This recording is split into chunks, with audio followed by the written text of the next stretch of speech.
All right. Good afternoon. Good afternoon.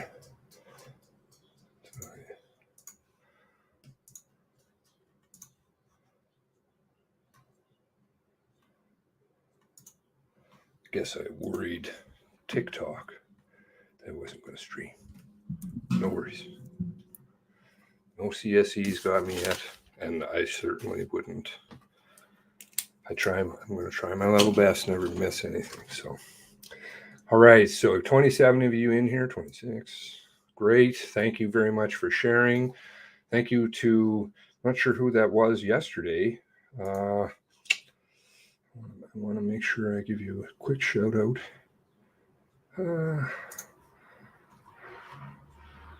Nosy Scotian, really appreciate that. Dropping the link, and because there's some, and there's I think there was a couple other. I really appreciate it. Because the MCC website is not going to give information on other things.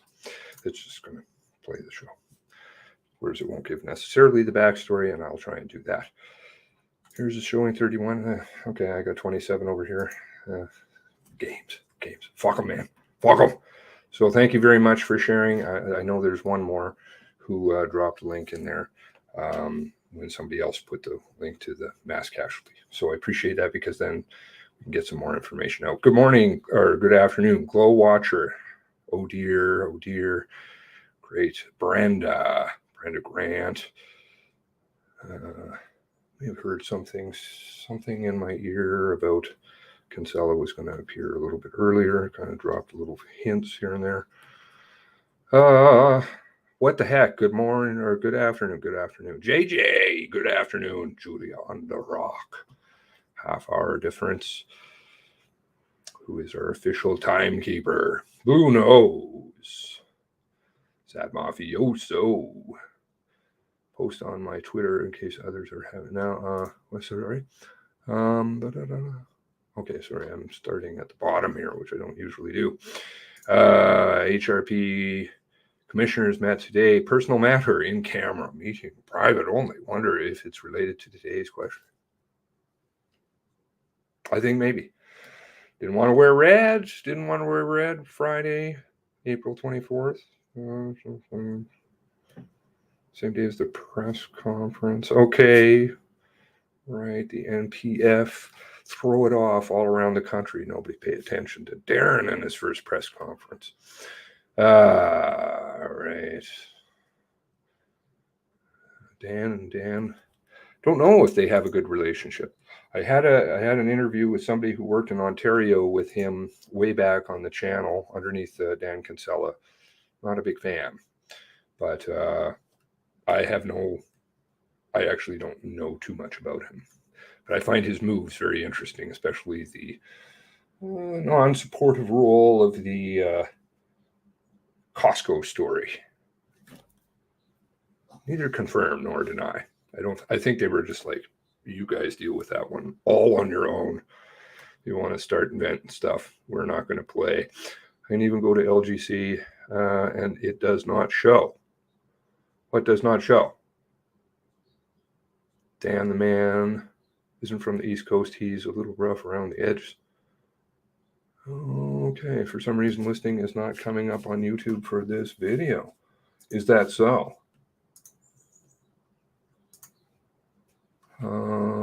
Should be showing. Okay, hopefully it is now. I don't know. Thank you. YouTube does not like me. Oh, it popped up three times now. CSE Games. Donna, good afternoon. Peter, how's it going? Nothing under your bell.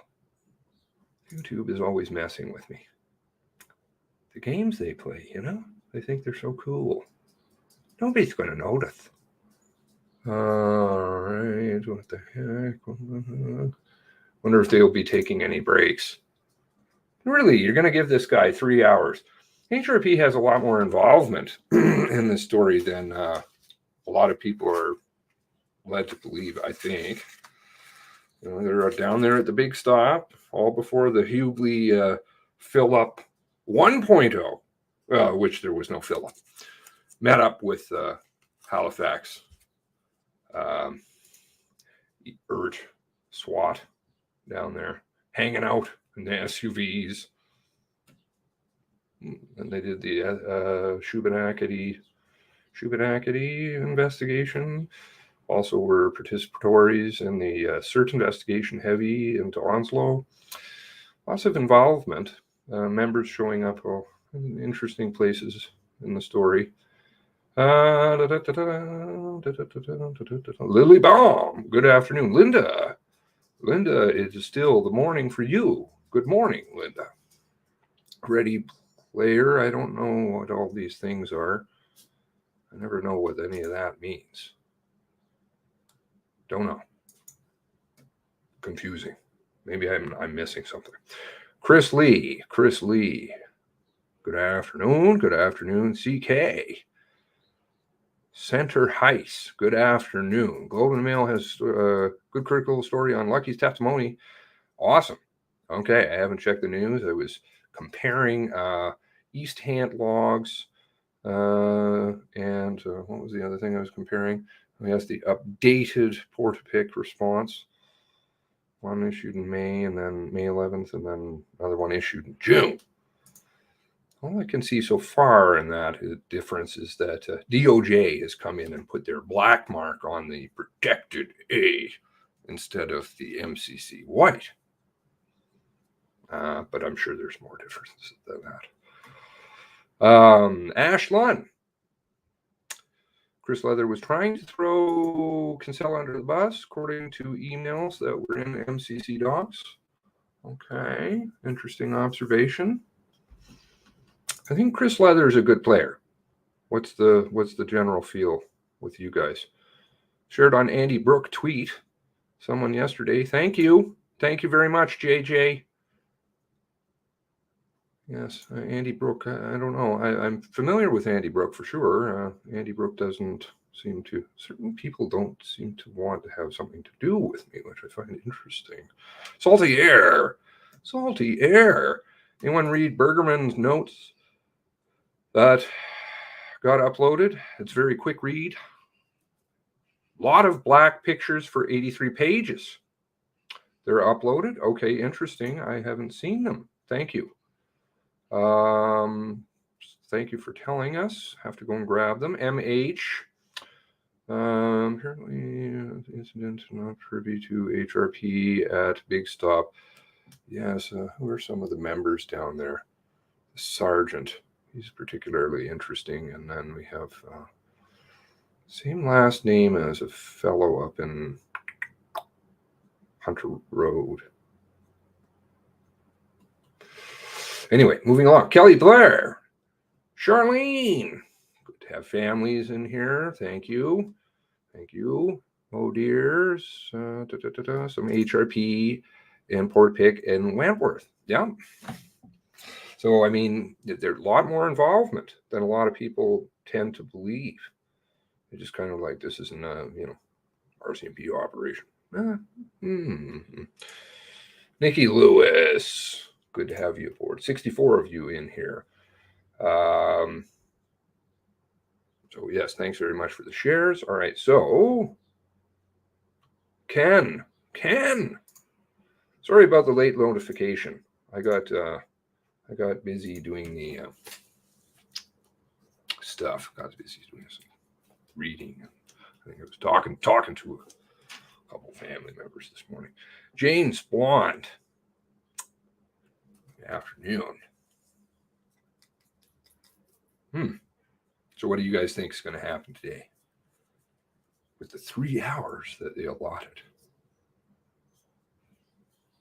Why only 3?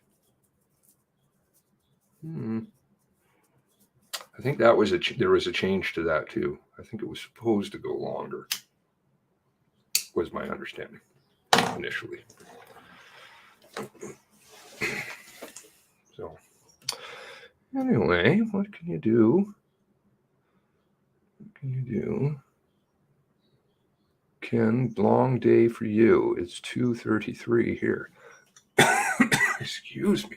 You hoping to get another McNeil? Sorry, I didn't mean to skip ahead of Nikki Lewis. Hoping to get another McNeil.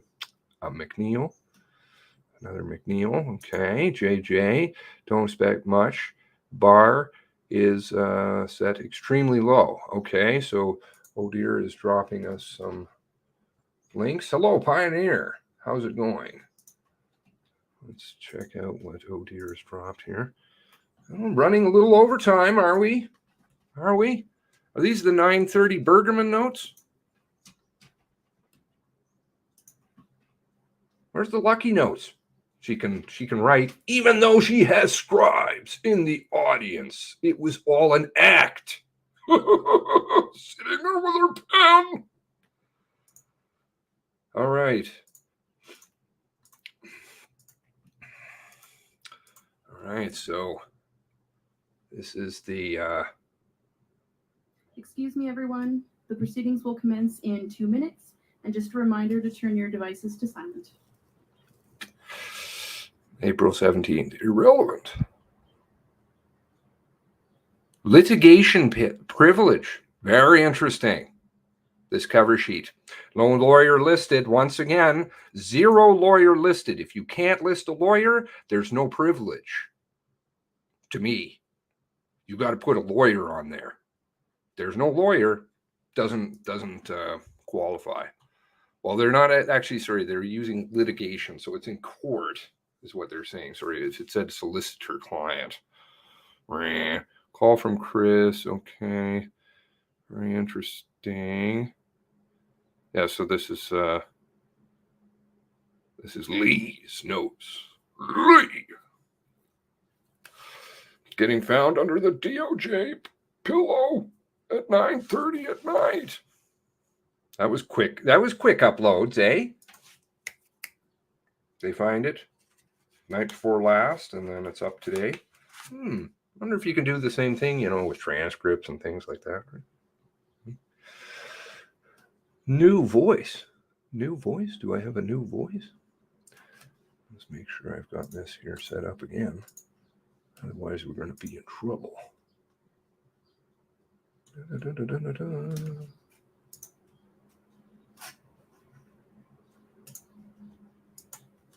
There we go. Is that this one? No, that's not that one. This one. There we go. Okay, hopefully we won't have any French or CSE toilet bowls. That would be nice. Serendipity. Miraculous coincidence. Hope we can get someone with some moral compass, but not holding breath, says James. Don't know what to expect, says Sad. Honestly, I can't see him being another McNeil. HRP are too connected and have been too quiet. Good afternoon. The proceedings of the Mass Casualty Commission are now in session with Commissioner Michael McDonald, Commissioner Leanne Fitch, and Commissioner Kim Stanton presiding. Audio okay? If somebody can just give me a 5x5 on that would be great. Bonjour and bienvenue. Hello and welcome. We join you from Mi'kma'ki, the ancestral and unceded territory of the Mi'kmaq. Please join us in remembering those whose lives were taken, those who were harmed, their families, and all those affected by the April 2020 mass casualty in Nova Scotia.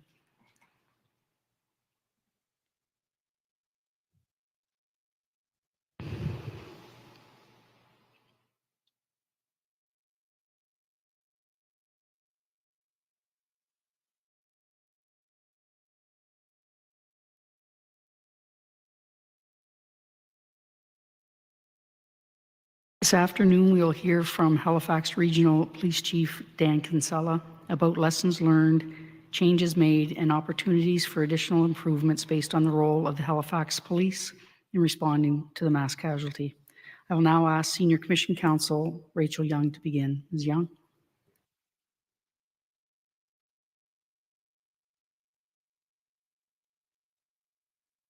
Good morning, commissioners, participants, and everyone.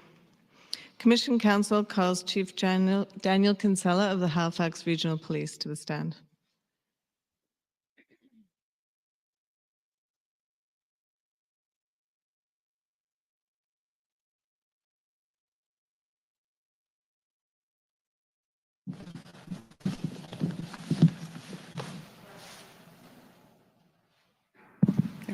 I'll ask you to please place your right hand on the Bible.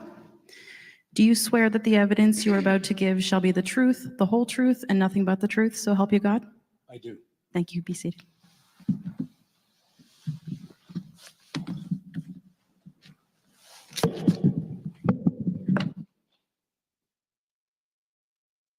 Good afternoon, Chief Kinsella.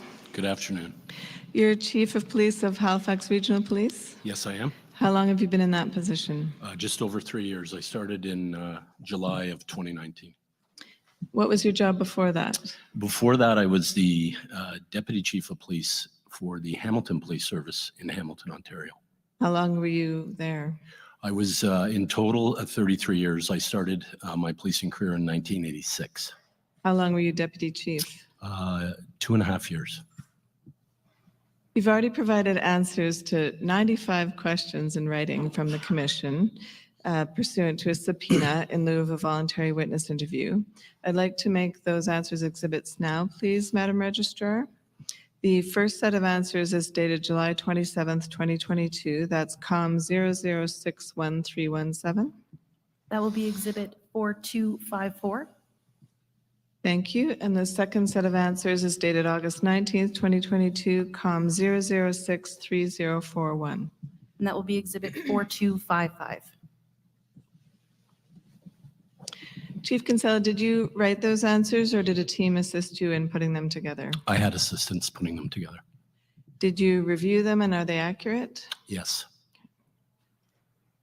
Today, I'm going to ask you to expand on some of your answers, including on the topics of public alerting, wellness supports for Halifax Regional Police personnel, the dynamics of municipal policing, and policing standards in Nova Scotia. As you know, we're here in the aftermath of the events of April 18th and 19th, 2020. During the mass casualty, did Halifax Regional Police fulfill all the requests the RCMP made of it? Yes, we did, and we were in contact with them fairly early on, and the requests that they did ask of us, we were able to complete. You answered some questions already in writing about the public alerting system, and you indicated that the main goal of Halifax Police in the situation you were actually in was containment, so making sure the perpetrator did not cross the boundary into a Halifax regional municipality. If he had, would you have requested the Emergency Management Office to issue a public alert? So the answer is just simply not yes or no. I have to provide a little bit of context. So if I could do that just for a couple of minutes. The alert ready is a tool that was available at the time, and the shifting dynamics of the call was very fluid. We had the perpetrator popping up in different areas of Nova Scotia, Wentworth, Debert, different areas. As the call evolved, we began to get information that suggested that he was getting closer to HRM, and in our jurisdiction in particular, due to the location of his businesses. So the real time to be contemplating that alert, in my view, would have been much earlier in the situation as it unfolded. There was various points in time, I believe, where it could have been used. To your direct question of whether we would have done it, we were, as you say, we were doing containment. That was the primary goal. We were also assisting family members. We had a number of areas secured within HRM, in our jurisdiction in HRP, and we most certainly would have considered that as an option, particularly had we gotten a call from EMO that said, would you guys like to do an alert ready? And it's, really inconceivable that we would not have considered it. But every use of the alert ready, I think because of the type of tool it is, the importance to gravity and the impact would have to be evaluated. But at that particular moment, that should have been contemplated, in my view, much earlier. And it was a tool you did know about in April of 2020, right? That's correct. When you say assisting family members, you're referring to assisting family members of the perpetrator or Ms. Banfield that you felt were under threat from the perpetrator? Yes, and we had received information from the Rcmp that suggested there may be some harm coming to those people. They were quickly identified and quickly secured. In your second set of answers, which is COM 0063041, which is Exhibit 4255 now, perhaps we could see that on screen looking at number 5, which is expanding on answer 39 from the first set of questions. You said you were aware of the Alert Ready system prior to the events and that it could be used for a variety of purposes. And you mentioned some purposes there, like a pandemic or a weather event or another crisis situation. Were you aware that it could be used to alert people to ongoing criminal activity? Well, the answer is yes, but I think you have to look at it in totality. It is an alerting system. It can be used across many platforms, many different types of alerts, whether it be TV, radio, otherwise. It was interesting to note, and it was a topic of conversation for us, around it being used just previously for the pandemic, which we found quite interesting, and we had that conversation. And prior to that, as I think we all know, it's the same system that's used for Amber Alerting. So my understanding was, though, I don't know that there specifically was, and I don't know, I know for sure there was not a box for active shooter, only to be used in that situation.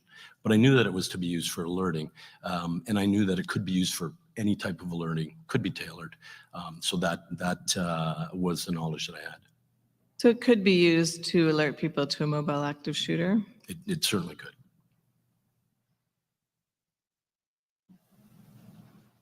Since the events, the Halifax Regional Police and the Rcmp have taken on the ability to issue an alert directly rather than going through the Emergency Management Office.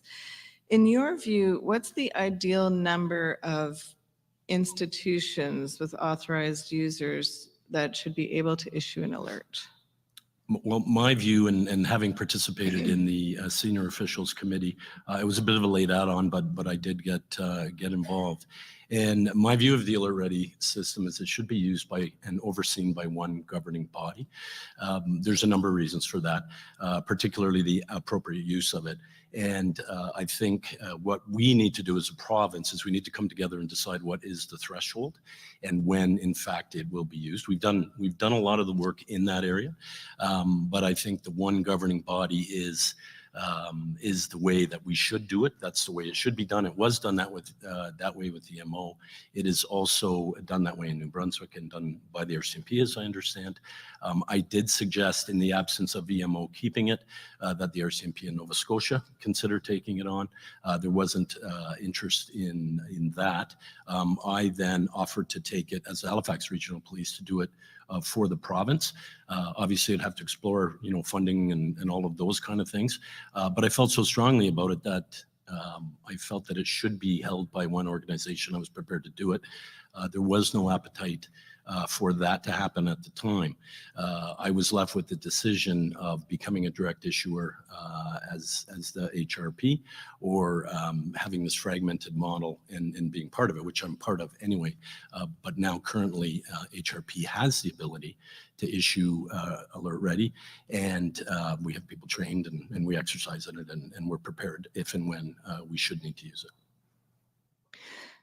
So there was one issuer with EMO, so you were content with that, and you were able to issue alerts or ask them to do it if you needed to before, right? That's correct. We personally did not have any issuing issues with having EMO continue to do it.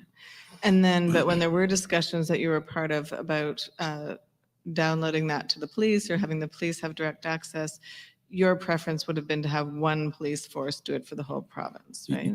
Absolutely. They're one police force, one governing body, stay with the MO. There was some complications with the MO that they described in regards to, ability to do it in the middle of the night, but they do have a duty officer system, those kind of things. And that would have, it still today is my preference.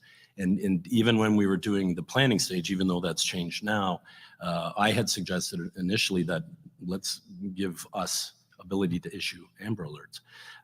That wasn't initially palatable by the larger group. However, that has come to be now, and I think it's a better option to be able to issue all alerts for the police service of jurisdiction, in our case, Hrp, or the Rcmp. Other services in Nova Scotia still have the ability through Shubi Radio to issue alerts, and but I still believe one governing body is the best way to go to ensure consistency, to ensure we maintain the impact of the alert ready. So when you say there was an appetite for the Rcmp to be the sole issuer, do you mean appetite from the Rcmp, like they didn't want to take on being the sole issuer? At the committee level, that wasn't, I suggested it wasn't picked up by the committee, the rest of the committee that was there, whether it be, I'm sure the Rcmp had a large say in it. I also believe the DOJ had a say in it, but from the committee's perspective, it isn't something that they wanted to pursue. And when you say DOJ there, you mean the Nova Scotia Department of Justice? Yes. And when you say there was an appetite for Hrp to be the only issuer either, are you referring to that same committee? Yes. Okay. Has Halifax Regional Police ever issued an alert or asked EMO to issue an alert since you've been chief? Not in my time, no. Why not? We have contemplated it on numerous occasions, but we haven't had an incident where, in my view, it met the threshold to issue. I'm going to ask you now about supports for Halifax Regional Police personnel. As you may know, paragraph B11 of the Commission's mandate directs the Commissioners to, among other things, inquire into the information and support provided to police personnel. In the subpoena, you were asked in question 45, what post-event support systems and programs are in place for Hrp members, for example, an employee assistance plan. And in your answer, which is COM 006-1317, you did list half a dozen programs that are available. And my question to you today is, were employees reminded of the availability of these programs in the aftermath of the events as a group or one-on-one for those who were involved in the response? Sorry, just the last part of it, one-on-one just in relation to the event? So, for example, was there a mass email to employees saying, remember, you have access to this? Or did supervisors, for example, approach someone they knew had been a part of it and say, hey, remember, like if you need to talk to someone, you have these programs? Perhaps we can just pull up the document. It's 61317 and it's question and answer 45.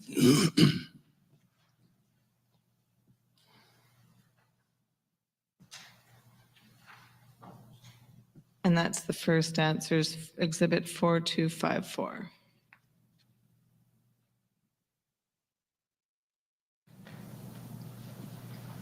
While we wait for the document, is that something you turned your mind to at all? Yes, absolutely. So first responder mental health, I think, is a very high-level topic. We're in tune to what's going on there and trying to provide the best supports in place for members, not specifically related to the mass casualty, but certainly part of it, and certainly in advance of that. Now, having said that, we have a long way to go, I believe, as police organizations and other first responder organizations to make sure that we continue to be responsive to first responders' trauma, the things that they are left dealing with and affected by. So it is always top of mind, and we have people working on it in our HR department and wellness. We have people working on it in training through our Reintegration Program to get people back to work. But beyond that, and more importantly, and I'll get back to the post event, is how do we make a difference up front? How do we proactively try to make a difference, try to, spot things in advance, try to give people the opportunity to put their hand up to seek out help if they require it, and encourage people to do that. We do that, in my view, pretty good, but we can always do better. And we recently, not directly related to mass casualty, but as part of it, our EFAP program, we recently started a pilot project where we added one additional staff coordinator so they could, do more outreach, do more interaction, go to fall-ins, have conversations with people. Specific to the mass casualty event, we did have a team assembled and offer post-event support. We had senior officers deployed to each of the stations. So when members came back from the day's events, when they were checking in, we had senior officers there ready to engage. We had our EFAP mobilized. They were certainly around. I can't speak specifically to a email that went out specific to the event, but I can say that with some regularity, we regularly remind our members that support is there for them. We encourage them to reach out and seek out the help if they need it. We also have with our EFAP program, our two current coordinators, very skilled individuals, very dedicated. They are regularly reaching out to people to the point of monitoring calls that occur over the past 24 hours, the past 48 hours. If there's a traumatic call and they know about it, they read daily logs, they are inquiring with supervisors, they may reach out to individuals that are involved or had been on those calls. So we have that kind of engagement as on a regular basis as well. Additionally, we have our, our wellness coordinator that, really concentrates on those wellness issues, physical fitness, eating right, sleeping right, all those kind of things. We also have, as I mentioned in my response, we have the Safeguard program for specific units such as forensic identification. We have that program in place proactively as well as annually. But specific to the event, we did have a number of reach outs in place for people. And we did have people, some of our members, take advantage of that and take some time off after. We do see the list on screen now, and you've mentioned some of those programs. And so it wasn't left to the employee the onus wasn't on them to reach out. They were kind of encouraged to seek help if they needed it. They were, certainly, and there was a number of reach outs, as I mentioned, from senior staff, our EFAP program. I can't speak specifically to NCOs, but I believe they were in tune to it as well. It's fundamental to ensuring that conduit is always there. We don't want the member to feel they're isolated or on their own or have to do all the work themselves. But we do encourage that engagement. We do encourage people to come forward if we're not able to have those conversations.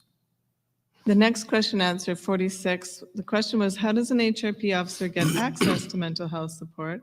And then the answer is 5 bullet points. So it says EFAP, peer support available 24 hours per day, 7 days a week. What does EFAP stand for? Employee Family Assistance Program. And then the next one is EFAP, referral for professional services, employees own group benefit plan, WCB services if it's a result of workplace incident or injury, that's Workers' Compensation Board, and WCB online support for Nova Scotia first responders.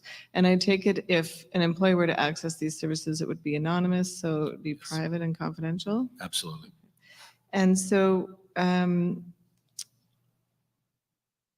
in terms of proactive steps, you've described some people being deployed to detachments, so they were there at kind of when people came back in.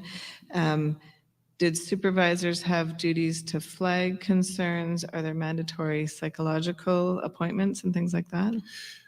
Well, the expectation would be that through the outreach of supervisors, EFAP coordinators, they would have those conversations with people to say, are you all right? Is there anything we can do to help? Do you need any support? I'm not aware of any mandatory psychological assessments that we do at HRP or that we would demand someone do that. We would certainly make it available. The referral for professional services generally is done through the EFAP coordinators. We also have a number of volunteers. they kind of work under and with the coordinators. So taking phone calls, reaching out, having coffee, those kind of things to have those conversations. In my experience, you have to develop that relationship with people. They need to know that they can trust coming forward. And I believe our program works fairly well. And as I mentioned earlier, we're always looking at, different ways and different things to do. And I mentioned the Reintegration Program. That wasn't something we created. We got it from the Edmonton Police Service. And it seems to be working quite well. Next, I'd like to have your insights on various aspects of municipal policing and for you to bring it off the page a bit for the commissioners and help them understand what it's like on the ground. In your second set of questions, COM 63041, in answer number 9, you said you were a, quote, strong proponent of policing services maintaining direct roots within the communities they serve, end quote. So do you mean by that you're a proponent of the municipal policing model? Well, certainly, that's the model that I have been in for 36 plus years. And I believe that it is best to have those connections with the community, to know your area, to own it, so to speak, and have a good understanding of, your patrol area, the people that are in it. We use those examples all the time in downtown Halifax and in other areas of Halifax where people know to some degree, whether it be their community response officer or the beat officer, that they know them. So I am a proponent of it.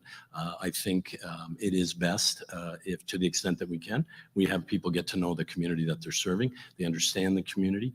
And it's also important to remember that we don't do this in isolation as municipal police or police officers, whether it be federal or otherwise, or university, security or anything like that. We don't do it in isolation. We have to work with our community. We need our community to be involved. And that's something that we have to continually work on and strive to achieve. I'd like you to help us understand that a bit more because, of course, Halifax is the biggest municipality in Nova Scotia, and there are many small municipalities in the province.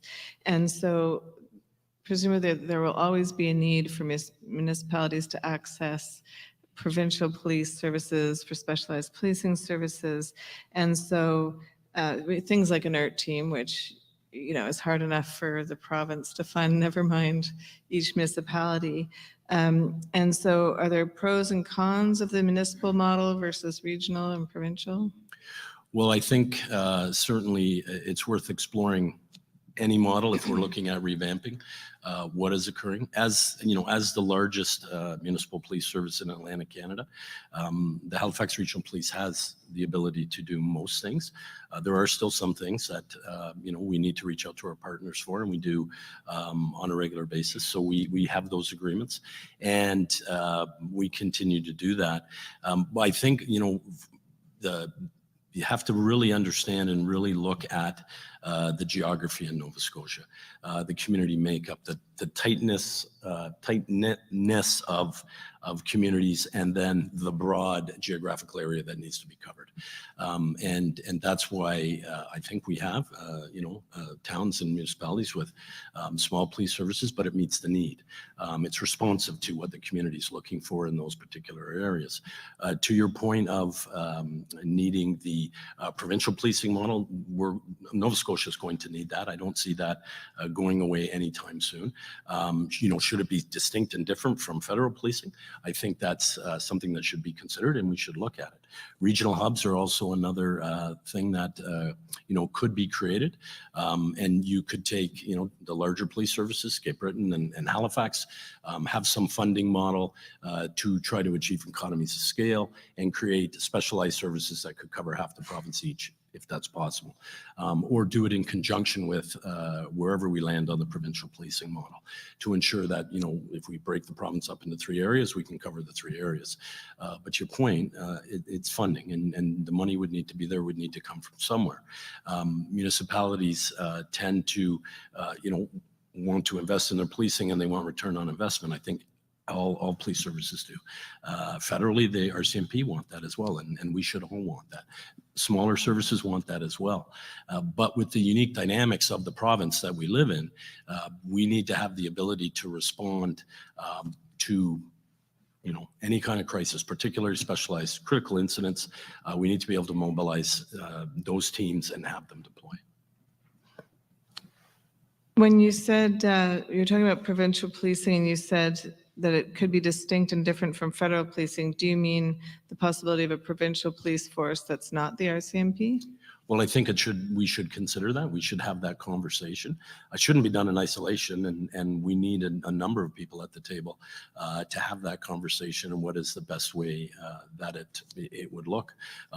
Could continue to be the RCMP in whatever fashion we arrive at, and I look forward to the recommendations that will come from the commission and working together, because clearly we collectively, and when I say we, I mean all of us in law enforcement in the province, we need to work together, and we need to be able to respond. We have to have mechanisms in place for that. Whether that be a phone call to send officers and cruisers, whether that be, give a call and get your Hrp team ready. And I can tell you that we regularly, and we work with the RCMP, they'll go to do a call in, somewhere in J Division to back up what's going on there. They'll let us know and we'll cover off. And they would do the same for us. Cape Breton would also do it, I'm sure. But we do need to have the ability to respond. We need to respond quickly. We need to know who's in charge. We need to know that the appropriate things are being done investigatively, scene control, all of those kind of things that need to happen. Based on our geography, based on our population and the way it's spread out, it's something that we can certainly look at. And, I'm a proponent of having those discussions. I'm not an expert on policing models. I know the policing model that I've grown up in for 36 years, and that's the municipal policing model. But we do have to be able to adapt. We have to change. We try to do that with Hrp, and certainly we try to do it in Hamilton. So there has to be that opportunity for growth. We have to be open to the concept of doing things differently. Even in a municipal policing model, it sounds like what you're saying is there is give and take in terms of the resources beyond the formal memorandums of understanding, but people do just call each other for help informally as well. Is that right? That's correct.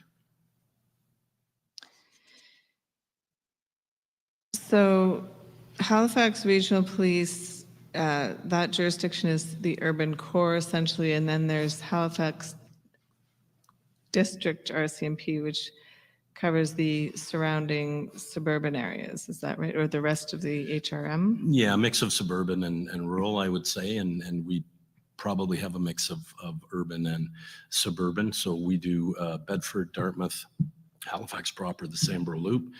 The RCMP do Cole Harbour, Lower Sackville, Tantallon, and Musquodoboit and Sheet Harbour. I might have missed one in there, but I think that's the coverage. We've heard the comment repeatedly that relationships are good at the rank and file level and maybe more strained at the officer level between the different forces. I think you touched on that. If we could see your first set of answers, 61317, answer 81. That's at page 17.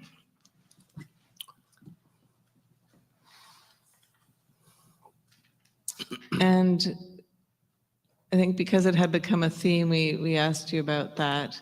And you agreed with that statement that you said, my understanding is that the relationships among the rank and file members are good at the operational level. At the senior officer level, operationally, the relationship is good. All are willing to assist when called upon. At the strategic level, the federal level objectives can be different than those at the municipal level. Different municipalities have needs that may be better served by a municipal police force or police service.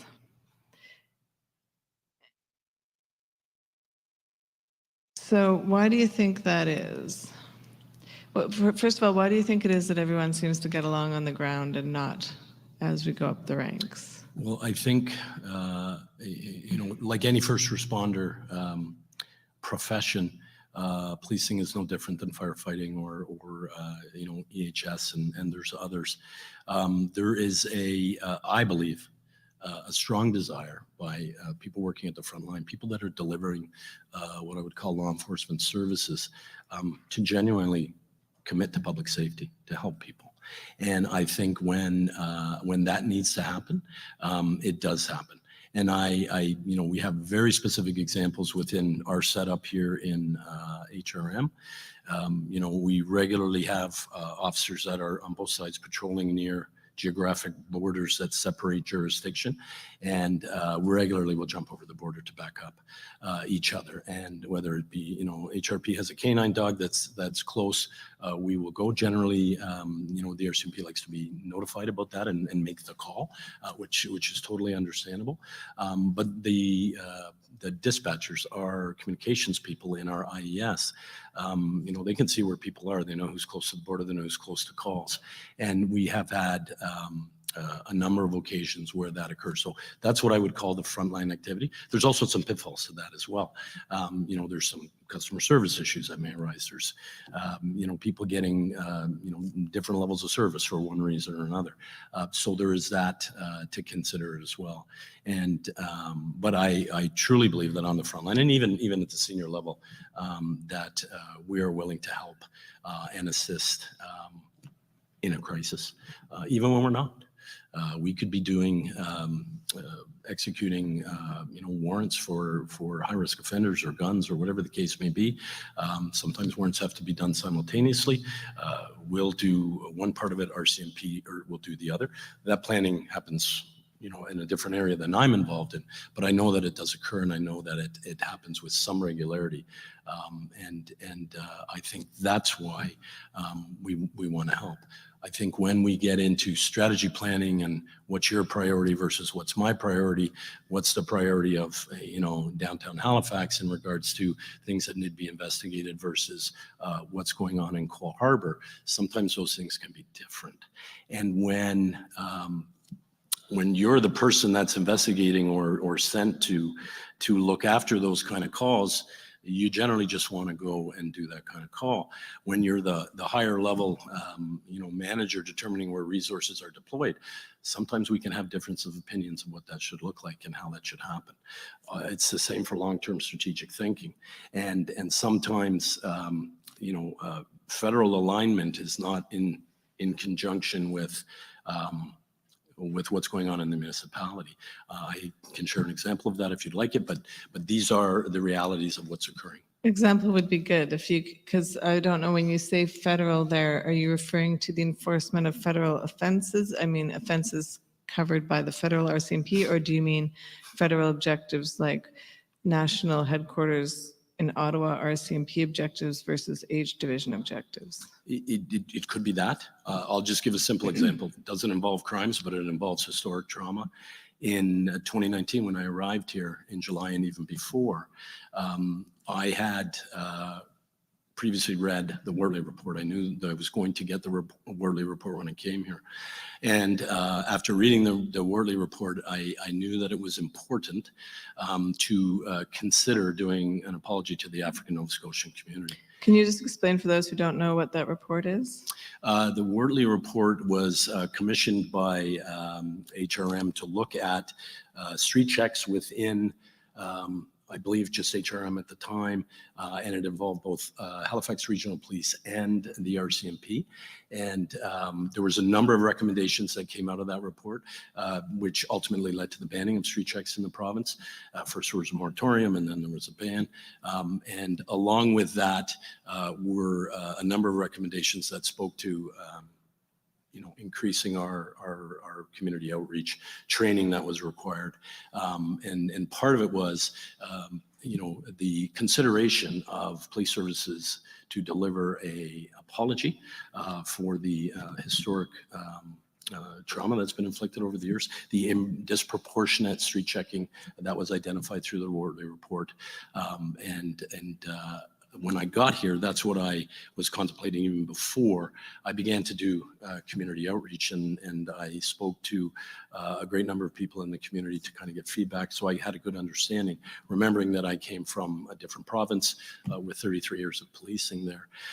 And this is where I will say sometimes our our goals and objectives are not aligned. I had conversation with senior Rcmp Halifax district staff, let them know that I was heading towards likely delivering an apology, asked them to consider joining in and be part of that apology. We could do it together. Ultimately, they decided that wasn't the way they were going to go at the time. I ended up delivering the apology. But if you look at it from a different perspective, I felt an apology was needed. I certainly thought it was needed on behalf of the Halifax Regional Police. I'd done a lot of background work to get there.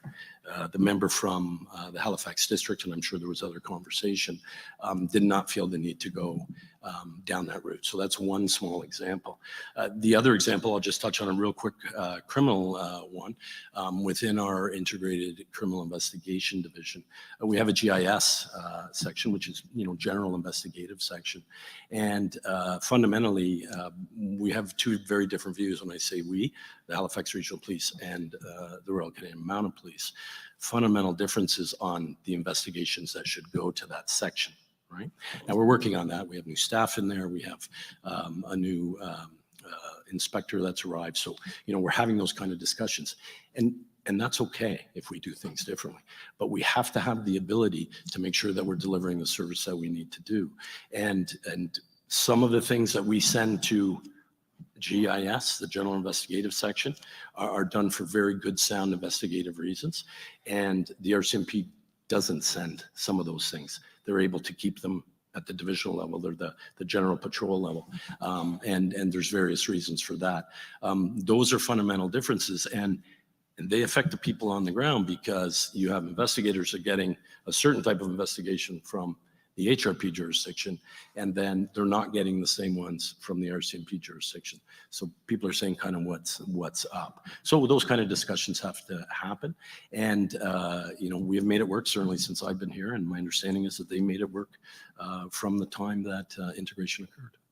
So in that example, the types of investigations, people aren't on the same page when it comes to triaging incoming cases of what the best way or what the best group to investigate in. Do I understand that correctly? Yeah, it's a difference of opinion, right? And that's essentially it. And the other piece of it is, where do you find the middle road? You try to have those discussions to find the middle road, but sometimes we have to do certain things a certain way because of the community and the population we serve. The Rcmp or other services may do things different. They're able to do things a certain way because of the communities that they serve and the time that officers may have and those kind of things. You can scroll down a bit in this same document to question answer 83, please. And here you're asked, what actions has Hrp taken in response to the findings and recommendations of the, quote, defunding the police, defining the way forward for HRM, close quote, report. And your answer was, we report to and are working with the Board of Police Commissioners, and by their decision, the implementation of this report falls to the board. We will participate in the follow-up. I just wanted to ask you if you could clarify your response a bit.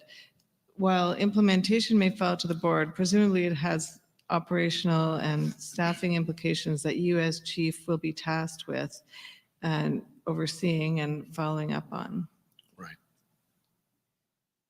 So can you tell us if you've thought any more about how that's going to work? Yeah, so I'll just go back just a little bit to other reports that we've had to deal with. I mentioned Wortley. We also recently had an IT audit report with a number of recommendations. Wortley had a number of recommendations. And the reason I bring those two up is because Wortley is a multi-stakeholder approach.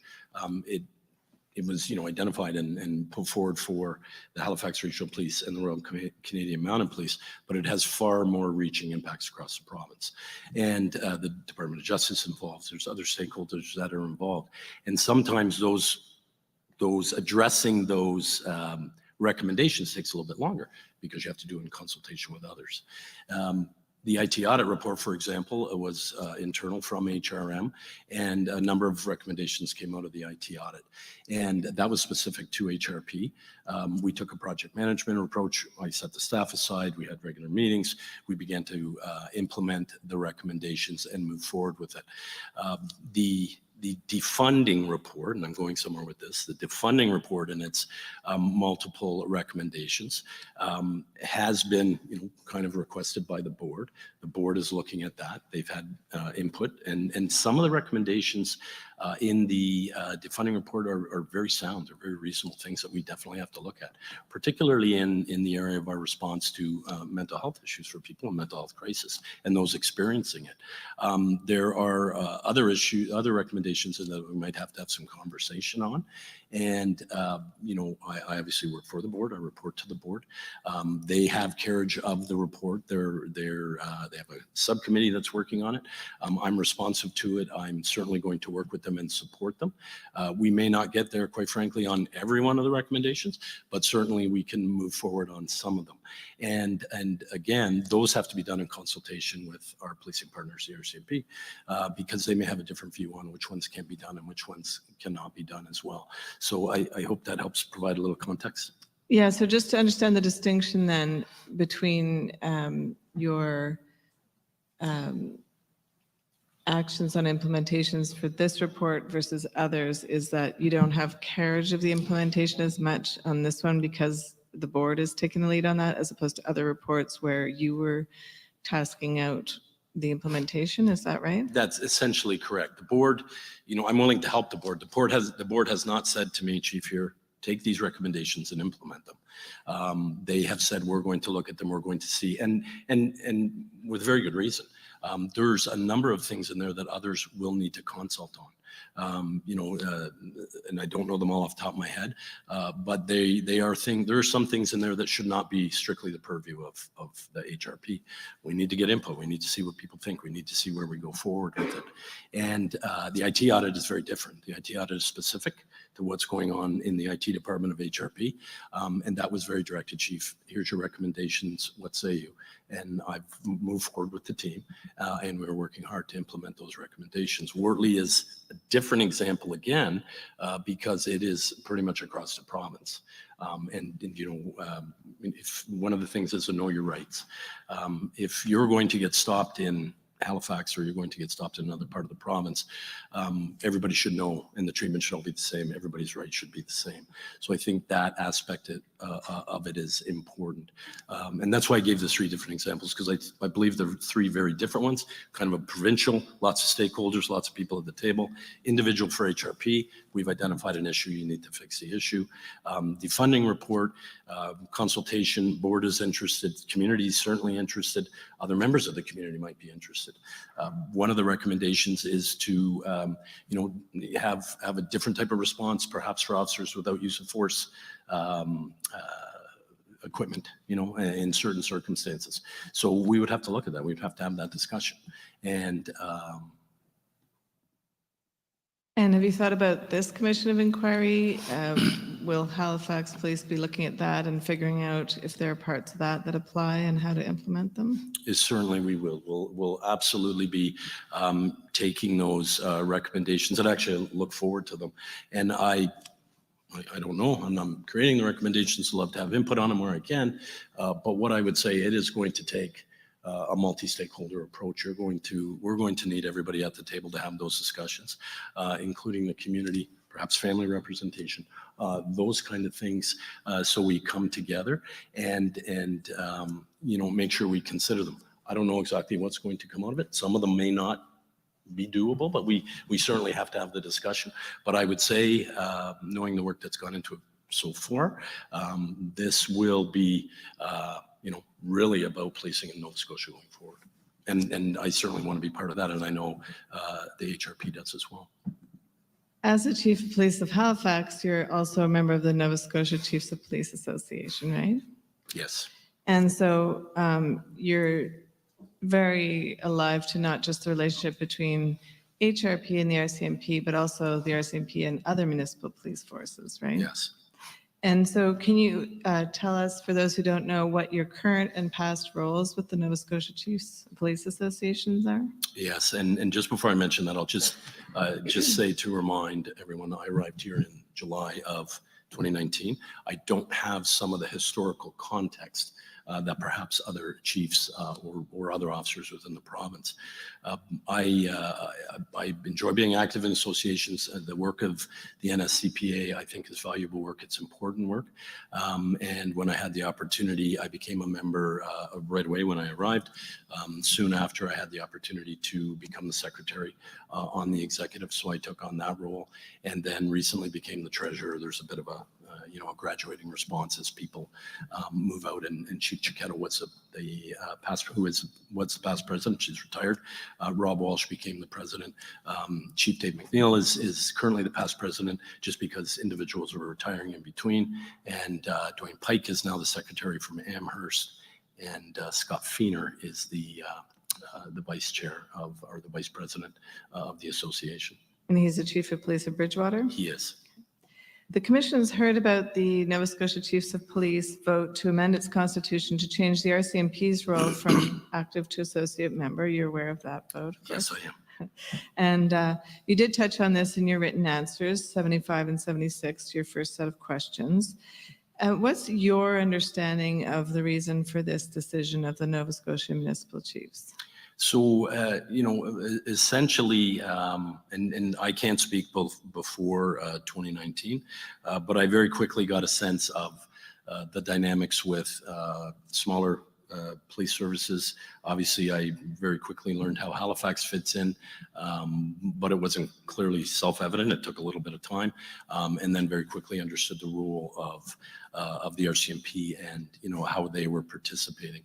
And so, what I saw, and I can only speak from my observations and my interactions, is there was a feeling amongst the municipal chiefs of wanting the ability to represent themselves, to be able to, advocate for what they need in the province, separate and apart from what the RCMP was looking at.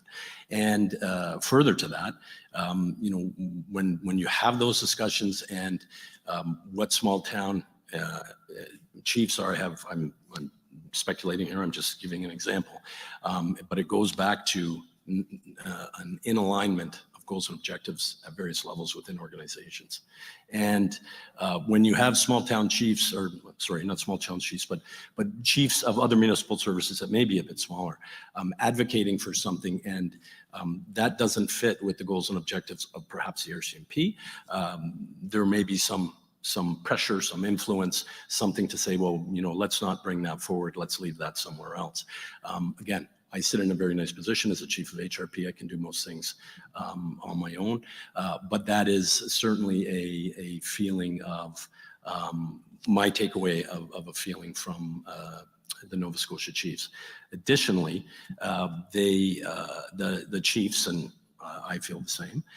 We want to be able to have a separate voice, free and different from the RCMP. They have different issues. They have different things they have to deal with, as do we. So we needed to have that ability to speak separately and have those conversations, whether it be with the Department of Justice or otherwise. The other piece of that is, as a member and as an executive member of the NSCPA, we didn't just say, okay, you're going to associate status. We had conversations, and when I say we, I mean primarily Chief Walsh and Chief Feener, but I know those conversations happen mostly with Chief Superintendent Leather, and those conversations were, here's how we're feeling, this is what we're looking at, how can we work together to make this change? Are you guys willing to make some change? Are you willing to do something different? They couldn't get agreement on that, and I don't know all the details of it, but they couldn't get agreement on that, even to the point of offering them to go to associate status temporarily to kind of separate out the two areas. And, there's been a lot of talk about them being kicked out and these kind of things. It really wasn't that way. So I can tell you I was there. It was a very difficult day. And I'm sure it was a very difficult day for Chris and his team as well.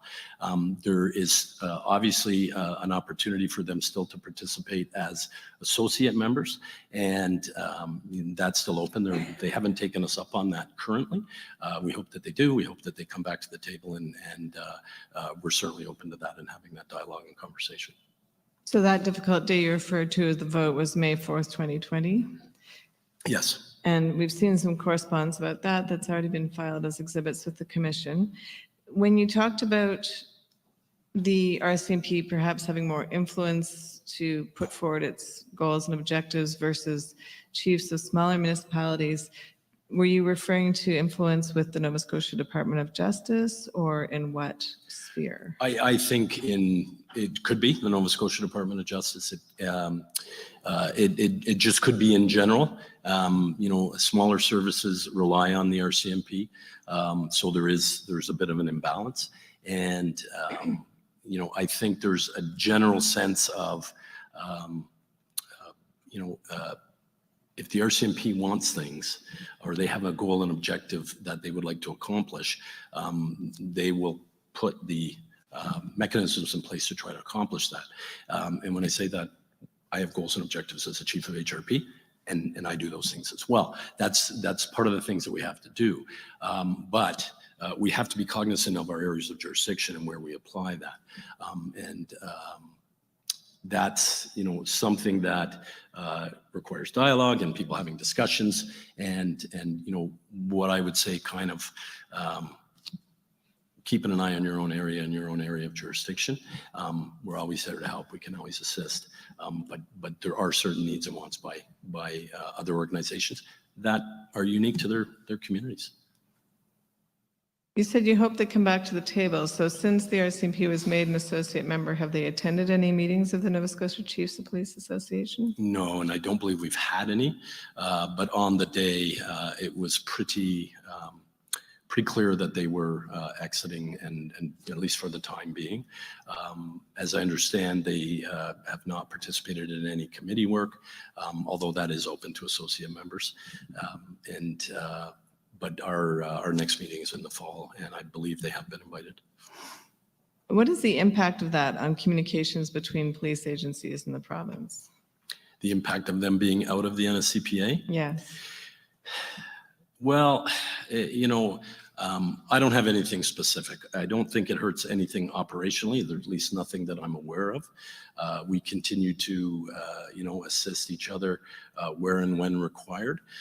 From a communication standpoint, I think, some people perhaps interpreted it differently. I think there was messaging, and that's why I put in the letters from Chief Walsh. I thought they best explained the situation. As I understand, there's also letters, and I think the commission has them, from Commissioner Lucky, Yes. I think from communication from Chris Leather. And if you read those communications and you look at them, there's two very different points of view in my mind, and that's a challenge because people are not interpreting things the same way. And it's okay to disagree. We have disagreements all the time, but we still have to work through it and come back to the table. But the comparison of those two documents, in my mind, speaks volumes. My recollection of the letter from Commissioner Lucky is it implied there'd be an impact on the public safety of Nova Scotia not to have the RCMP as an active member of the Nova Scotia Chiefs of Police Association. Do you agree with that? I have a different view.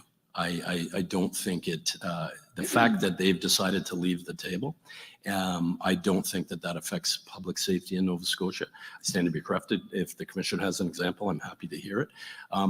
What I would say would be my view is the very fact that they got up and left the table, if she feels that way, that should be a message back to staff. Go back to the table. Nobody asked them to leave the table. They could have stayed part of it. They could have continued to have input, could have stayed on committees, could have continued to develop the work. So that was a move that they precipitated and left. So, but I still don't think, it's not my belief that public safety is affected because they've decided to leave. Since the events, 4 of the most senior officers in H Division have left. So there's a new incoming commanding officer for each division. Do you have any plans to reach out to incoming CO Dennis Daly and rebuild that relationship? I do, for sure. I've communicated a few times now with Assistant Commissioner Ferguson and had that dialogue. I have not had an opportunity to touch base with Assistant Commissioner Daly. I have, however, reached out to Jeff Christie is his name, and he's coming from the Yukon. He's recently been promoted to Chief Superintendent. He'll be the individual that'll be coming in to the Gottingen Street Station and taking up the office right next to mine. So I proactively reached out to him. I actually asked John Ferguson for his contact information so I could do that. I felt it was important to give that reach out to let him know that I'm looking forward to getting together with him and having those conversations. So that he would be the incoming chief superintendent for the Halifax district Correct. RCMP. So that's Yeah. Janice Gray's replacement. That's correct. And in addition to that, and my hope is that Chief Superintendent Christie stays for some period of time. He'll be the 4th district, Halifax district commanding officer since I've been here. And currently Acting Chief Superintendent Jeremy Landry is in the position. Had dialogue with him, had discussions moving forward. How do we get better on all those kind of things? So those discussions are happening. I certainly look forward to meeting with Assistant Commissioner Daly when he lands. And like I say, I have made that reach out to Jeff Christie. I want to bring it back down to the operational level in terms of the relationships between police agencies. The Commission's heard a lot about the desirability of interoperability or the desirability of different police agencies to be able to operate together, including their communications technology. There's different facets to it. Just big picture, do you agree in principle that that's a good thing? Leaving aside integrated units, but just being able to communicate easily in terms of compatible technology and other things? Well, I think anything that we do to better communicate, to better interact, to better be interoperable, I think is a very good and important thing. Speaking from, what we have in HRM, and I think everybody knows, I won't go on too long about it. The RCMP and HRP that look after the jurisdictional area within HRM speak to each other. They know where each other are. The dispatchers know where they are. So that is operating, in my mind, fairly well. There are mechanisms in place when you go beyond those borders and into other areas. But any area of interoperability improvement, certainly I think we should look at. I don't think interoperability in and of itself is any explanation for what occurred on the 18th and 19th. One aspect that the Commission's looked at is the ability of the ERT teams to work together, the emergency response teams. And so, first of all, if the RCMP asks, can the HRP ERT team assist them in responding to emergencies? Yes. And do the RCMP and HRP ERT teams train together? So my understanding is that they do train together, but I think it's worth clarifying that, particularly for the Commission and anyone else, and the Commission may know this, I don't mean to belabor, but the concept of working together as one ERT team, as one group, is very much different than having 24 emergency response team members in Halifax and 24 in the RCMP, and Halifax gets into a duration call where they're responding and they're getting tired and all those kind of things. And then we call the RCMP to come and relieve us. That's very different. And my understanding is that they have that ability now. They take over with their incident command, they take over with their communications, all of those kind of things, and can do that. I had the great pleasure of being a tactical officer back in the 90s, and we were doing it then with neighboring services when we got into duration calls. The concept of having one big emergency response team where RCMP is in the stack with HRP and critical incident commanders are being interchanged. That's a different level of interoperability. And, could we explore that? I don't know if that's the request that's on the table. I don't know that the teams themselves would recommend that that's a good idea, but certainly it's something that we could look at. And I would say that if we were going to look at that, the other piece that we should look at is creating one big regional hub team that works together that can service all of Nova Scotia, whether it be tied to the provincial police, whether it be tied to HRP or CBRM or Truro for that matter, centrally located to serve the needs of all the citizens. So there's a number of options that we could look at. So in a very large incident, do you think it's necessary for the Rcmp and Hrp teams to have trained together? Is it necessary for them to be able to respond to a call together, or can they respond to a call together without having had that joint training? Personally, I think they can respond to that call, the example I just gave, to assist. I don't think they can respond, as one big group and hit the ground and get going and mix and match the stacks, mix and match people on the perimeter. I'm not suggesting that at all. That's very specific to individual units that train together all the time and are regularly doing, entry work and perimeter work and sniper work and all that kind of stuff.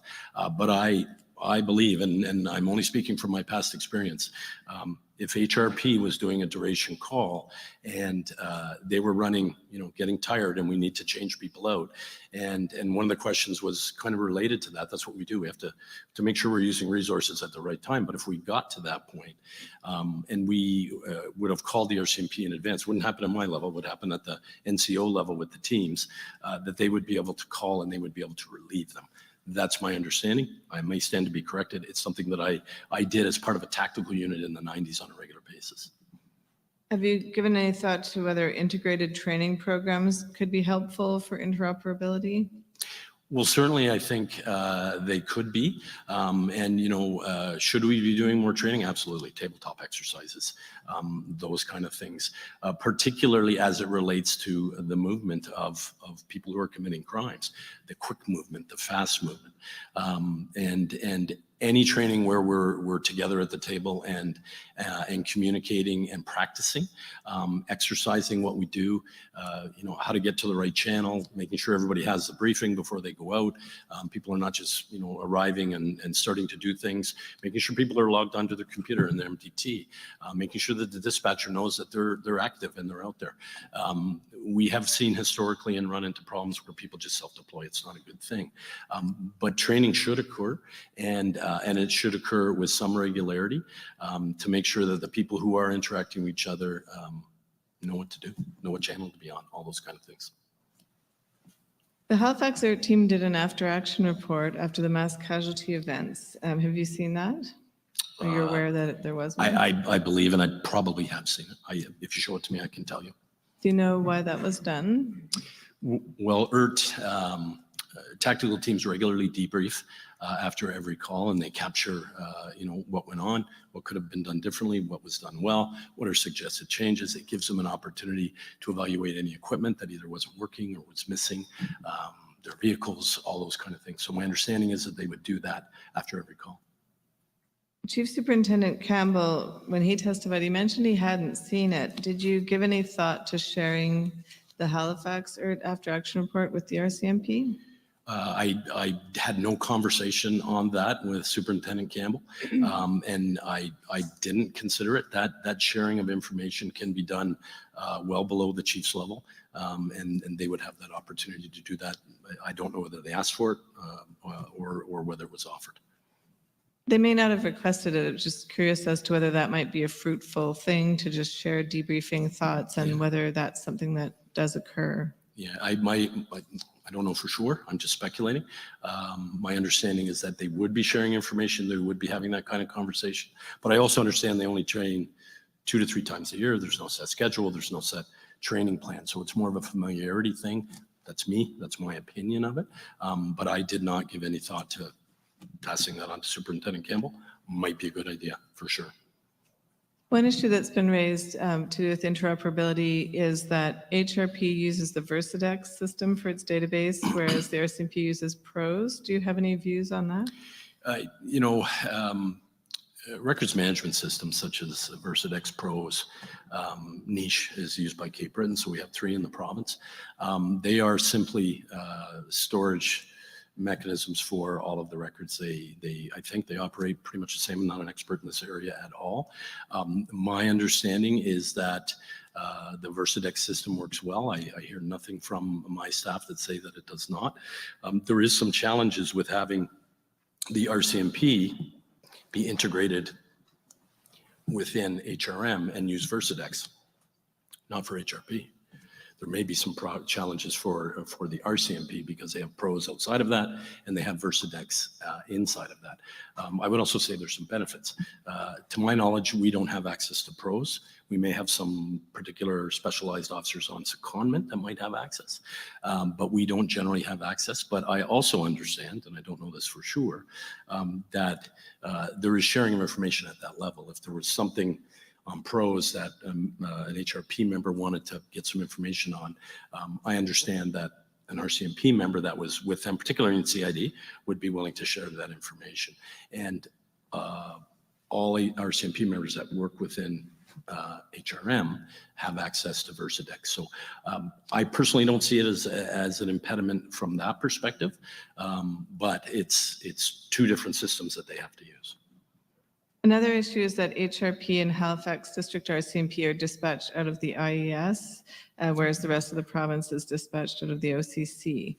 Do you think it would be conducive to better interoperability if there was one dispatch center for the province? I'm sorry, just the first part of the question, Ms. Young, was it there are issues with it? Well, just that it's been raised as an issue with interoperability. Some witnesses have said they think it would be preferable to have one dispatch center for the whole province. And I was curious to have your views on that. Yeah, I don't share that view it is a view for sure. The concept of having the entire province on one set of, channels might not be a bad thing. I don't think it's material to what went on the 18th and 19th. However, if it's something that the commission, with all of the information that they've had, would recommend, I would certainly take a serious look at it and see how that would work. But that in and of itself, I don't think is an issue to say this is what caused April 18-19. I don't see the correlation. Are you able to speak to the compatibility of the HRP radio systems with those of other forces in the province? I can a little bit. I'm not an expert, but we have heard from some experts. So if you can just give us your views on how that is. So my understanding is that there are basically three sets of channels, and I might get some of the terminology wrong, so you have to bear with me. Within our area in HRM, we have central, east, and west. So we have three areas that we dispatch, that we monitor, that all of the officers are on. If they log on to their car, they appear. The emergency communicators know where they are and can track them. They can call for help. They can call in.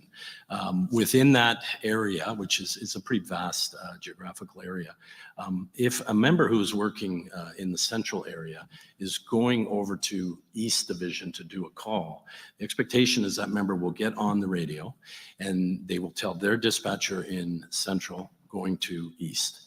And then when they arrive on East, they'll tell the dispatcher, I'm on East and I'm going to wherever. So that is the expectation. That's an officer safety issue. It's a communications issue. It's very important that they do that. Beyond that, if that officer is, and this is not new technology, might be better, but it's not new because I was doing it many, many years ago. When out of their jurisdiction of coverage, so they're moving outside of the geographical boundaries of HRM, they're going to Windsor, down towards Windsor or some other area. They have an opportunity to get on a channel that can be monitored by the next local PSAP. I know there's 4 PSAPs in the province, and they can communicate and set that up. So that officer could be on another channel and communicate to another officer in another area, provided they're all in the same channel. And they could have that communication. Now, in a fast-moving dynamic scenario, is that always going to be able to happen? Probably not. But it certainly is something that the ability is there to be able to do that, as I understand. So, but that does take some forethought. It does take some proactive consideration. And my own personal example from many years ago, I'll just share very quickly, is a pursuit many years ago, leaving the area of the Hamilton Police Service. And back in the day in Ontario, they had something called Provincial Common. It wasn't encrypted, it wasn't monitored unless somebody, in the dispatch center put their ear on it. So when this particular pursuit left the area, I knew I was leaving the area of the Hamilton Police Service. Radioed my dispatcher, I'm leaving, decisions to make, do you keep going, all those kind of things. It was a little different policy-wise in regards to pursuits back in the day. And they switched me over to Provincial Common, and I was picked up on the other side by the neighboring jurisdiction. I believe at the time it was Halton Norfolk, might have been the OPP. And then I was able to talk to OPP officers. They came down. That's a small example. I'm not comparing it to the 18th and 19th. That's the worst catastrophe we've ever seen in tragedy in Canadian history. But it's one example where it can work. And I believe it still can work these days. And in terms of being able to see each other, so the cars that are used by Halifax Regional Police and Halifax District Rcmp can see each other, right? But then they don't have the same compatibility with cars outside the HRM. Can you just explain that? That's correct, yeah. So they would be on monitored by a different PSAP, a different communication section. And I believe the OCC that's currently in Dartmouth used to be in Truro. And they would look after and just Bible Hill, those kind of areas. So they're essentially the next PSAP over. And in addition to the HRP and Halifax District Rcmp policing neighboring areas, they also have some integrated units. So where there's officers from both forces that are working together in a group, right? In our criminal investigation division in HRM? Yes, I understand so is the major crime unit a subunit of the criminal investigation division? Yeah, it is a subunit, yes. And so there's some integration there. So was it all integrated and it all got deintegrated, or was it just the major crime unit that became deintegrated? Can you just explain what happened there? I want to say August 2021, the Rcmp made a decision to deintegrate, to take their 6 MCU major crime unit detectives out of the integrated major crime unit. And it's important to note that the entire criminal investigation division, basically an 80-20 split between sworn and civilian staff, HRP 80, Rcmp 20, they serve all of HR. So if something's happening, if there's a homicide in some community that's Cole Harbour or somewhere else, they would go as an integrated unit to do that investigation. If it happened in Bedford or Dartmouth or somewhere else, again, integrated unit. So there could be Rcmp and HRP working together from a detective standpoint to work on the investigation. Last August, a decision was made where they were going to take their 6 members out that were assigned to the major crime unit and exclusively have them do major crimes within Rcmp jurisdiction within HRM. So that was the separation of that particular unit.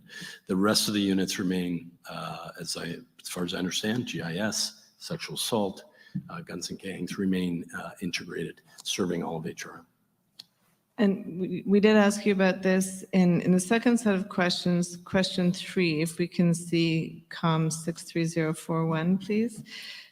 You did talk about this and the commission asked because Chief Superintendent Leather had testified about it on, I believe, July 28th. So we put his testimony to you and then asked you to comment on it. It's at page 4, I think.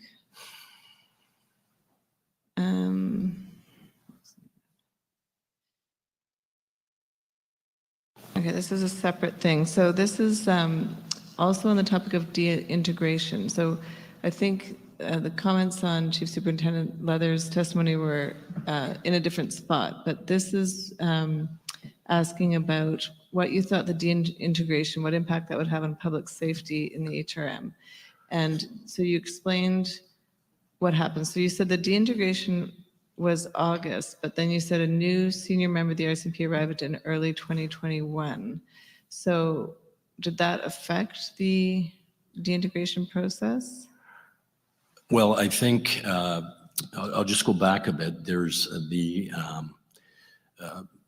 kind of the historical context of CID and how it was run.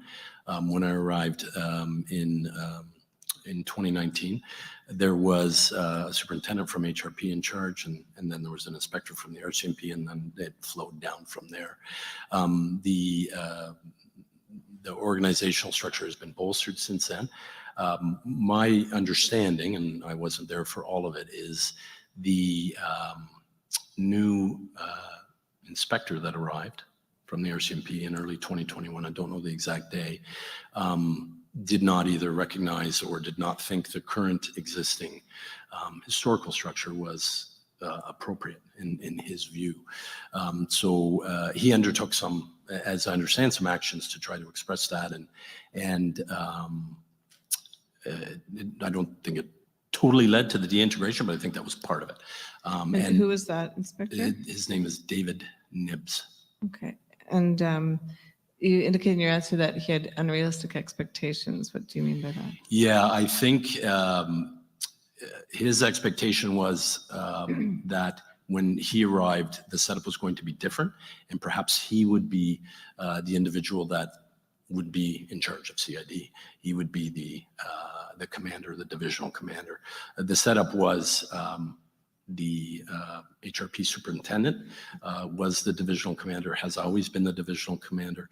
My understanding is he didn't recognize that, and because he didn't recognize that, he wasn't going to work in that environment. Now, having said that, while we do have to have a command and control structure, we also are open to conversations. Where are we going to put priorities? What investigations we're going to do? Those kind of conversations happen at, the command level within CID. But I think this particular individual had some unrealistic expectations of how things were going to be, and that's what led to a lot of the things that happened within there. So how do you resolve that chain of command issue in an integrated unit? Because it's pretty hard to have two people in charge. Is there talk of alternating the leads, or is there a way to work that out? Well, we've tried to have discussions on that, but and this isn't really a project or a project team or an integrated project team. This is an integrated police service with accountabilities, and when you don't have the accountabilities, problems can happen. We've had a number of them occur within CID that we've tried to deal with, and we have through further staffing, increased supervision, those kind of things. So I don't think it's realistic to say that in an 80-20 split, we have, it varies a little bit from time to time, 144 sworn in civilian staff. I think it's in part of the disclosures from HRP. They have 29. Could the Rcmp come in and be in charge of the entire unit? We could certainly have that discussion. Is it reasonable and feasible based on the breakdown of staffing? That's another conversation that we would have to have. Currently, we have a superintendent in charge. It's an HRP superintendent. We have an inspector in charge from HRP, an inspector in charge from Rcmp, and they look after all the different branches that flow from that, basically equally. And in conjunction with and in discussions with the superintendent. And beyond that, Janice Gray was very active, having management team meetings with Deputy Chief Don McLean, that's his area with HRP, and they would meet on a regular basis to discuss, investigative priorities and those kind of things. So those kind of discussions took place. I think the individual that arrived wanted to have his turn to be in charge, and under the current structure, there's no fit for that, and really somebody has to be accountable at the end of the day, and currently it is the superintendent in charge of CID, and that individual is accountable to the deputy chief in HRP. But that's not to say that the work isn't getting done. I believe 100% it is getting done. I believe that dialogue is happening. There's a new senior officer that has come into CID. His name is Inspector Turner, and my understanding is those discussions are now being had between the current command team and Inspector Turner. Does the fact that the RCMP is accountable to H Division leadership and national headquarters in Ottawa impact its ability to integrate operations with municipal forces? The way that it works, and I'm not aware that it's set up this way anywhere else in the country, where two police services report to the Board of Police Commissioners, the same Board of Police Commissioners, with distinctive, different roles. So I report to the Board of Police Commissioners in HRM, and they provide direction to me on a regular basis. The Chief Superintendent of the RCMP reports to the Board of Police Commissioners in an advisory capacity. And they are regularly, and rightfully so, I'm assuming, they're getting direction from Ottawa. They have to, they abide by that direction from Ottawa and all those kind of things. So that in and of itself is very, I think, the only unique setup in the country. That's my understanding. I stand to be corrected. In addition to that, I have reporting responsibilities to the CAO that the RCMP does not have. I have budgeting responsibilities to the board and to the council in HRM. Our CMP's budget, as I understand, is handled through the DOJ. So there's a lot of different things that are going on that I think cause, we work with it, we make it work, but there are things that the RCMP either won't or cannot do in HRM because it's not part of their direction from the national body. Retired Chief Superintendent Janice Gray was interviewed by the Commission. If we could see her interview transcript, it's Exhibit 3920. At page 24, she did talk about her experience in British Columbia, where she was aware of other integrated units. And I appreciate you don't necessarily know how it works in British Columbia. That's fine. She described the integration there as more mature, was the word she used, because she said in Halifax there were areas where Hrp policies and procedures don't align with the RCMP, although then on page 25 she said there were ongoing discussions. So are those the kind of discussions you're talking about the command structure? Are you a part of those discussions of how to make this more seamless? They generally happen at the superintendent deputy chief level. I'm always made aware of it. We see where we can go and how we can adjust to be able to work it out. My understanding is that of late and prior to Inspector Nibb's arrival, there was a relatively I don't think it was perfect by any stretch of the means, but I think they had a working arrangement. I think with his arrival and his, kind of mindset on how things should be done, I think the policy should become more amplified. And I don't have all the policies memorized or anything like that, but in Halifax, our policy directs us to handle exhibits a certain way. The RCMP handles exhibits a different way. The reason that, not the only reason, but part of the reason, as I understand, is because their staffing model, because the people that they have available to do that kind of work, either provincially or locally or whatever the case is. We have a very different model that allows us to process things a certain way that, in my view, could be argued continuity is better, chain of continuity when they go to court, processing, all those kind of things. And I'm not saying one is better or worse than the other. I'm saying they're different. So to get over that hurdle, you would have to either amalgamate the policies and arrive at something in the middle, which is defendable and all of those kind of things, or pick one or the other policy to follow. But fundamentally, the deployment of the officers don't match the execution of the policy. So I'm not sure exactly where you go. Certainly open to the discussion to see if we can get there. I'm not familiar with, or exceedingly familiar with the IHET model. My understanding that is a program, I don't understand that to be, the RCMP and whatever police services are involved. I think West Vancouver and Abbotsford, perhaps. Don't quote me on those. I don't think the chief in Abbotsford is sitting with the chief superintendent of IHET every month reporting to the Board of Police Commissioners. I don't believe that's the way that's set up. I believe that is a separate program that agencies contribute to. And as a result of their contributions, they handle homicide investigations in geographical areas. I don't believe the Vancouver Police Department is part of that. So it's not in my, I don't understand it to be BC-wide. I don't know enough about it. I can't speak to the maturity level of it, but I can tell you my understanding of it is very different than the model that we have here. The Commission's seen a report that summarized some issues that were pertaining to H Division officers, and there were some comments in that report about the situation with the integrated arrangement with HRP that I just want to ask you about. Can we see COM 00624565, please? That's already an exhibit. And I'd like to look at page 8 of the document, which is page 10 of the PDF counter.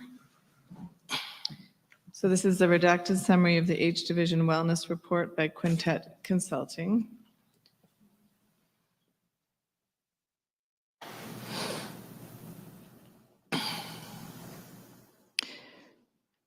And if we can just scroll down a bit and start at the second paragraph there, where it says, many spoke about similar funding issues regarding Halifax Police, and it means similar to funding issues as between the provincial and federal police forces. And so it talks about the integrated policing model. If you could just keep scrolling down a bit, please.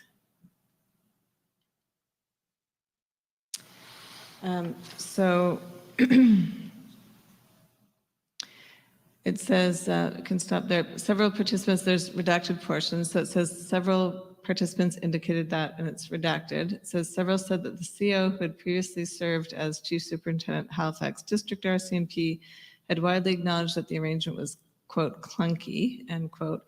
Some said that there was an ongoing, quote, turf battle, close quote, over operational control and funding, and that MOUs were poorly drafted and not adhered to. A few said that they were not truly integrated and have different policies and procedures. A number of individuals said that and it's redacted, were actively undermining their RCMP colleagues, not acknowledging their presence on a daily basis, denying them access to information, and leaving them out of critical meetings with HRM officials. And it goes on. So do you have any sense of issues like that going on in the integrated unit? Well, I would say that the integrated unit is not perfect. I would say, and I mentioned it earlier about the assignment of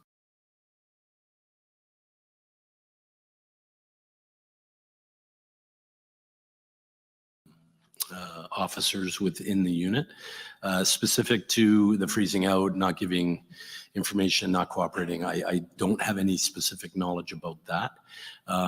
It would be good if, I don't know when this report came out. It would have been nice if it was shared with me. I certainly would have been happy to have that discussion and dialogue and participate in how we make things better and improve the relationship. The integration in CID in and of itself, as I've mentioned, is not perfect. And there are a number of competing interests in that area. We have two different collective agreements. So we have, the ability to take annual leave in the summertime is, could be an issue. It might be one set of rules for RCMP members to be off and a different set of rules for HRP members to be off. If one of them is perceived to be a better or greater benefit, that's going to create some issues within the working group. And that's a very small example of things that we, they live with and they have to do that. So, if the past CEO, which I'm assuming is Lee Bergerman, as she was the previous Chief Superintendent of the Halifax District, is saying that to her people, it would have been nice if she shared that with us at HRP so we could have that dialogue at the higher strategic level. I don't recall her having that conversation with me. She may have had it with somebody else. I don't know. But the general situation in CID, as you can imagine with the split, the assignment, the difference in policies, the way they approach the competing interests for investigations, there's a lot of things to work through. And that's why that command team needs to be cohesive and on the right track, communicative, accepting, taking everybody's ideas, all those kind of things, to ensure that they're doing the job they need to do. I believe they do. I believe the work gets done and it gets done professionally and appropriately. But is there some work to be done in there? I would say for sure. Did you or your officers take any steps to try and improve morale in that unit? I know Superintendent Matthews was very active in this area. He brought in HRM staff to try to help sort through the issues. I know people were interviewed. Part of it related to work environment as opposed to, from a harassment standpoint, that was part of it as well.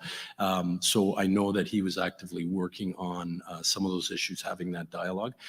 The other piece of this, and I would say, I came here in 2019. From what I read right there, the CO, I'm not sure how long Lee Bergerman was in the chief superintendent chair of Halifax district. This has been going on for a long time, clearly, and it's good that it's coming to light now. Perhaps we can take some steps. Maybe we have to look at a different model. I don't know. But my take of this is not new. I want to ask you a few follow-up questions about the Criminal Intelligence Service of Canada and Nova Scotia, which you did answer questions about. There's a question with a bunch of parts in your second set of questions in COM 63041, answer number 1. And this is already an exhibit. And here we have at the bottom of page 1, there's letter D, which says, who takes lead in acting on intelligence? And you describe the role of CISNS and CI Canada and the bureaus as focusing on organized crime. As you know, this commission's heard about a CISNS bulletin from 2011 involving the perpetrator, which is Exhibit 3418. It doesn't mention any ties to organized crime. So I'm just wondering, did the mandate change since then, or does CIS still also share intelligence about individuals who are not necessarily being suspected of organized crime? It's a broad provincial team. Obviously, you have the answer there. What Citizens or ultimately the PEC looks at is the broader threats to the province. Organized crime primarily as a focus, could be serious crime as well. I don't know.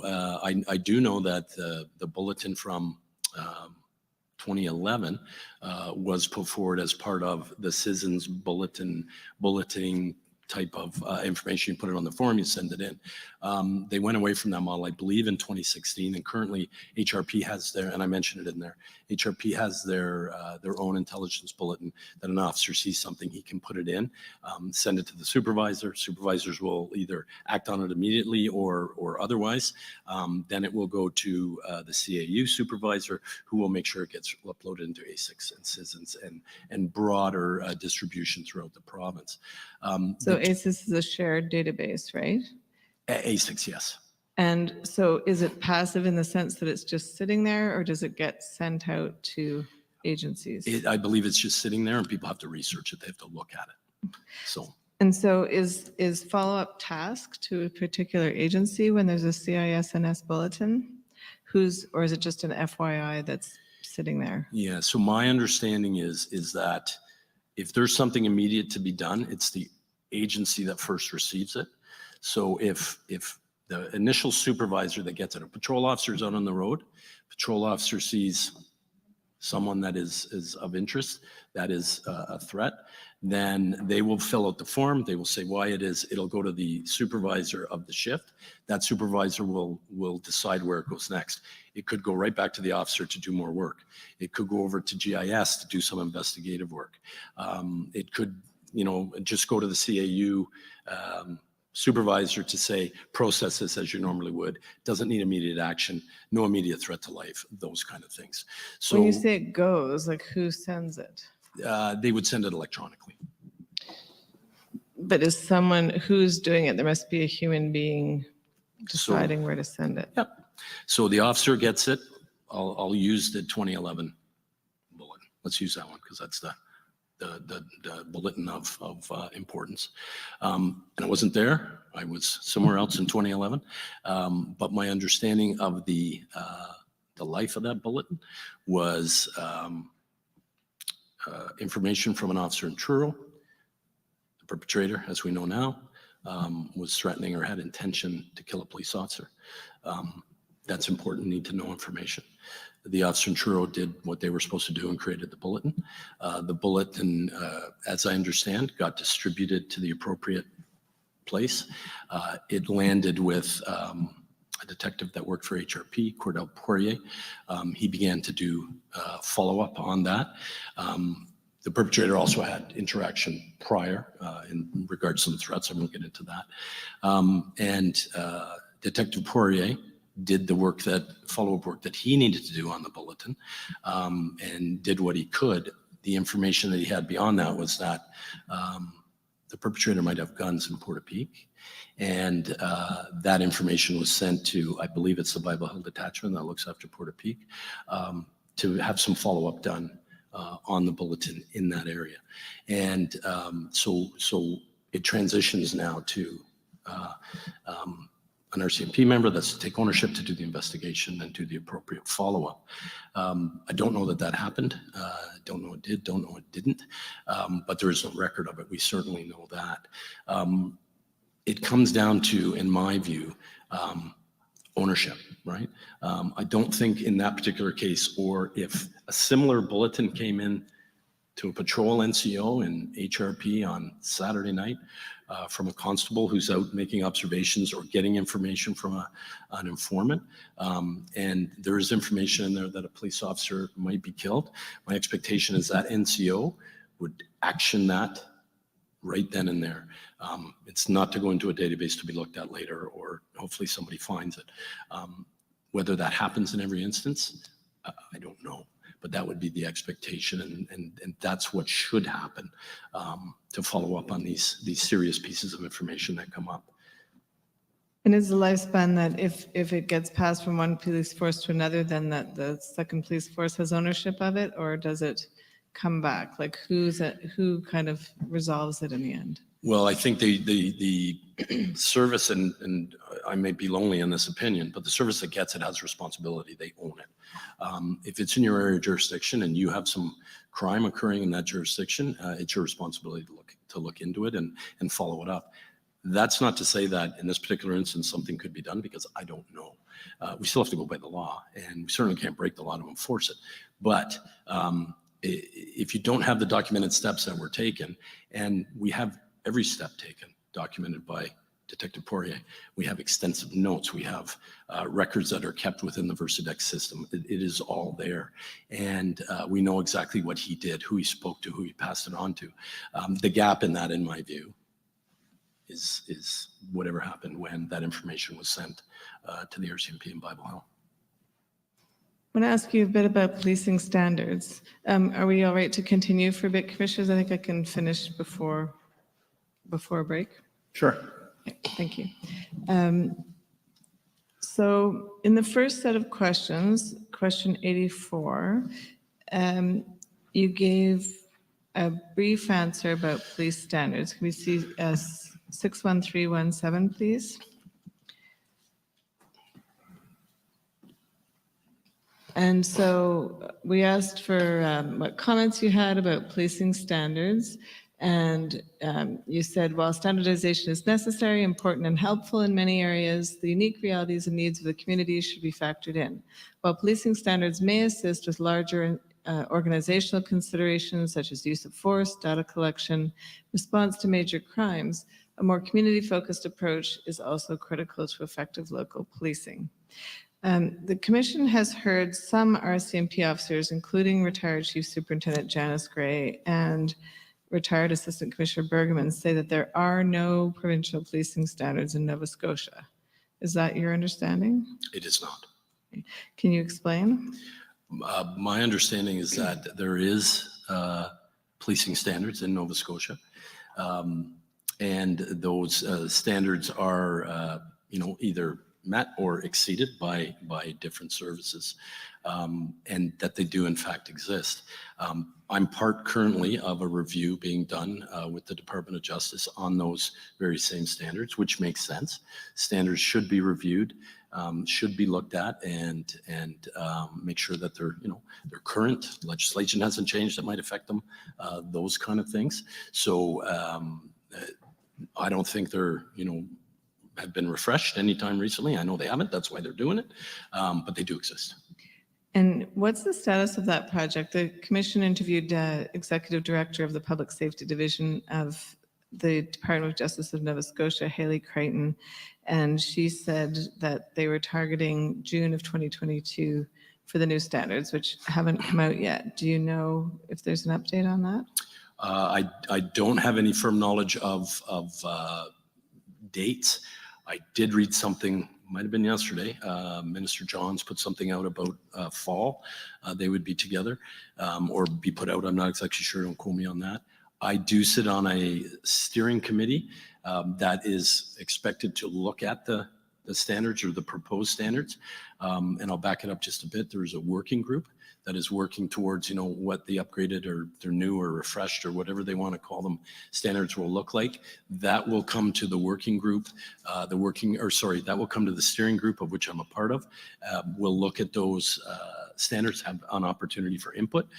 Perhaps if we want to recommend some changes, my understanding is that opportunity would be there, and we haven't had that meeting yet. Is the Rcmp also part of the working group in the steering committee? I believe they are, yes. So if there were policing standards, would it cover things like continuity of exhibits that you mentioned as something that's different in an integrated unit, and maybe it could resolve some of those different ways of doing things? I would say potentially. There is standards around property and exhibits. We have been audited on those by the Department of Justice, that one specifically. So, the status of them, or is the RCMP policy lacking, or is the Hrp policy lacking in the handling of exhibits as compared to standards? I don't believe that to be the case, but again, the review might tell us, or the new standards that come out. I think in this particular case, it's more of the procedure, the how, the who. Do exhibits get seized and processed by members of FIS, or does a member from SIS come in, tag everything, leave it in situ, and someone else comes in and takes it and secures it? That's one small piece of it. It's just a little piece that's on my mind. I'm sure there's more to it. So could it fix the problem? I'm not sure. If the Department of Justice is going to say, here is the policy that everyone in Nova Scotia will follow in regards to property and exhibits, I think it will fix the problem. I don't think the Department of Justice is going to say that. I think they'll say, here are the standards that you need to meet. Leave it up to individual police services to go and develop a policy that's going to meet those standards, and then come back at some time in the future and audit against the policy versus standards so they can take some sort of measurement. So in other words, they might say you have to ensure continuity, but leave it to individual agencies to decide exactly how to do that. Exactly how to do it. And then it goes to the deployment. We have a certain, a forensic identification section that's staffed a certain way. The Rcmp have a forensic identification service that's staffed a certain way and serving different areas within the province. Those are the things that have to be reconciled. And those are the things that I think can be reconciled by deciding on what police service is going to be the police service of jurisdiction, municipally, town, province. I want to ask you about another aspect of relations between the Rcmp and the municipal chiefs, which is the tracking that the Rcmp started doing in early 2021 of costs of assistance from its provincial policing resources to municipalities where it doesn't act as the municipal police force. You're aware of what I'm talking about? Yes, I am. Okay.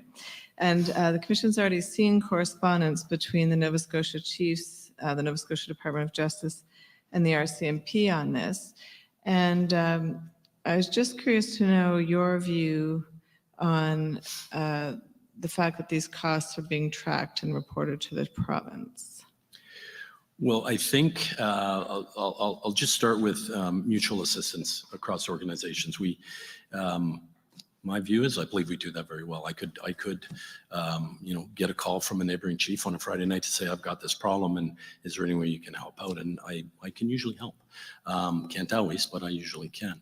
And that would be the same, I'm sure, that if I called up John Ferguson now and said, John, I need some help with something, I'm sure John would do it. Recently, when we had the memorial for Heidi Stevenson, I contacted John and I said, John, would you like us to handle calls in Cole Harbour or something like that? We can do that so more members can attend the memorial. It's those kind of things. So there's some proactive things sometimes, and then obviously some reactive things. When I get a call from a neighboring chief on a Friday night, I don't know that they have a need for something. I won't know until they call me. Right.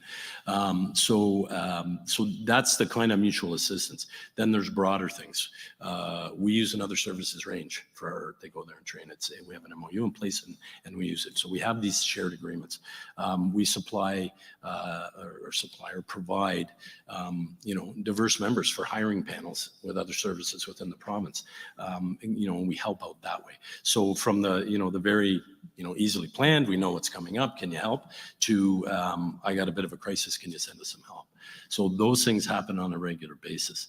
They generally happen without formality because there generally isn't time for formality.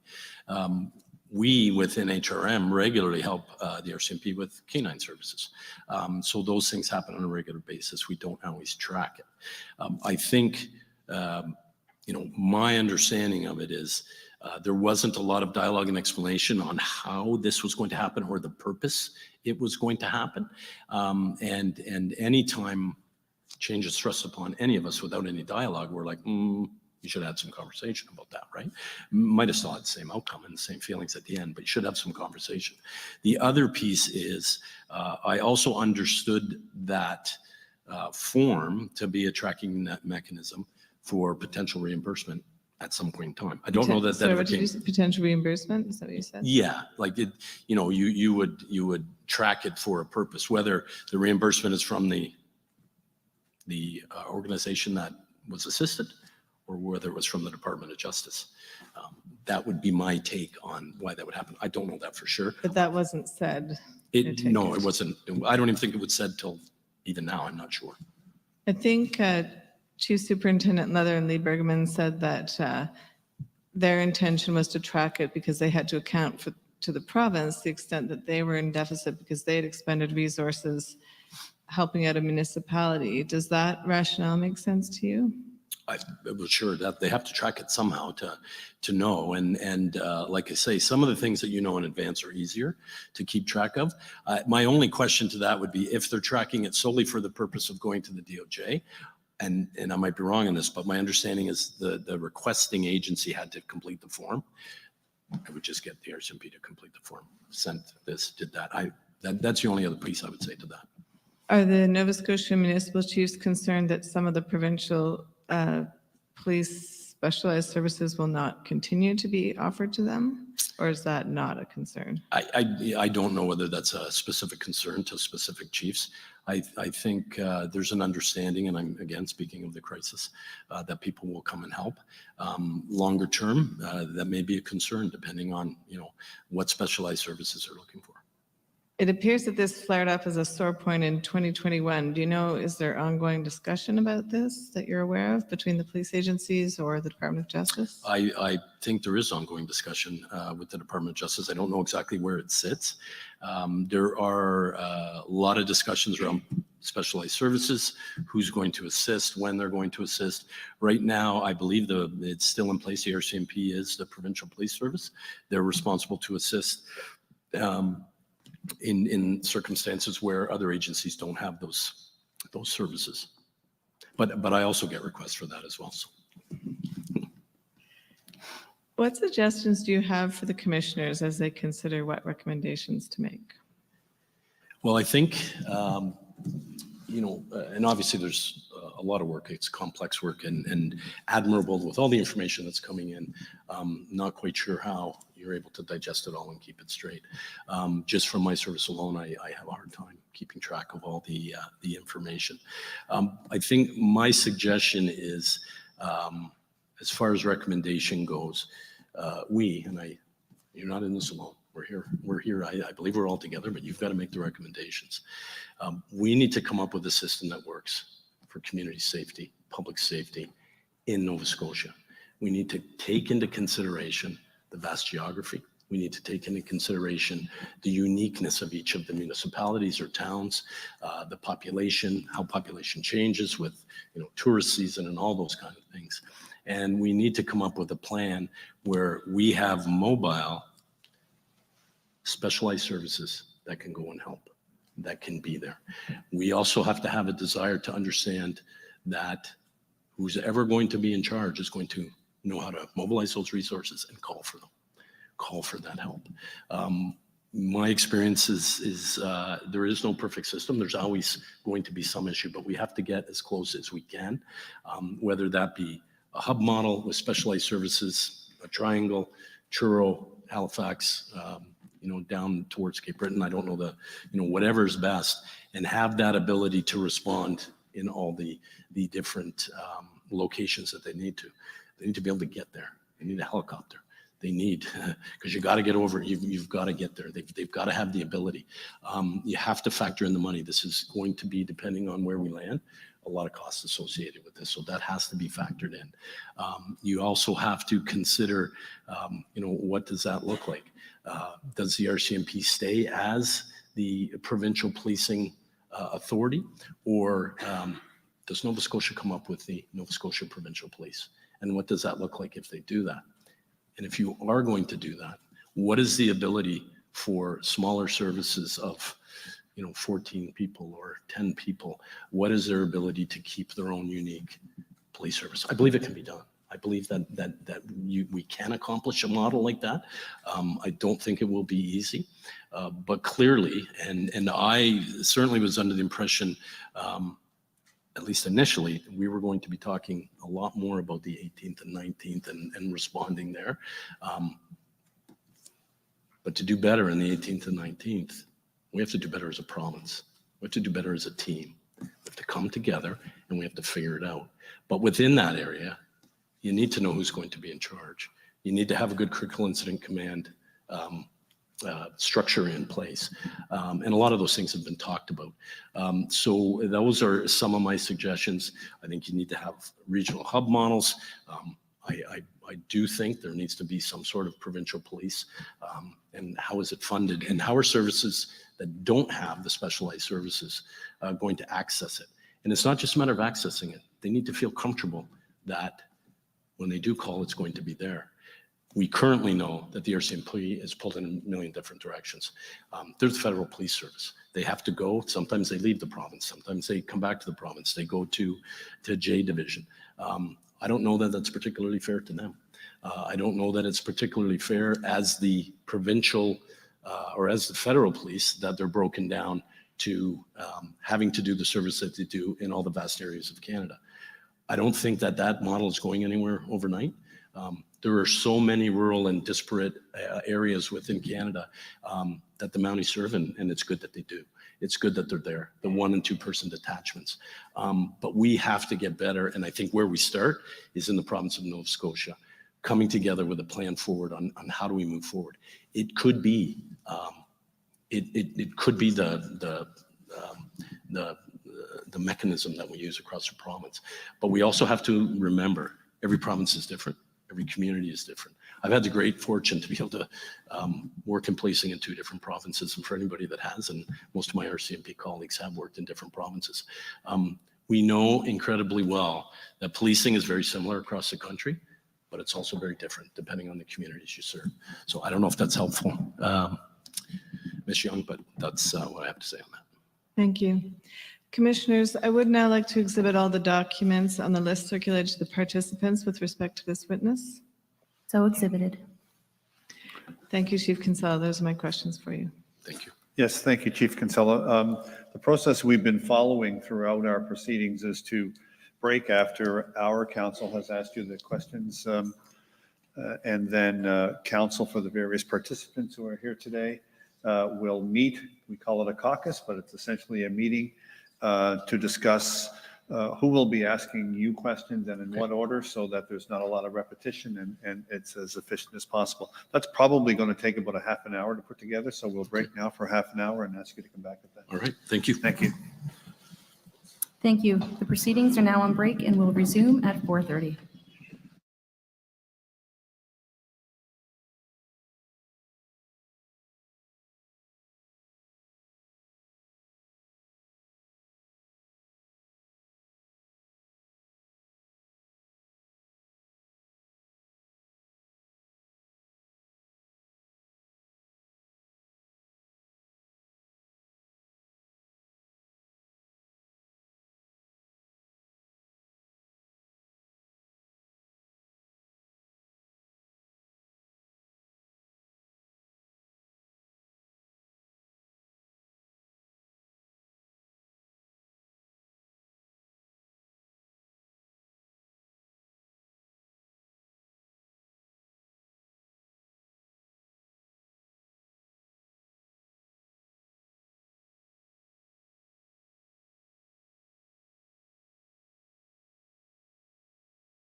Sorry.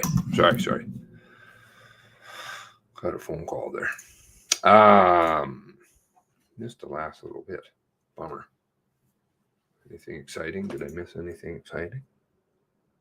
Cow kiss.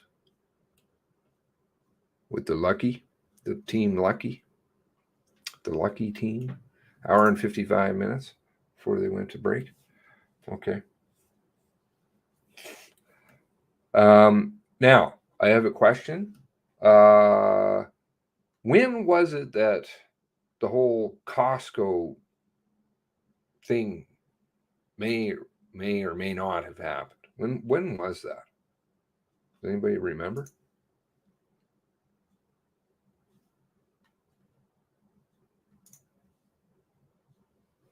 I'm trying to find when that was.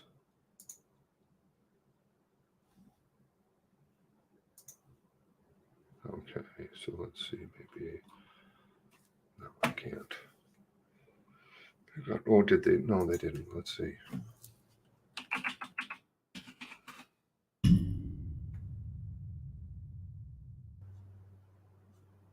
Okay, May 12th was the article. Thank you. All right. Let's just have a quick boo at that.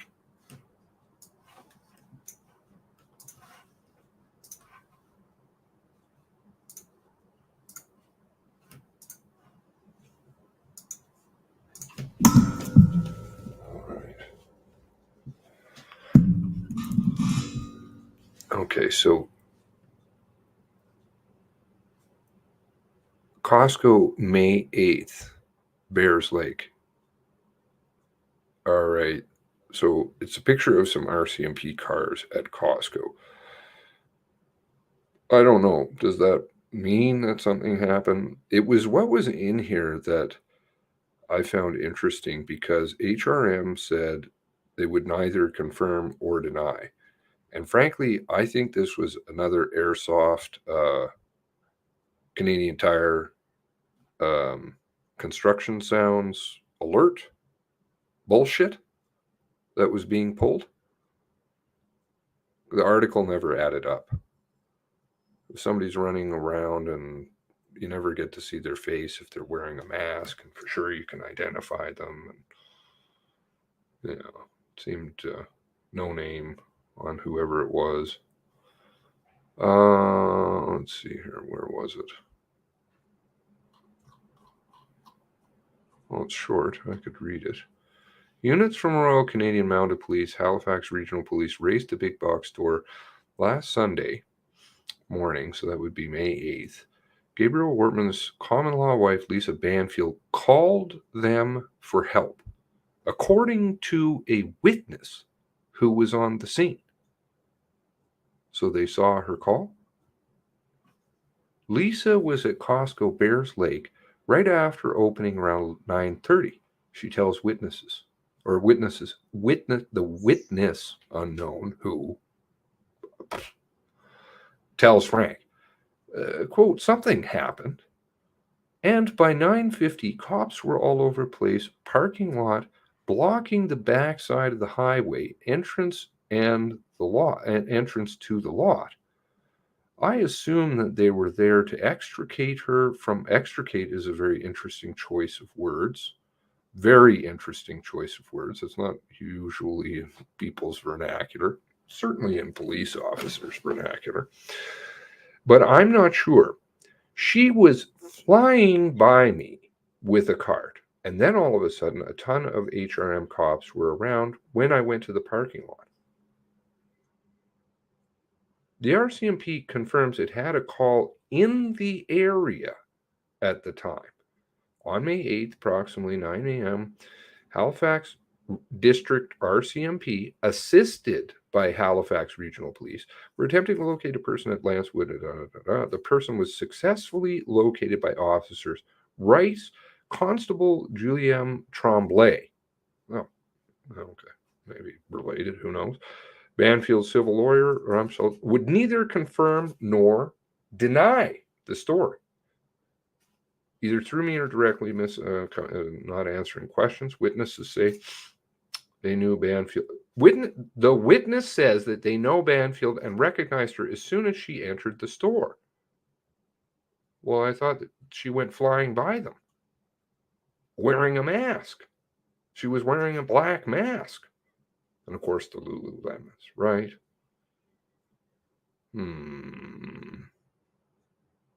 Witness also noticed two people, a man and a woman, who may have followed. The person believed, who appeared to be tracking her up and down the aisles. How could you track somebody? They're flying up and down the aisles. Like, they're trying to make it sound like family was stalking her.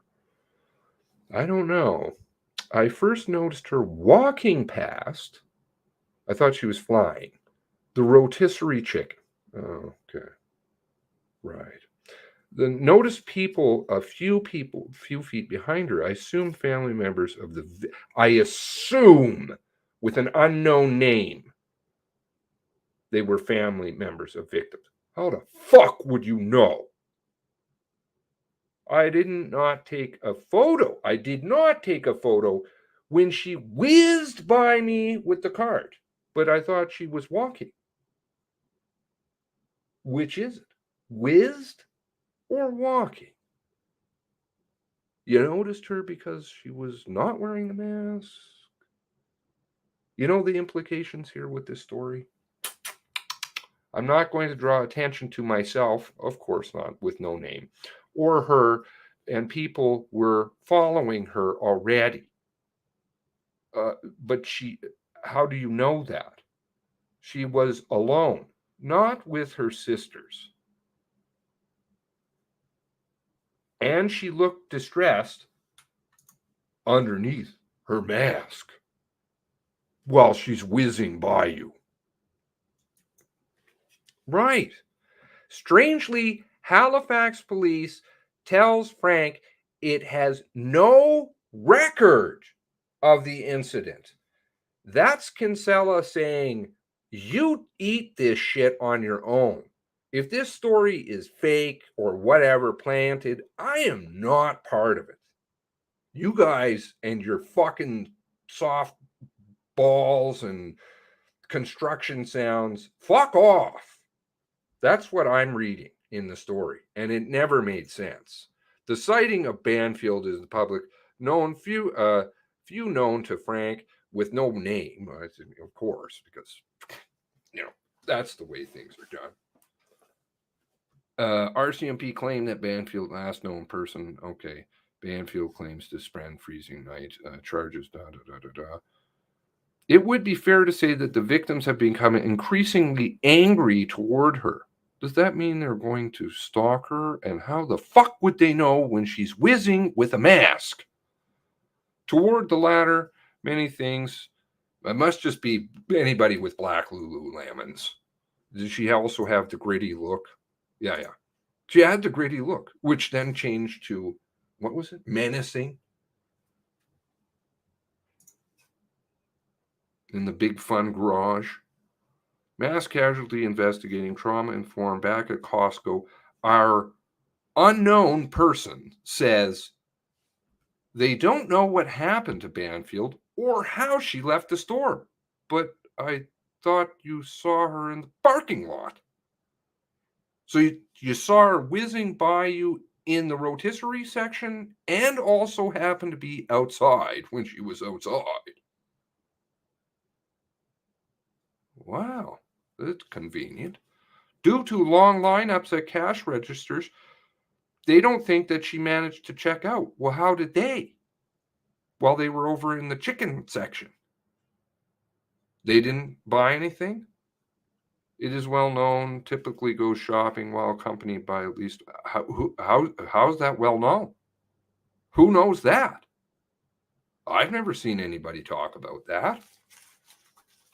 Certainly not well known to me.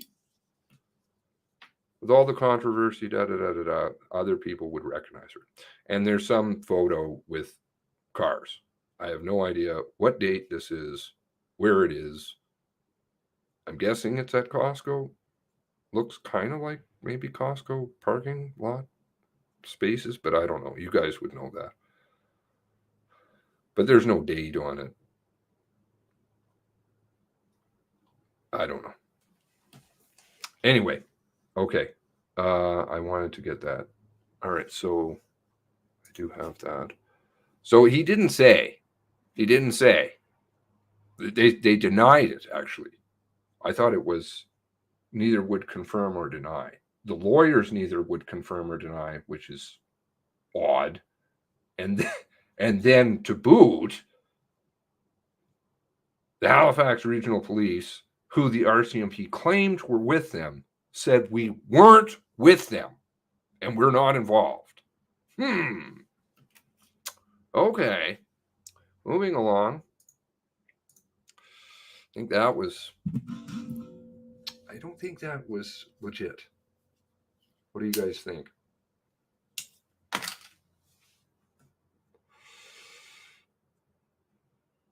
Somebody should ask him about the fucking airsoft stuff and the construction sounds. He did say that they were pressured, was my read at the beginning there, into using alerts.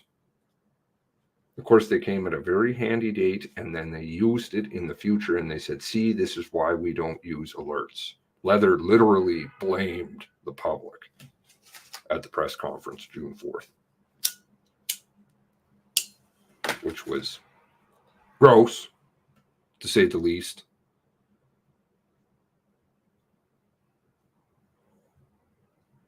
Whizzing. Yeah, whizzing. She had the grid look. Costco is in, okay, maybe another hoax story. I don't know. I don't like to make accusations, but I like logic. And if logic makes sense, then it makes sense. Somebody could see somebody maybe in the store, but they're also not going to be outside at the same time, right? When they were whizzing and they didn't have a chance to check out. If the person went to the store, they went to buy things, so that means they're going to have to line up, and they knew the lines were long, so they wouldn't be outside. You follow?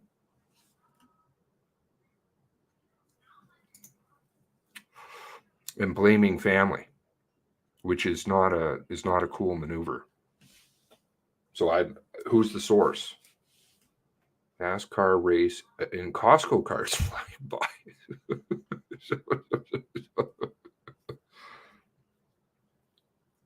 The Bandex Bandit in a black mask. The Whizzy Whiz at Costco's. I don't know. Pretty fucking strange, man. Like Rob the Carpenter. Yeah, I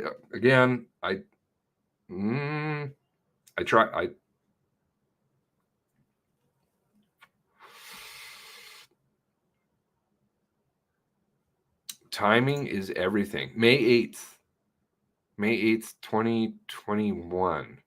May 12th. What was happening around that area of time?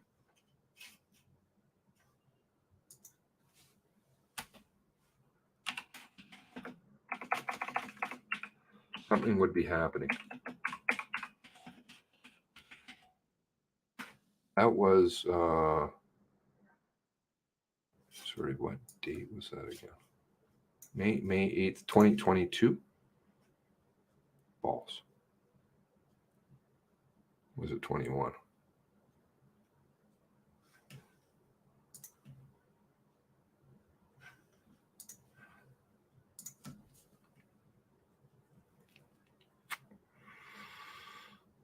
Yeah, well, I'm going to look it up. What was it?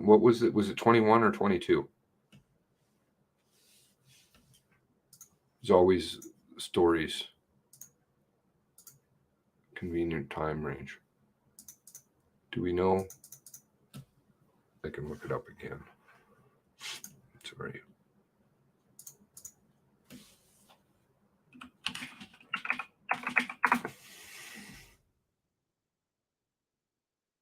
May 12th. I'm guessing this year. All right, so May. Let's just go from May to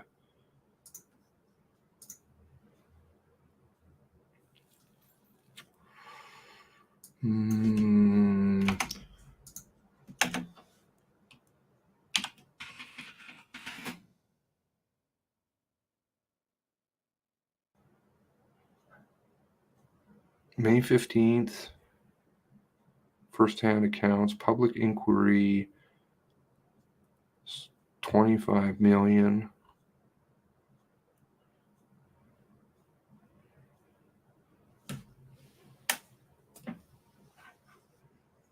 Sorry, I don't want to miss stuff.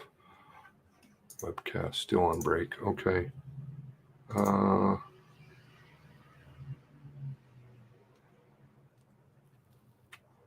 Thank God it didn't go out. Rcmp inspector. Emergency alert. Said of emergency. Thank God it didn't go out. Look at this sick stuff, man. Look at that. Who would even publish that? Unless you, well, I mean, it's good to see people are, oh, yeah. Whoop.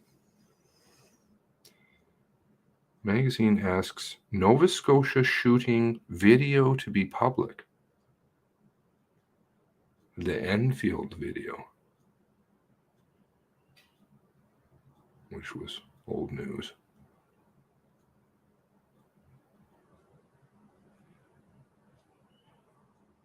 Documents detail initial response.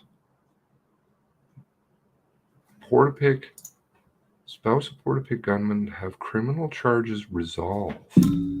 Ah.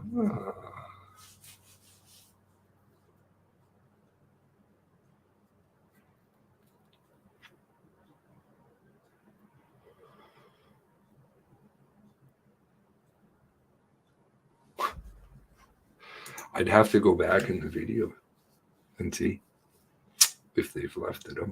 I don't know. Did I say something about it?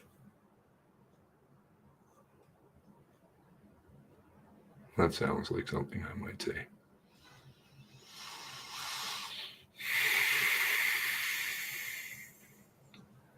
May 3rd. Yeah, I don't like, if there's those kinds of things, if I see them, I like to nip them in the bud so then they can't be used.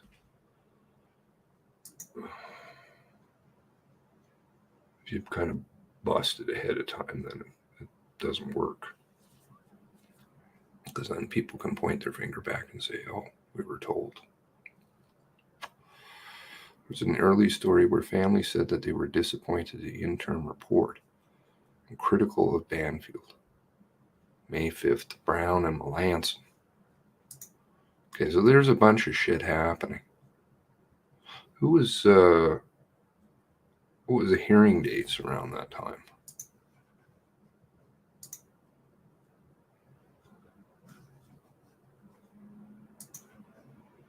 May.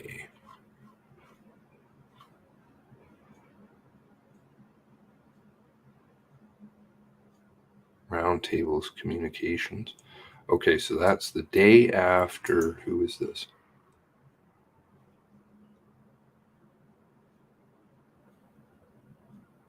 Public alert stuff appearing at the MCC.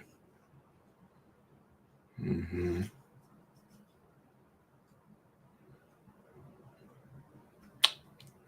not too particular. May 10th. The alert stuff.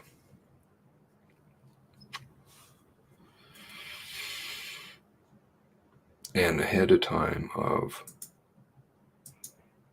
I think there's some big stuff coming out and around there. Tim Mills in Milton happens a couple of days later, 4 days later, and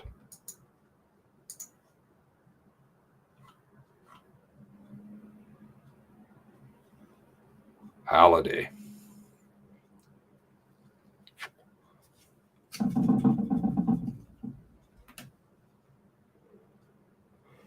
It's good to look for the DV. It's a good look for DV. It's not a very logical story. I'm hoping that the family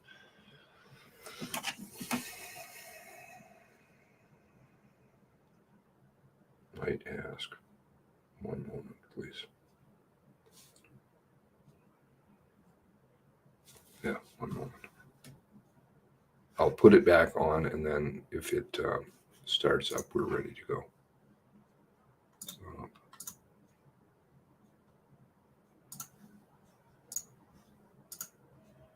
No, not that. This one.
Excuse me, everyone. The proceedings will resume in 2 minutes, and just a reminder to turn your devices on to silent.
Welcome back. The proceedings are again in session. Thank you, everyone. Can we bring the witness back, please?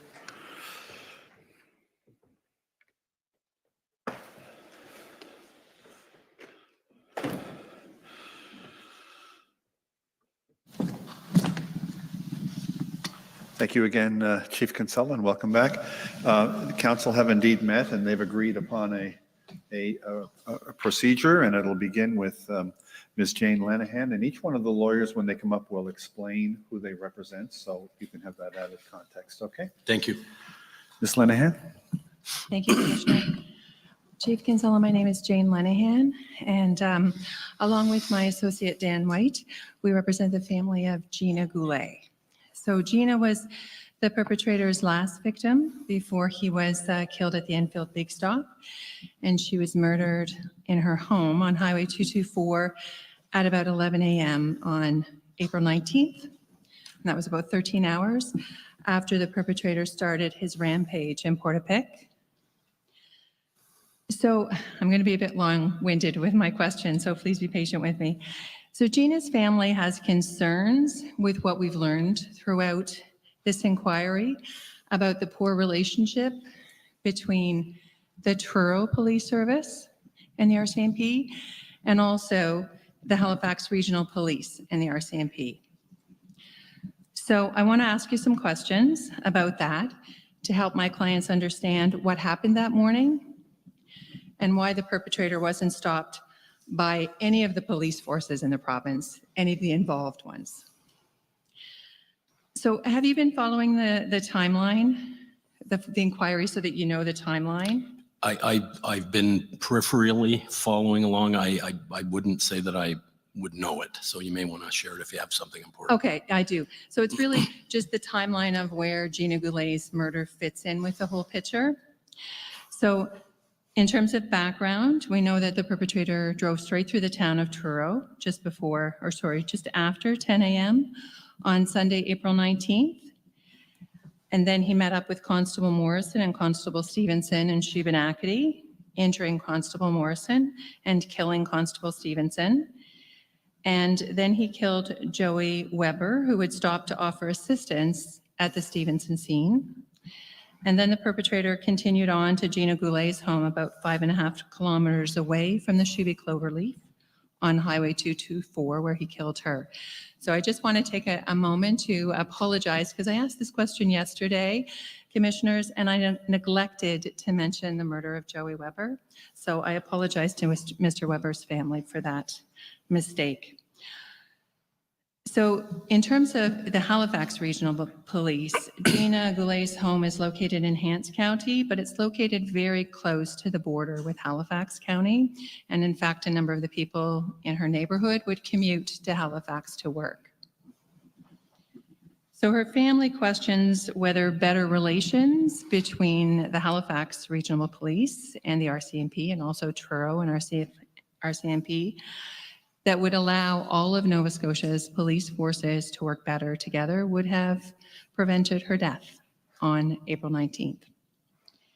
Do you have a comment or to that? Well, first of all, Ms. Lenihan, I just would like to express my condolences to Gina, Joey, and all of the families of all of the victims on behalf of the Halifax Regional Police and myself. So I do want to say that up front. As far as the relationship affecting the outcome of the perpetrator's actions, I don't have any specific knowledge that would indicate that. I've said earlier, the relationship piece is more, in my view, at the higher strategic level. At the operational level, I don't think that the relationship would have affected response or otherwise, as far as I know. I don't know the exact circumstances of how many officers were in the area, those kind of things. So I don't think it did without further information, unless there's something specific, that would be my comment. Well, I guess, Chief, to be blunt, what my client's family wants to know is where was HRP and why weren't they helping to stop the perpetrator? Right. Did HRP receive any requests from the RCMP during the mass casualty to assist them outside of HRP jurisdiction? No, the only request to my knowledge that we had, and I would know, was to provide assistance in relation to two of the perpetrators' addresses within HRP jurisdiction, and to help secure family members of those involved who may be potentially in harm's way. Right. So my question just really related to outside of HRP's jurisdiction. And the answer is we're no, aware of those activities of HRP inside the jurisdiction. Did the HRP receive any requests from the RCMP after the mass casualty to assist? And again, my questions relate to outside your jurisdiction, to assist in the RCMP in crime scene processing outside HRP jurisdiction, or filling in for RCMP detachments, like you just noted earlier, that you offered to do with respect to Constable Stevenson's memorial? So the answer to the filling in of the detachments, the answer is no. We received no request for that. As far as assisting, we did assist with forensic work for a CERT investigation outside of the jurisdiction. I believe that request came from CERT, Serious Incident Response Team. We did send some resources to the scene where the perpetrator met his end. We sent some officers there from HRP, but I can't tell you exactly where that request came from. All right, so the assistance that forensic services, HRP forensic services were asked for was in relation to the Enfield scene and the Onslow scene, would that be correct? That is correct, but ultimately we were not required at the Enfield scene, but my understanding is we did process the Onslow scene. Okay, thank you. So you didn't receive requests, But did HRP offer assistance to the mass casualty or to the RCMP during the mass casualty, again, outside of the jurisdiction? So during the evening, it is my understanding that there was an offer made of, what can we do?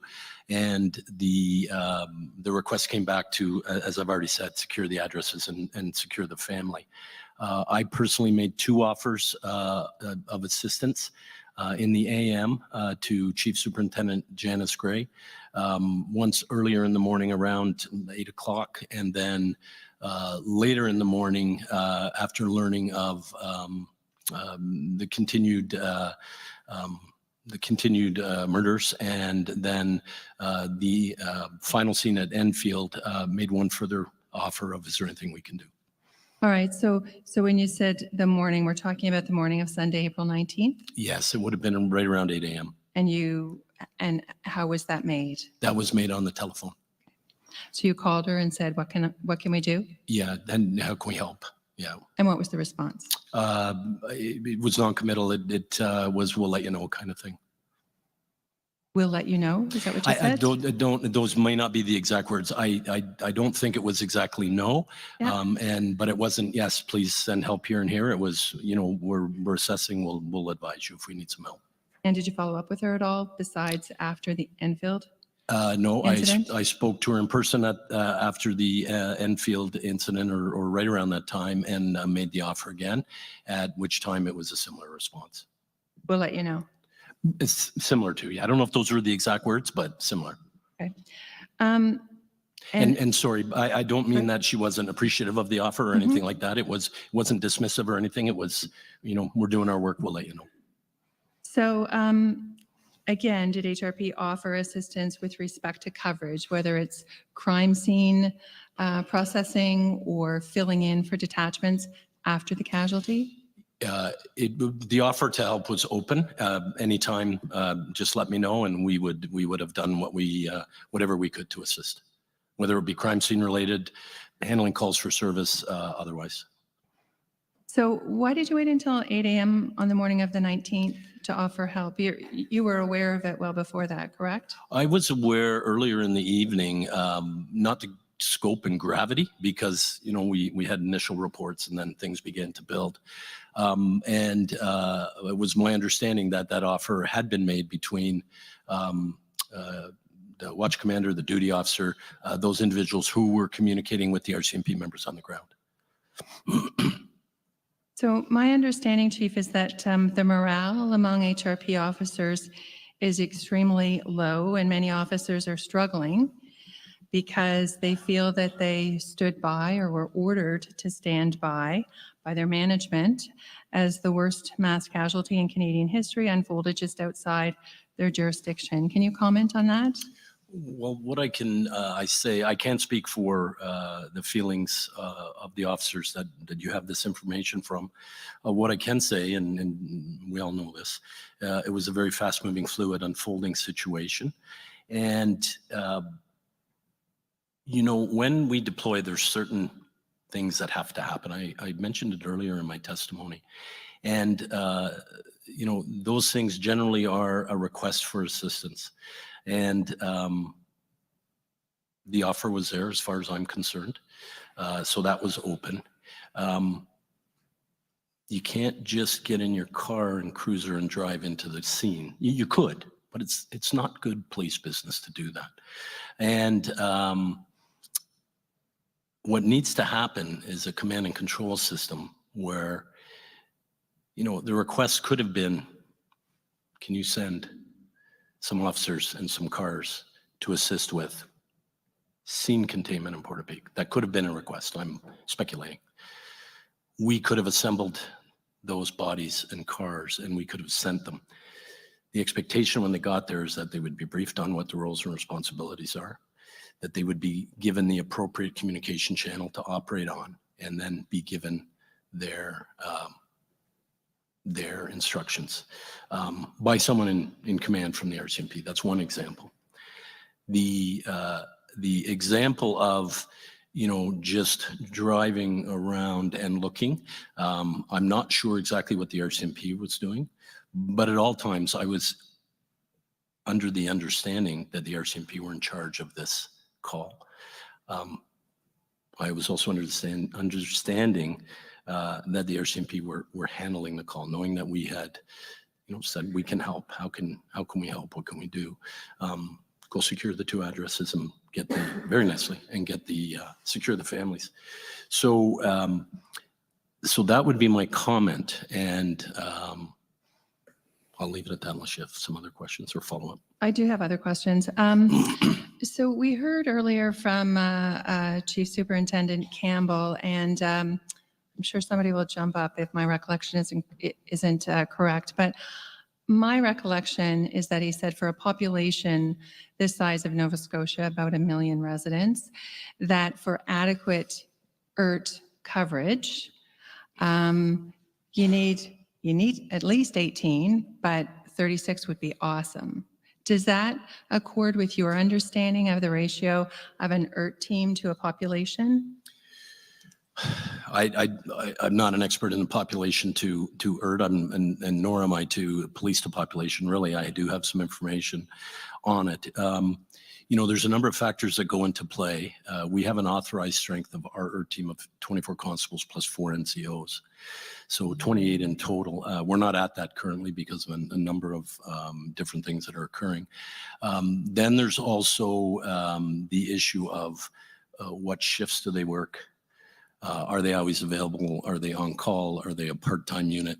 So I don't think, in my mind, that it's as easy as saying you need X number for this much population without some of those other factors being put in, and considering how that would play out.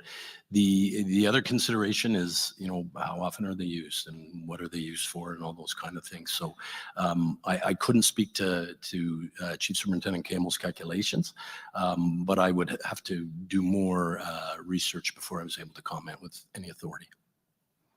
Thank you. So were you aware in April of 2020 that the RCMP was operating with what we now know as a fairly lean Rt team? I was not. And would you say, it sounds like you have a tactical background, that for an incident like this, part of the response, in fact, a key part of the response would be an Rt team? I agree. Specialized services of Rt would definitely be key. Okay. And can you explain a bit more why that Rt team would be key? Well, in the initial, and I might have some of the exact facts wrong, but this was a horrific incident very early on, I would say, with the number of people that were believed to be killed and the fires that were occurring and those kind of things. It got much more horrific as the night went on. It was very clear that people were being shot. At least that's the reports that I have. I didn't have them at the time, but I have them now. And it was also very clear that the individual was on the move and very mobile. So that would necessitate a certain type of response, which definitely would be Rt, and at the lower scale, certainly as many constables as you could muster organizationally that would be armed with C8s. Pardon me, I didn't hear the last bit. As many constables as you could muster that would be armed with C8s. C8s? Yeah. Okay. That's a longer rifle. Okay. So in April of 2020, was your Rt team for Halifax 28 members strong? Was that? They were authorized, but we didn't have every single position filled. Right. People come and go. We have to get courses, those kind of things. People get promoted. I don't know the exact count that they were at that time. Can you take a guess? I would say it was probably, I might be wrong on this, probably around 20, maybe down to 8 at that time. So why didn't you send your Rt team? Why didn't I send my Rt team? Yes. I didn't get a request for assistance. Okay, and couldn't you just send them or say, look, we're going to send our guys? No. They'll be up there in Truro, and if you need them? No, you can't do that? You can't just send them. Okay. I would like to just bring up Exhibit P002221.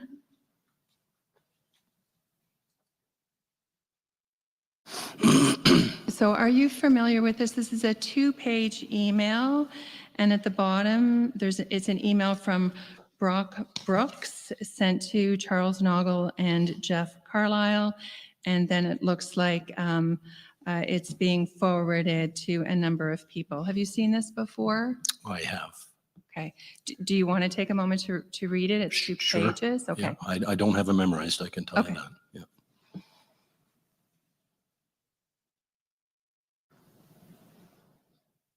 Maybe just let us know when you want the page turned.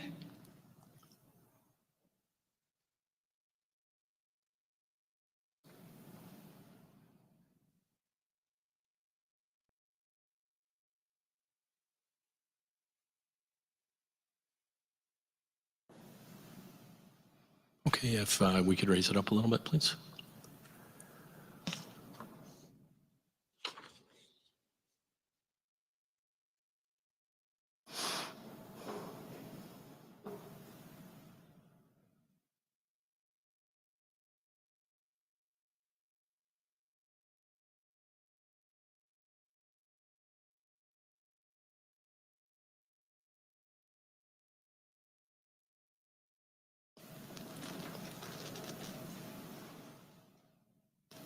Okay, and just up a bit.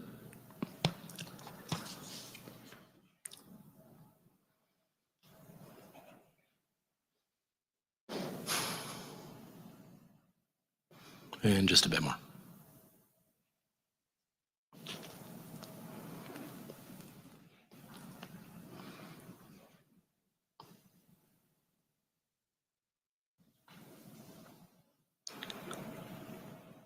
Okay, and just up a bit.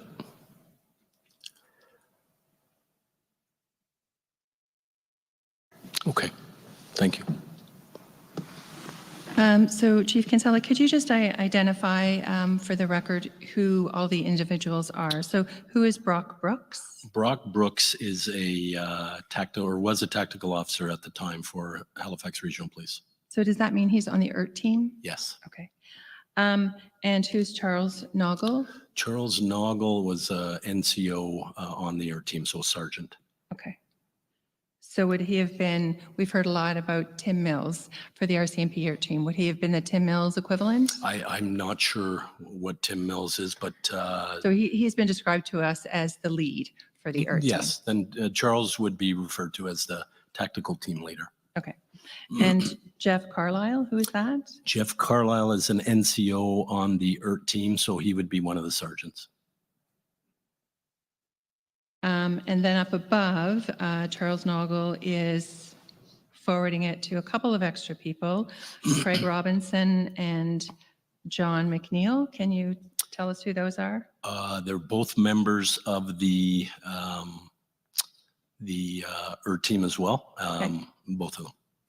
Okay. Or were at the time. I believe they're both not on the team anymore. But Thank you. So I just want to take you to the bottom third of the page.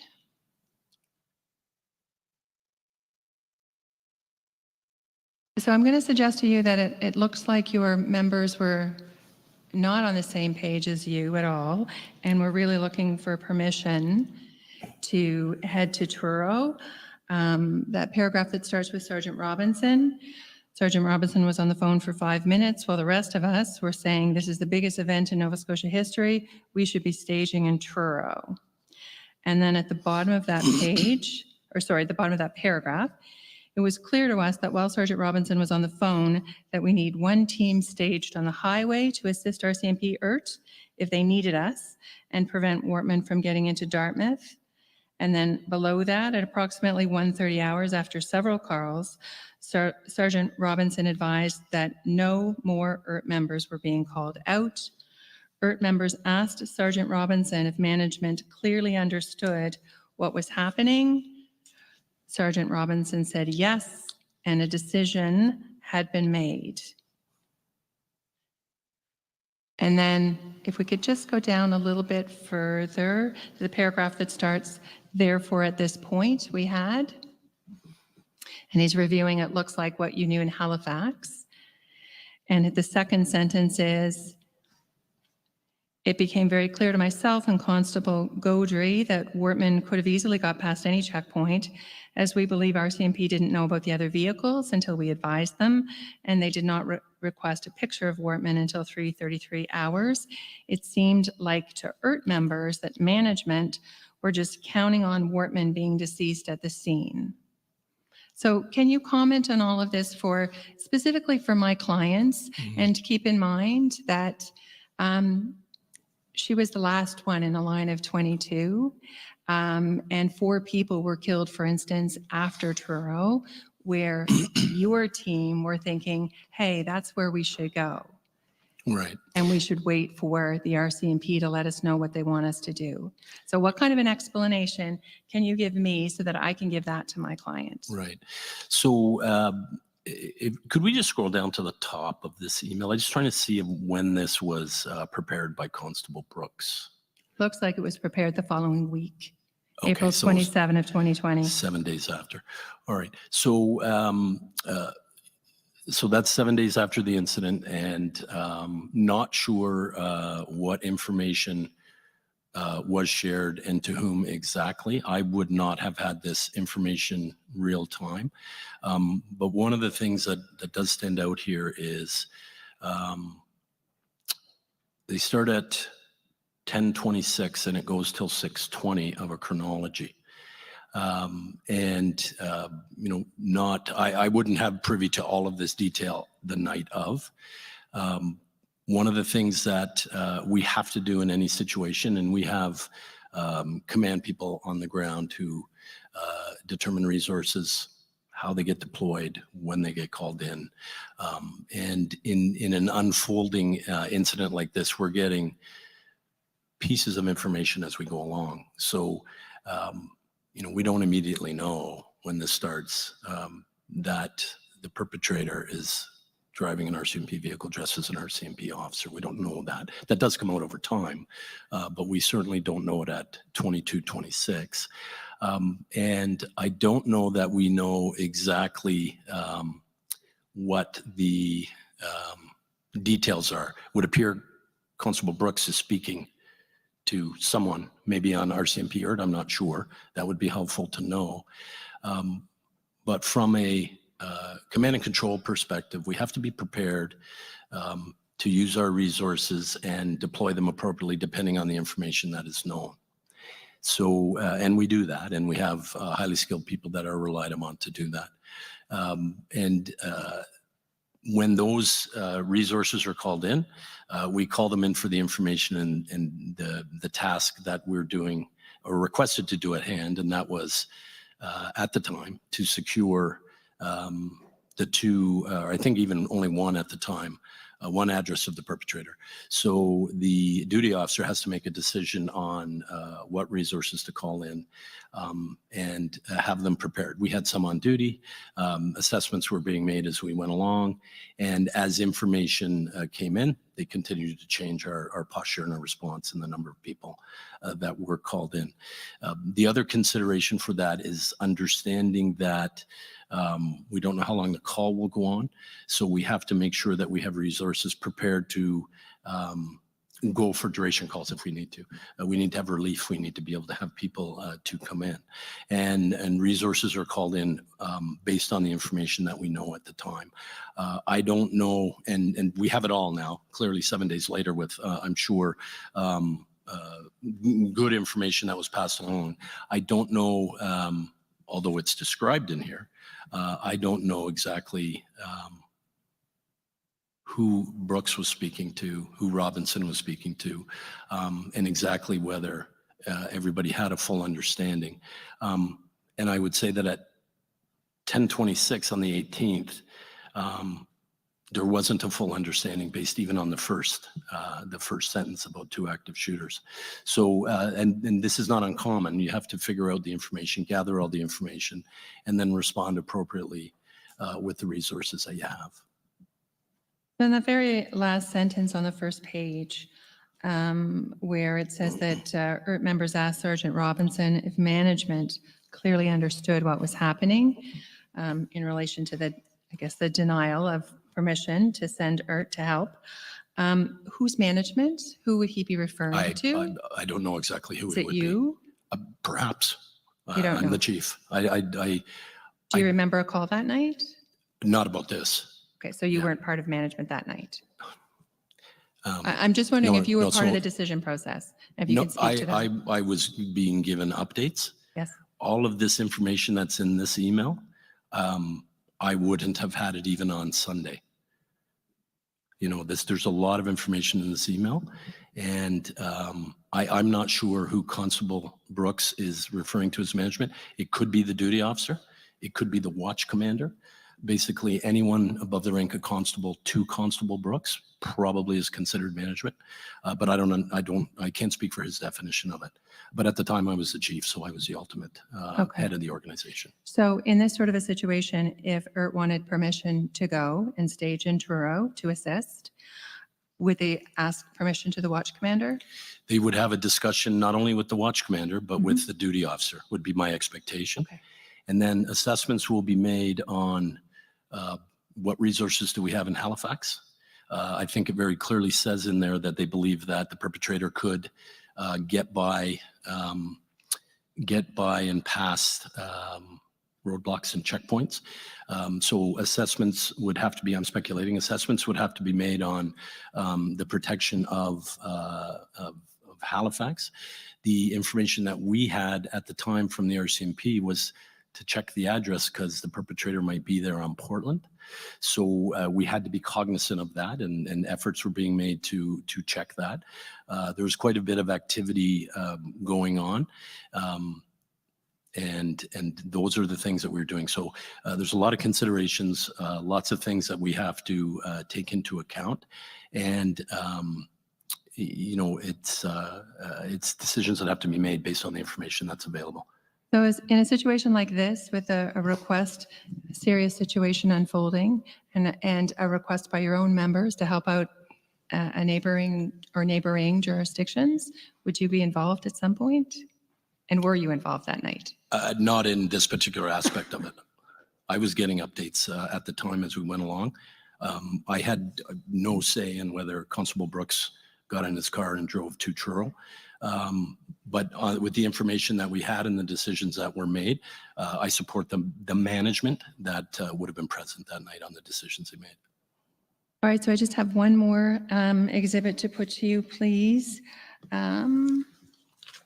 And this is exhibit P002130, and it's page 27, please.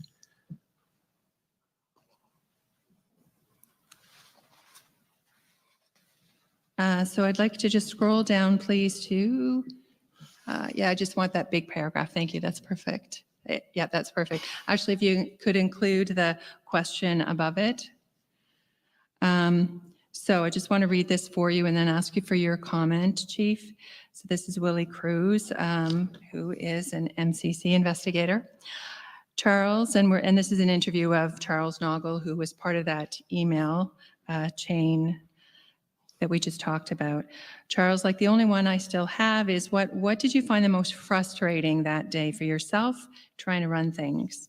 And he says, there's some American LEO sites where you can read debriefs. The Dorner shooting in California, 100-page long debriefs of what to do.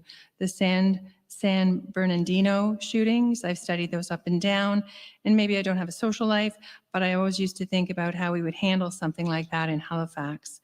And every time I ever thought about how we'd handle it, it was with everything that we had. It was trying to overcome what the bad guy was doing. Never in my life would I think that I would have to try to figure out how to get permission to call the resources out that are sitting down in the locker room. And that's frustrating.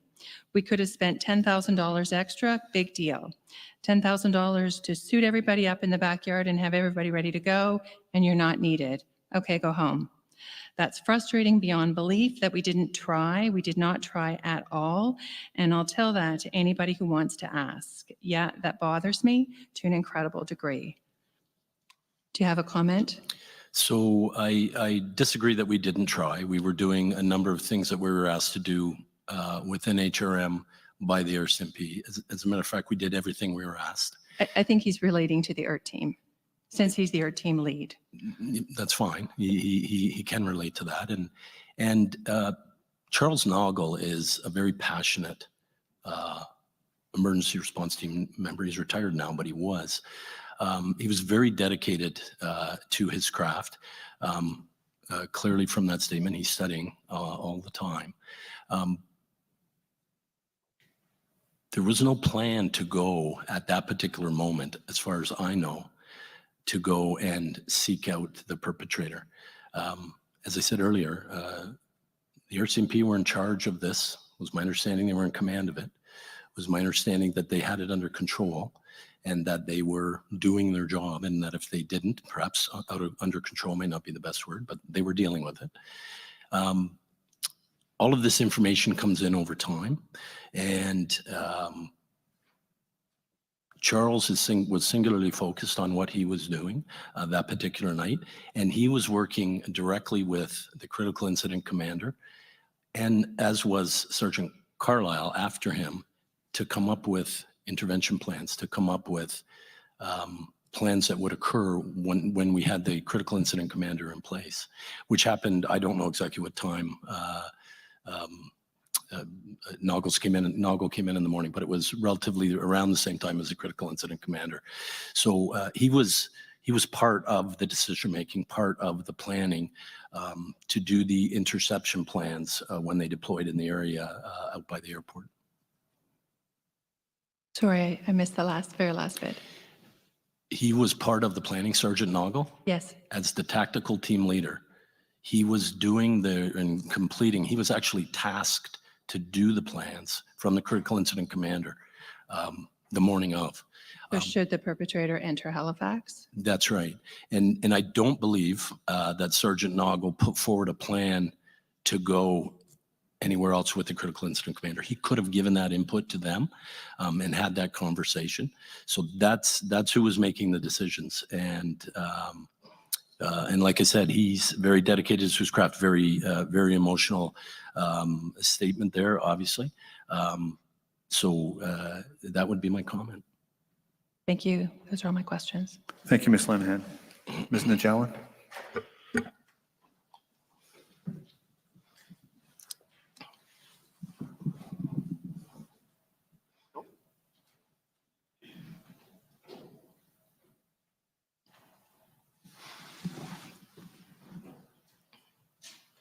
Good afternoon, Chief. Good afternoon.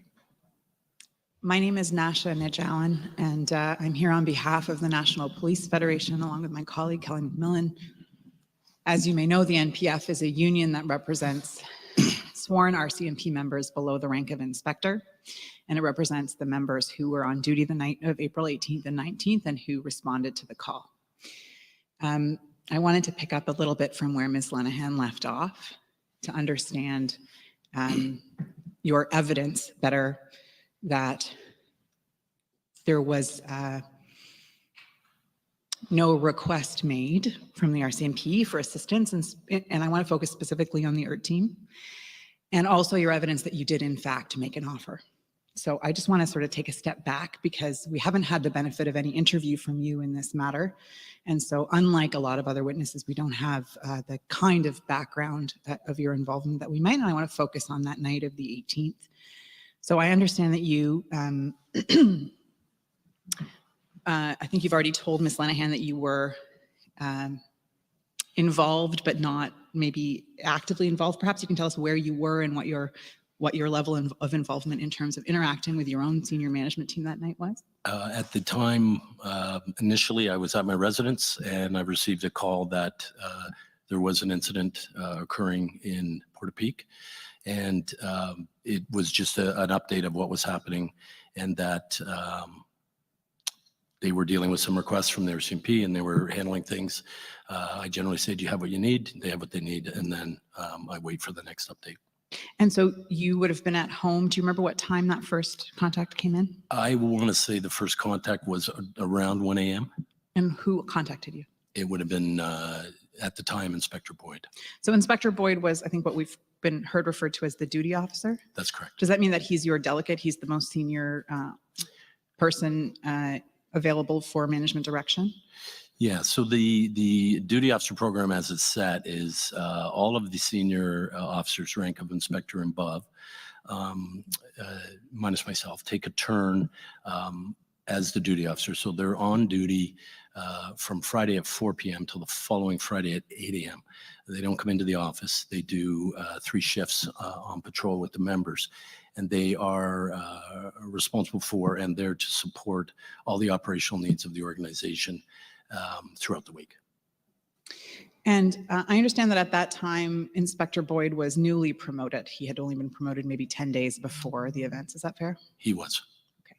And was Inspector Boyd making decisions independently that night, or were you providing him with input in terms of his decision-making? He was making decisions. He was the duty officer. Was he calling you for advice? He was calling me to give me updates, and we exchanged information. But he was some person in charge and making those kind of calls. So we had a 10-day newly minted inspector in charge that night, and you were hands off, would you say, or were you involved in the decision? I wouldn't say hands off. I mean, he was sharing information. If obviously part of our role and part of the duty officer protocol is when a senior officer either needs advice or wants to provide an update, they call the on-duty deputy chief, or they can call myself. In this case, I was the one that was taking the calls. So they would provide updates and information would be exchanged. My responsibility as the chief, as a deputy's would be, if the update was significantly going off course, then there would be some advice given. And did that happen that night? Did you find him going significantly off course? I did not. Okay. And what training does a duty officer, when they're newly promoted, receive in order to be able to fulfill that role as of the senior officer of the force? They get. I have a session with them. I go over roles and responsibilities. They get a duty officer protocol, and then the mechanisms are put in place for them to call for assistance. And were you making notes at home that night, Chief Kinsella? I did not make notes, so Were you listening to the radio for updates? I was not. Okay, so your only source of information is officers who might phone you to provide you with updates? On that particular evening, yes. You didn't think it was necessary to get more involved than that? I'm sorry? You didn't think it was necessary to get more involved than that? Not with the information I had at the time. That changed over time, and obviously came into the station in the morning, those kind of things. So as the information came forward.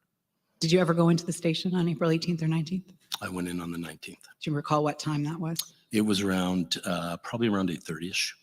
So at 8:30 in the morning, you were in headquarters? Yes. And were you involved at that point in any of the decision-making that was happening at headquarters? I was getting more regular updates. We were figuring out what was going on at that point in time.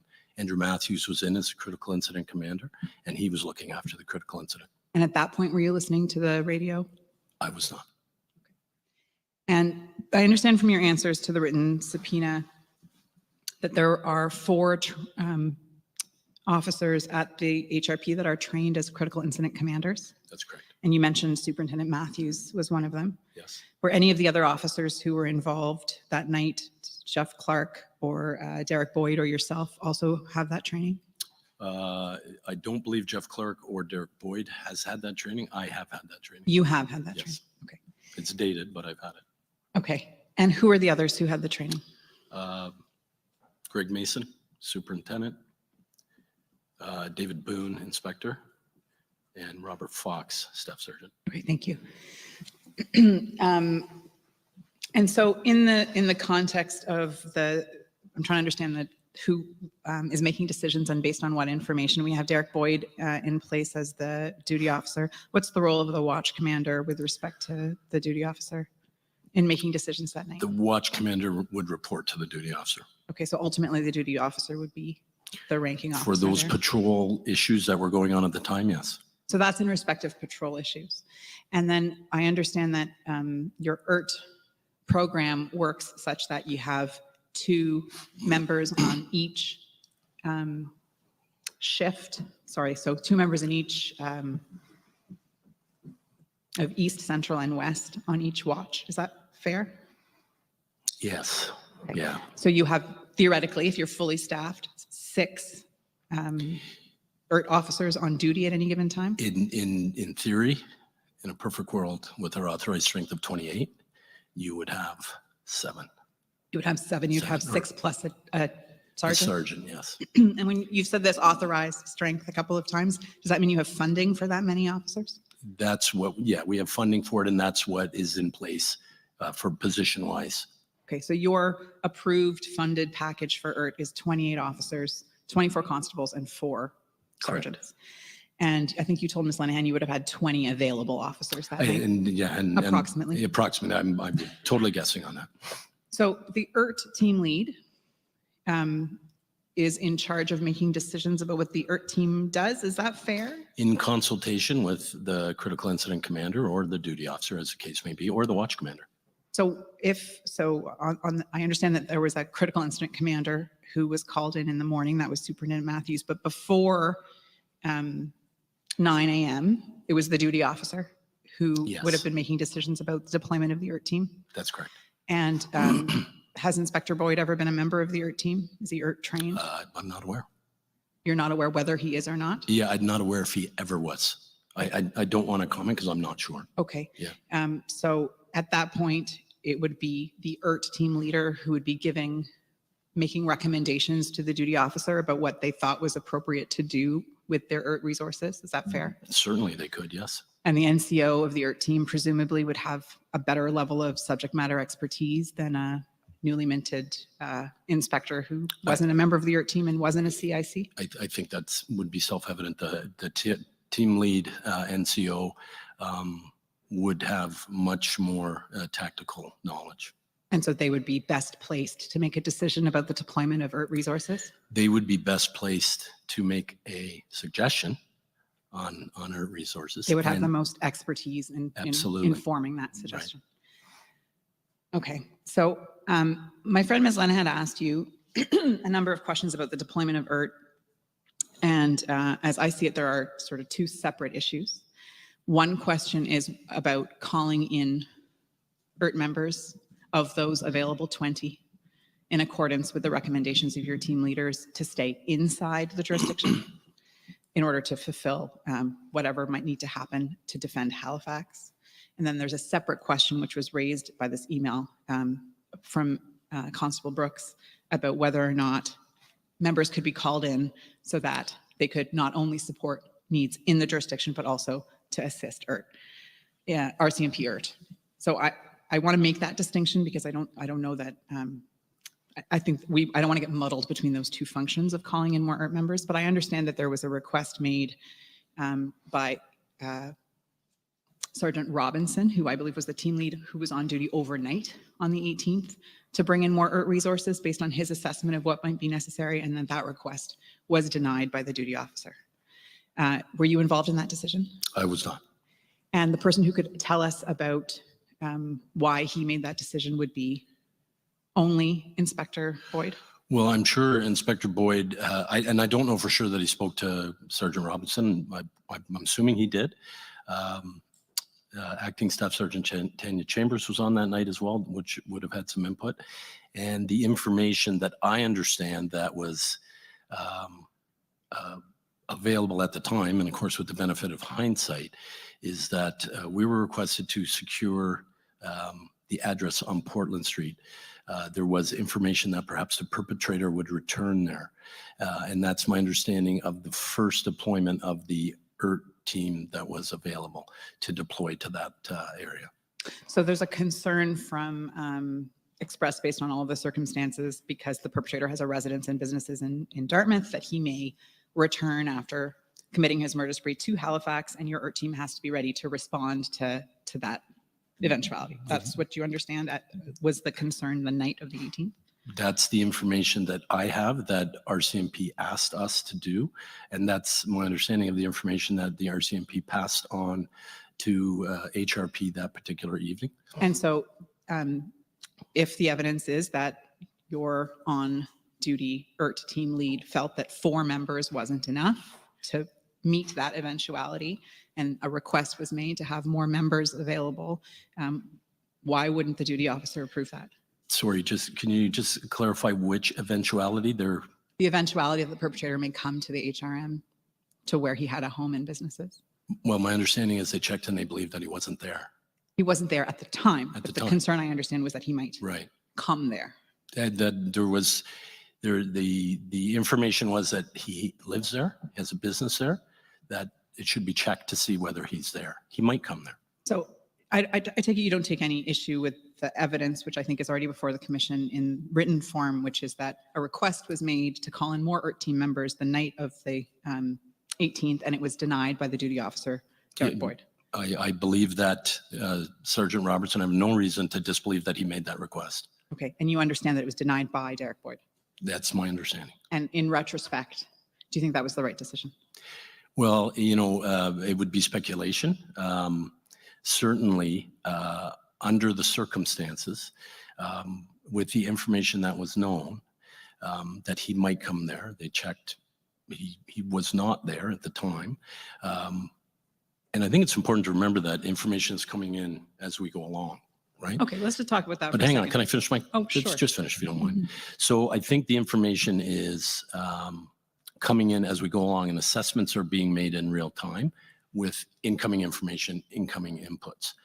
And when those inputs ultimately pointed to the fact that he was potentially coming to HRM, never made it into HRP area, that other resources were called in as appropriate to deal with the situation that we were dealing with. So is that a yes, you stand by that decision? There was no need to call in anymore? Or Yes, I support the decision. Yeah. Okay, thanks.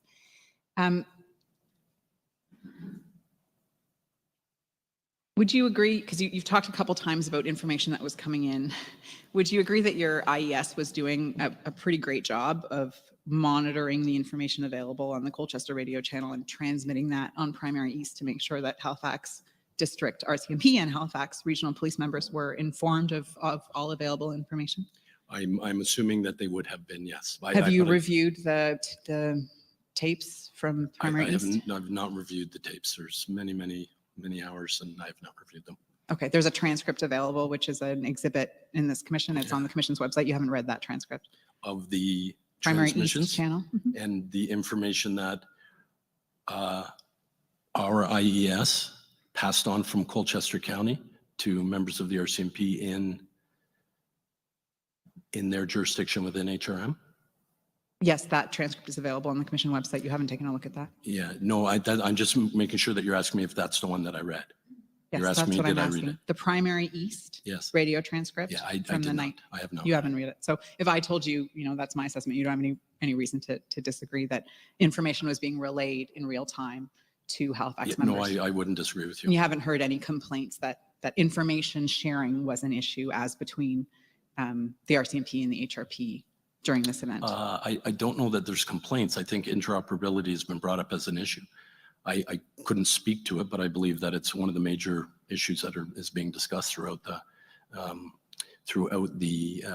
commission. At least I believe that to be the case. So I don't know, hang on, just let me finish. I don't know that we would be discussing it to the length that we are if they had all the information they needed from our IES from listening to the Colchester channels. I'm not sure, but you don't have any reason to think that. I mean, we can take a look at it together if you'd like to see how you saw it in real time, if that would make you more comfortable. yeah, I'm just giving you my perspective on, you're telling me that they did a really good job relaying the information. I'm not doubting your assessment of it. But I also know that interoperability between RCMP outside of HRM, Colchester area, RCMP internally, and HRP has been a very big topic of interoperability, and how are they communicating, what information do they know, could they have done better? So the only thing I would say is I don't know that we've reached that conclusion yet. Okay. And I think I heard your evidence that you don't have any concerns about the ability of HRP ERT and RCMP ERT to work together, to cooperate, to communicate.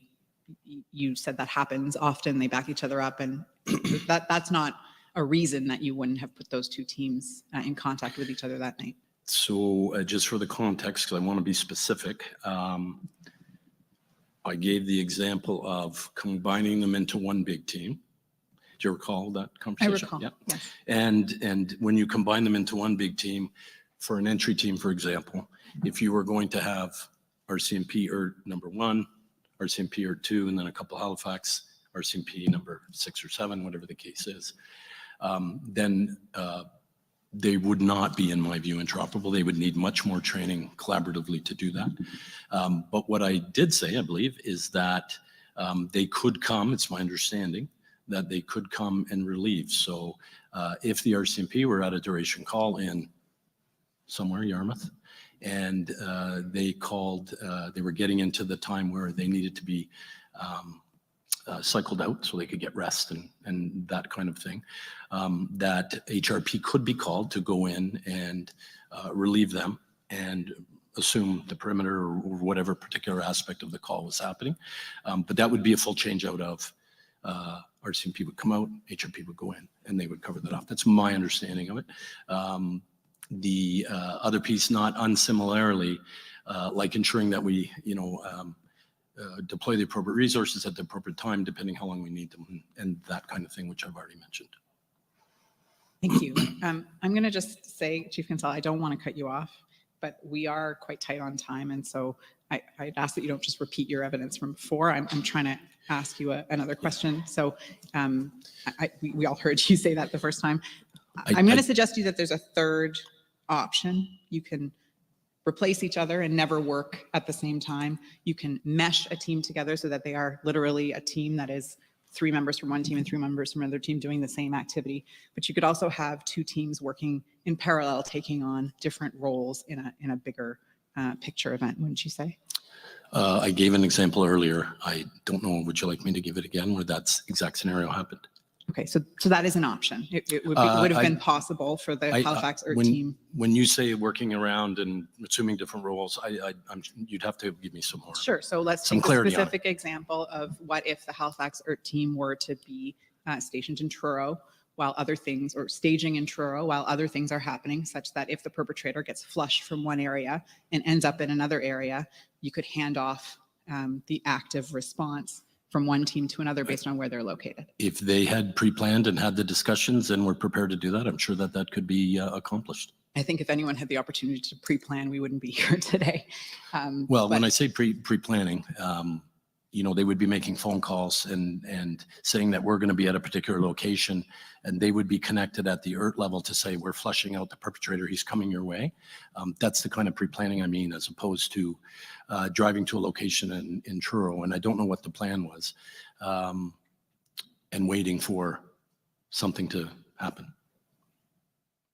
And I don't know that that was the plan either. Sorry.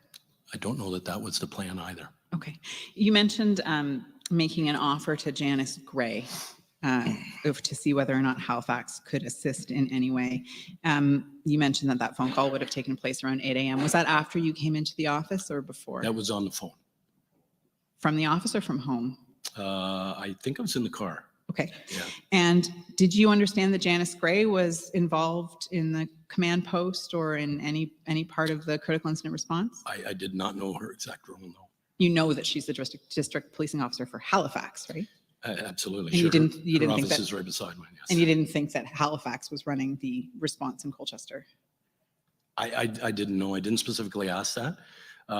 What my offer was to Janice is, do you need anything? I didn't get granular with her. I didn't say, specifically what were needed. The offer was, I wanted to make sure that she understood that the offer was there. Okay. And do you think there could have been a more appropriate person for Halifax to be offering to assist if we were talking about assisting with a critical incident response? Well, she is my counterpart, my liaison. She's a person that I speak to in regards to these types of things. And she was the one that I was speaking to at the time. So I was making an offer for resources.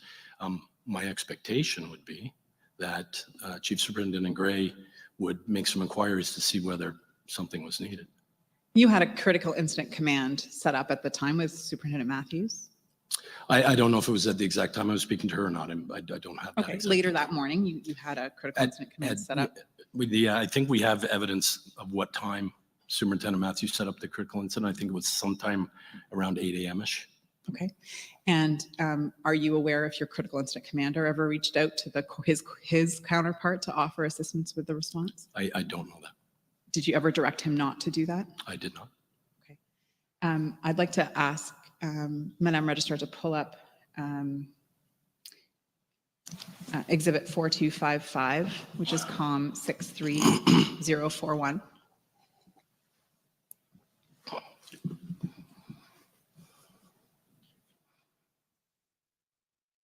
I'm sorry, I've given you the wrong COM number. I'm going to try again.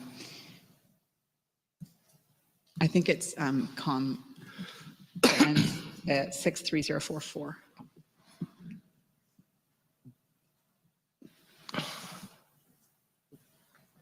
Sorry, what was that? 63044, COM 63044. My apologies.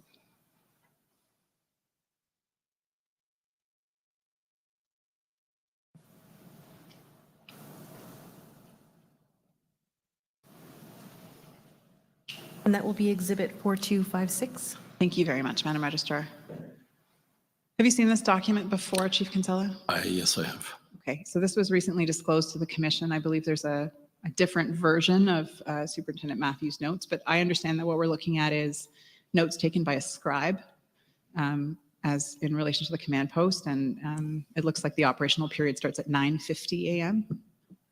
So to your question, to your comment earlier, but when command post was set up, is that fair? If that's what it says, then that's what it says. Okay, so just to orient you, as Ms. Lenahan did in terms of time and space, we, the RCMP, became aware that the perpetrator was actively murdering people again at 9:42 a.m. on April 19th. And so at this point, the perpetrator was active, known to be active again. I want to just ask, so he's known to be active and mobile during the period that I'm going to be taking you through. And Madam Registrar, I just ask you to scroll down a little bit to the next page.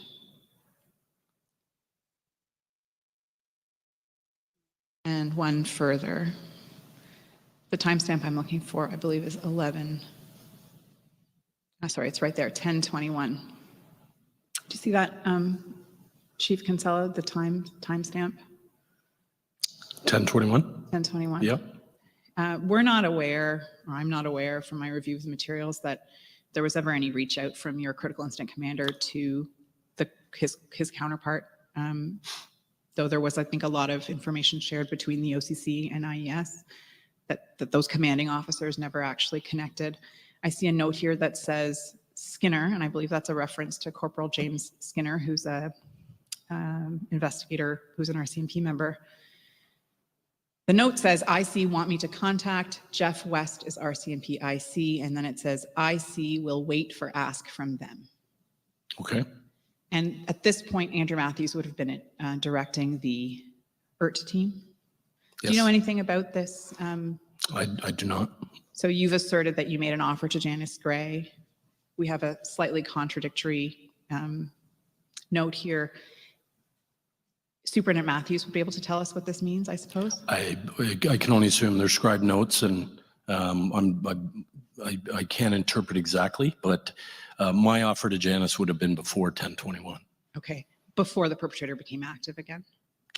Yes. And after the perpetrator became active again, the decision from your command post was to wait to see whether or not anyone asked you for help? I'm reading the paper just like you are, so yeah. So Superintendent Matthews would be able to explain that better to us, wouldn't he? I would say that he would. Okay, I understand that you refused to allow Superintendent Matthews to attend an interview with the commission. I did not. You did not? I did not refuse. You asked me if I refused to allow him. I Yes. did not. I understand a request was made for an interview with Superintendent Matthews. I understand there was as well. And maybe you can explain to us then how it came to be that he did not attend that interview. That was entirely his decision, and it was left to him, as it was with every member. Whether it was below the rank of inspector or above, every member was left to make their own decision. You didn't provide any guidance to your senior management team about whether they should cooperate with the inquiry to explain their involvement? They were left to make their own decision, and they were given the request through council. Okay. So I guess we'll have to wonder then what this means. I'm Well, putting it rhetorically, unless we... I mean, there's two aspects here. There's the the question of whether he made a decision whether or not to come, which he did. And it was entirely up to him. It was made of actually every member, even those in the lower ranks, in consultation with their union and all of those kind of things. So that was up to them to make their own decision. I'm not sure what the wondering is part of it. That's the only part I'm confused, if you could elaborate. Sorry, wondering? Yeah, you said you were left to wonder. I mean, I suppose the commission will never get better evidence than this without Superintendent Matthews' cooperation. My understanding is that the commission has subpoena power. Okay, we perhaps will have to make that request. So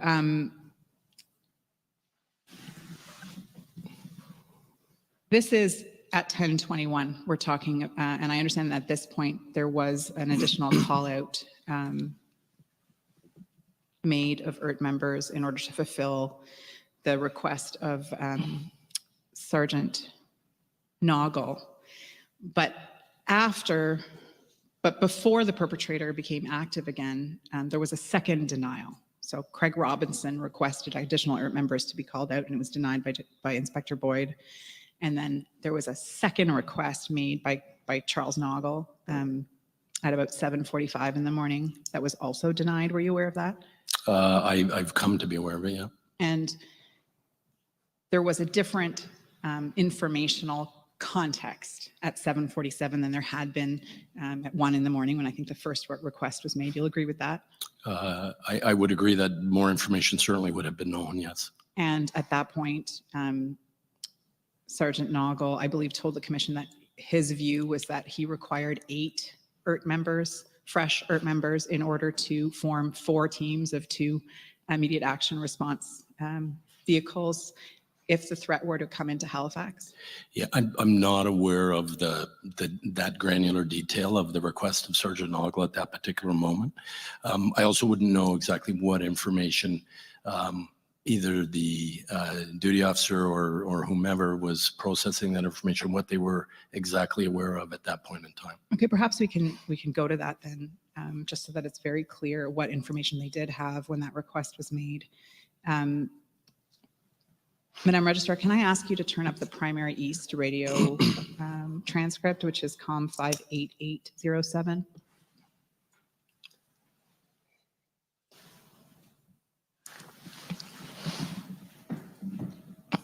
I'm going to ask you to turn to PDF counter page 30.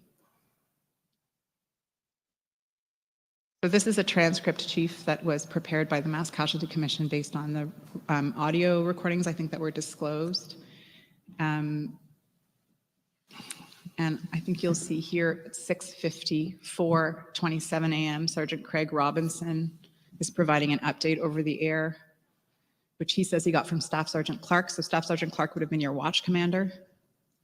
Yes. Fair to assume from just the text of this Yeah, that I believe he was the day shift watch commander. That this information was available to both the head of your IRT team and your watch commander. He says the unaccounted for female has been located at the original occurrence site. He is still alive. I think he refers in that case to the perpetrator. His last comments were that he was coming to get people down here in the Dart or in the Dartmouth area.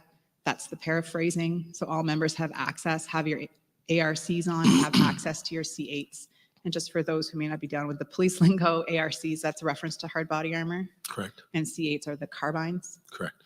And just while we're here, maybe I'll ask the question, how many carbine trained officers or carbine armed officers would you have on every shift? I believe it's 5, but I'm not 100% sure. I think in each division there's 5. So 5 in each division? I believe so. So Yeah, don't quote me on it because I'm not out counting carbines, as I'm sure you can imagine. But I know we have access to them and we have a number of them. You have a limited number of them. Not every officer is carbine trained? No, not everyone would be trained. So you'll have a selection of officers on every shift who are trained to carry carbines? And the expectation is they would have it with them when they were out. Okay, so we could expect that at this time, Halifax would have had somewhere in the number of 15 carbine trained officers in addition to the IRT team available? I'm speculating, but yeah. But what would you approximately. Okay, so it looks like at 6:54, the dispatch to your members and the knowledge of your watchcom is that he's alive and he may be headed towards Dartmouth? That's what the individual apparently passed along. Okay. I don't know that there was any further corroborating information that he was in or near Dartmouth at the time. There may have been other information that he was somewhere else, I'm not sure. But this is the information that your officers had, that he's expected to be headed towards Dartmouth. And I just want to scroll down, Madam Register, to page 30. Oh, sorry, we're at 30. To page 35.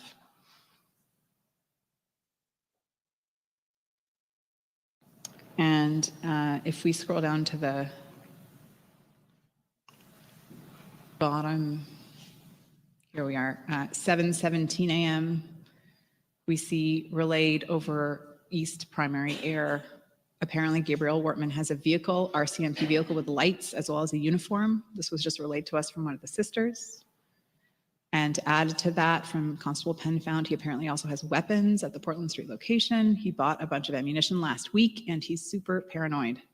And if we go down to page, the next page, Madam Register, there's more information here about the marked police cruiser at 7:18 a.m., including the call sign and the make and model of the car.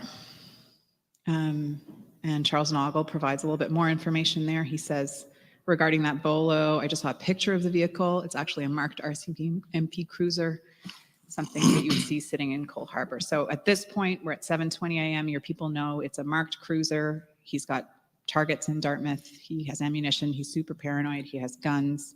He has a uniform. After all of this knowledge, after all of this information is aired, another request is made by Sergeant Noggle to call in for the 8 members he thinks are necessary to defend Halifax. And Sergeant Boyd denies his request. Do you stand by that denial?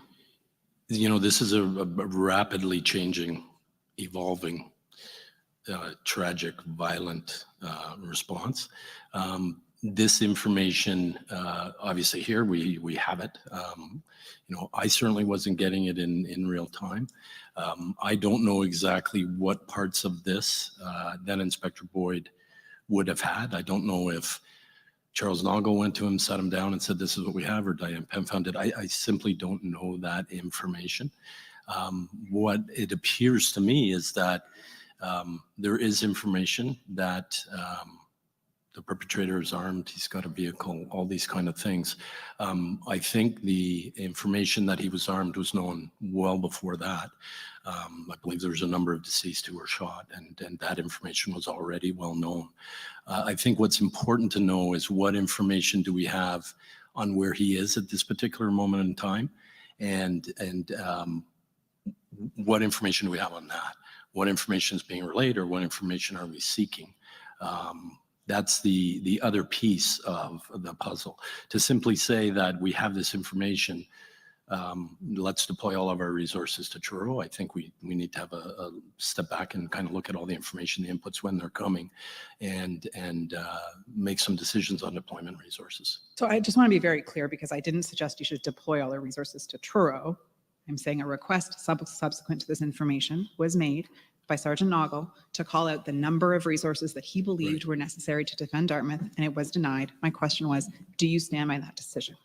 I stand by the decision that was made by the duty officer at the time. I'm not privy to the exact inputs that they would have had, but that's something that we have to look at. And to be fair, Charles is talking about Hrp resources. That's his primary focus that he's looking to get. And Charles isn't the final decision maker. He makes it in consultation with the duty officer or the critical incident commander, as the case may be. It appears to me that later, when Charles was tasked to create the plans to prevent or maintain containment, I'm not sure what dialogue Charles would have had with the critical incident commander about, you know, putting people in cars, deploying to certain areas. I'm not sure what that conversation would have been, but I'm very sure he would have had it. We're here, Chief, because I think everybody is hoping to learn from what happened. And I can appreciate you defending your officers' decisions and saying that you stand by them. What concerns me as a resident of Halifax is that next time, I'm not hearing that you would your duty officer would have any better training or any better insight to make a different decision. And had the perpetrator come straight for Halifax at this stage, that denial would have been a grave error. Do you disagree?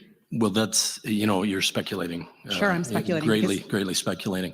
And that's why it's important to understand, not only for you, but for all of us, the dynamics of the situation, the way the situation is changing, the information that's coming in. We would have to look and say, if this is the critical point, that, and it's obviously you're very concerned about this particular aspect. That is the point, and that's the decision that was made at the time. Charles disagrees, and that's very clear. And as I mentioned earlier, Charles was a very passionate officer. Decisions like this have to be made every day in regards to deployment. I don't know if next time we would just call in all the members, perhaps we would. It would be situational. It would be based on the inputs. It would be up to the duty officer to make that decision. And, our goal is here, and I appreciate your comments about we want to learn, we want to do better. Our goal is to make a determination on not only how we respond next time and how we do better and how we properly deploy, but maybe there is some recommendations that come out of this that will say, based on this situation, we need a certain amount of tactical officers on duty at all times. So these are some of the things important recommendations that may come from the commission, and or look at it from a different lens. I think it's also important to remember that this is the most tragic high-level shooting incident, active shooter that Canada's ever seen. And I don't know that if we fully know all of the ramifications, the ins and outs, and all of the pieces that are going to be known. So I think we need to just make sure that we get it right. To finish off our reference to this document, I just want to show you where on the air Sergeant Noggle airs his request denial.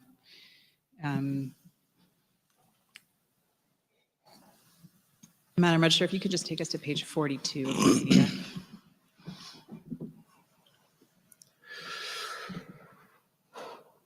So I see here at the top of the page, Sergeant Charles Noggle put on the air. Can you put on the call at this time that indecipherable? I'm going to suggest to you that he's making reference by name or title to the duty officer. Denied a request to have more Hrp members called in, please. Why do you think a member would feel it necessary to put that on the record in this way?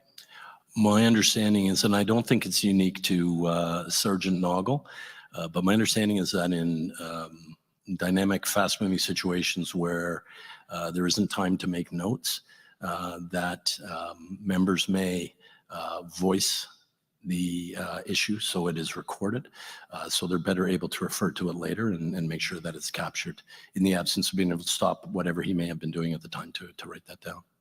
So as based on the information you gave us today, we know that Derek Boyd has, I suppose of his own accord, determined that he wasn't going to respond to a request for an interview with the commission to provide information about this decision that he made. I just want to ask you, Madam Registrar, to take us to his notes, which is what the information we do have from him directly. That is Exhibit 2104, COM 14917.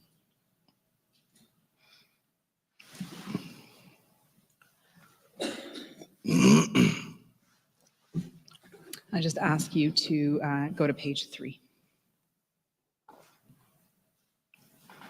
See that at the top. Since it is indecipherable in the audio, I just wanted to confirm. Sergeant Noggle, Hrp requests additional Hrp. I denied. I believe Gabriel is not an HRM.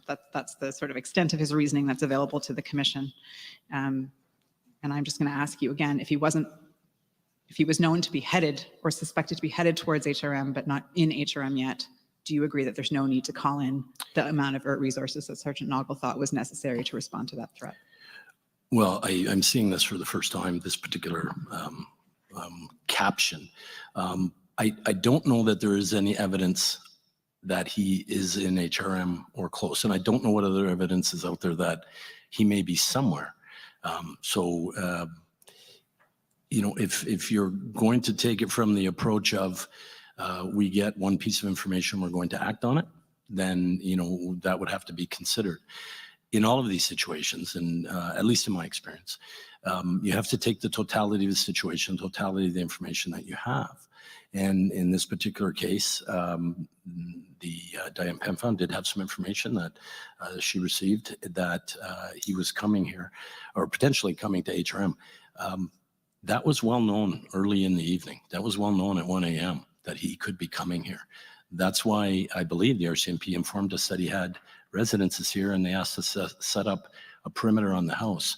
So we had that information very early on that he could be coming. This is some many hours later. I don't know how many. And we still have reinforced information that he was coming, but we already knew that was a potential. So any of these decisions have to be made in the totality of the situation and the information that's coming in. So no lessons to be learned here. Well, I think there's always lessons to be learned, and you know, ensuring that you know, we respond appropriately based on the threats, based on the requests, all those kind of things. I don't know that the lesson here is. I believe that's what you're suggesting. The lesson is to call in all the Hrp people at the time. I'm not sure if that's what you're suggesting. The request was for 8 Hrp members, not all the Hrp members, which would be 20. And I don't know how many Hrp members were present at the time. Do you happen to know how many were working? 4 night shift members were working. And Charles was in on day, so that's 5. I believe he had some other members with him. I don't know how many, but there might have been 4. He might have had 8. So those are some of the considerations. I don't know the ins and outs, but certainly bears another look and ensuring that, you know, we're deploying and all of that based on the information we have. So, but it would be interesting to know exactly how many he had in the morning when he made the request, and exactly what the details of it were. Just one last question, Chief. You've said in your answers that the perpetrator never made it into Hrp jurisdiction. And I assume by that you mean sort of Waverly Road, Dartmouth border of the patrol jurisdiction of the Hrp. Is that fair? Is that what you mean in your answers when you say that? Well, I mean the area where the delineation point between where the RCMP have jurisdiction and we have jurisdiction. I might be off by a little bit in there. I don't know exactly where that delineation point is. So, but I believe it's certainly in the area, and I don't believe that he got into Hrp jurisdiction. So we all know that he was taken down at the Enfield Big Stop, which is just inside the boundary of Halifax Regional Municipality proper, but the patrol area of Halifax District RCMP. Right. I guess the other question I'd like to have your perspective on, you know, from a forward-looking mandate. We were fortunate that RCMP members took down the perpetrator when they did at the Enfield Big Stop. I think it's fair to surmise from all of the circumstances that he was pretty determined to continue his path of travel towards Halifax. Given that you had, your CIC had, for some reason which is unknown to us, determined that they weren't going to be in contact with the command post at the RCMP, and that you had limited your contact to Janice Gray, how would that have worked if he had come into further into the Halifax district towards the HRM border? How would your agencies have coordinated? How would your CIC have made that happen if they had made the decision to sit back and wait for a request? Well, my expectation is that the CIC had plans in place. I believe it was with Sergeant Noggle and with Sergeant Carlisle to take the appropriate action and remain flexible to respond as required. You know, you've said that there was good knowledge, and I'm very interested to follow up on that, of what was going on with the members there from the IES.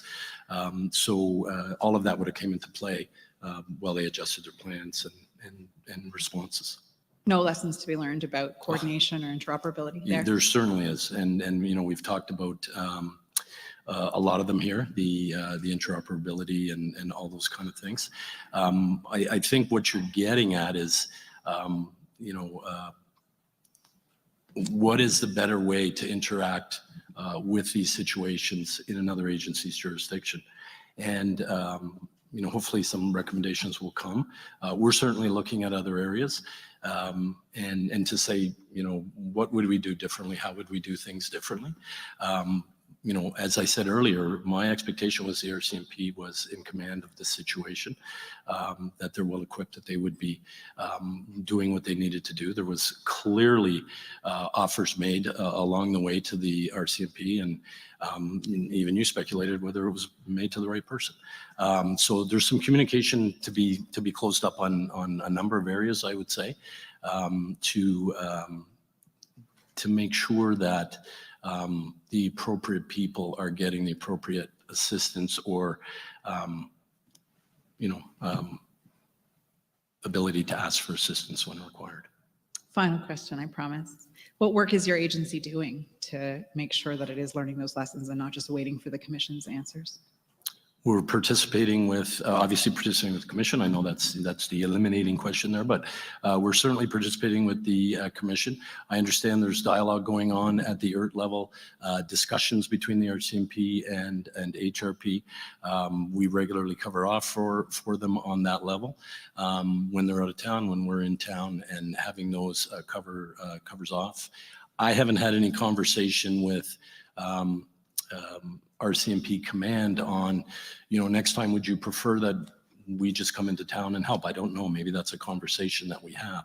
I know historically that hasn't been the want, but I see bright days ahead. We have new command staff coming in. I mentioned reaching out to the new district commander coming in earlier. So I look forward to whatever dialogue and whatever conversations and plans we can put in place to help close the gaps if there is any. Thank you very much for your time and for your answers, Chief. Thank you. Thank you, Ms. Najalan. Mr. Pink?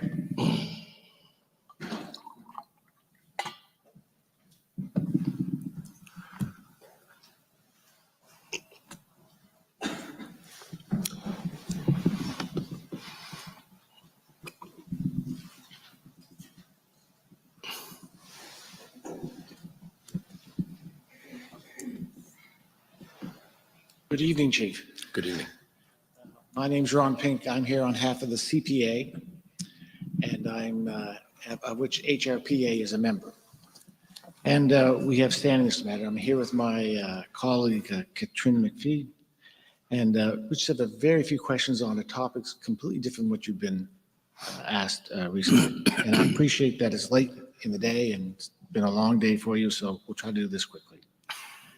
Do you know, Chief, how many of your members were active in this incident over the 2 days? The total number of members of your department? I don't know exactly. I believe it's over 100. Over 100. That would be patrol officers and NCOs and your leadership team, as well as IES? I believe it would be everyone involved, yeah. I don't have the exact number, though. Okay. And do you know the breakdown of that? How many would be police and how many would be IES? I do not. And how many IES members would be on shift at one time? Approximately. It could be up to 16, could be as many as 18. Sometimes it's lower. So let's say 16, 18 for rough figures. And this incident took place over how many shifts? Was it 3 shifts? It started on the evening of the 18th. It went into the day of the 19th.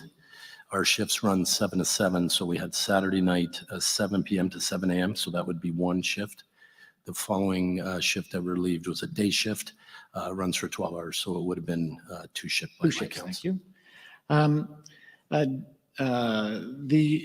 Were you familiar, Chief, that many members in IES knew Constable Stevens, Constable Heidi Stevenson? I'm aware that not only did many members of IES, but also many members of the service. She had worked in the area, I believe, earlier prior to my time, and I think a number of members were either knew her or familiar with her and her family. And they were all, I'm told, very fond of Constable Stevenson. My understanding is that she was a very well-liked person.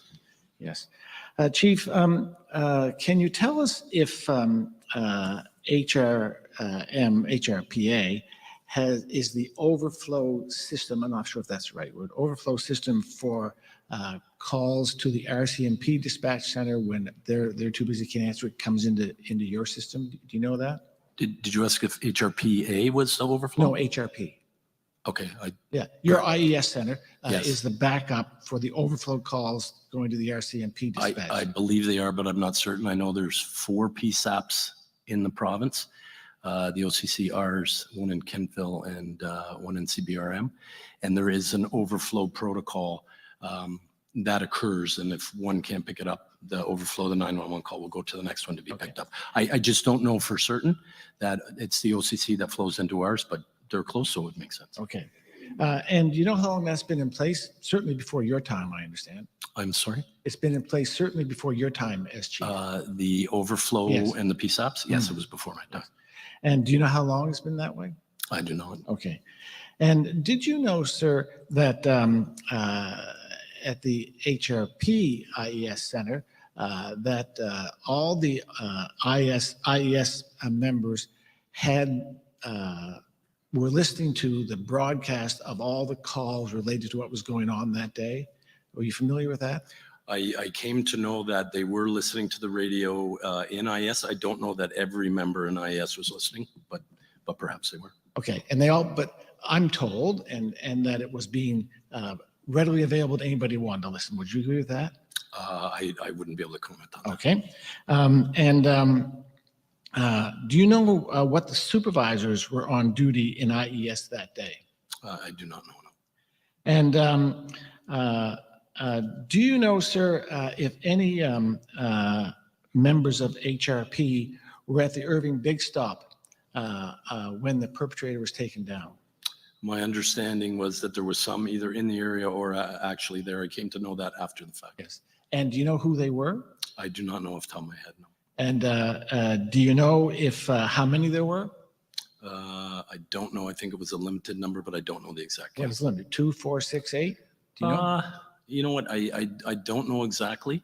I don't think there was 20 or 10 initially when it happened. I believe there was a limited number, and my understanding is that they were either in the area or had migrated to the area based on information that they were hearing that the perpetrator was getting closer. Right. And But I'm speculating. and those were ERT team members? I believe it was there, yes. Yes. And they were there with or without permission? That would, I don't know if the critical incident commander would have that information. And you had no idea how they came to be there, is that it? I'm sorry? You have no idea how they came to be there? Well, I would be speculating, but I assume that they were staged at some point. I think they were in different areas. And as they listened to the information, I'm speculating again that something drew them to the big stop as they heard information, and that's probably how they came. They probably wanted to go to help. And so in the last, unfortunately, year and a half, 2 years, whatever it is, you've made no inquiry how those individuals happened to be at that location during this critical moment? How they happened to be at the big stop? No definitive inquiry, no. No, okay. Okay, let's change subject a bit. Chief, it's fair to say that you, as chief in your department, are a strong supporter of mental health protection for all members of your department. I believe I mentioned earlier, I don't know if you were here, Mr. Pink, but I did mention the importance of it earlier. And I would support any and all programs that would be available to assist our members. I'm talking about you personally, Chief, that you personally are a strong supporter of providing mental health protections for your employees. Would you agree with that? Everything we do is to try to do that. We recently had a budget process, you may be familiar.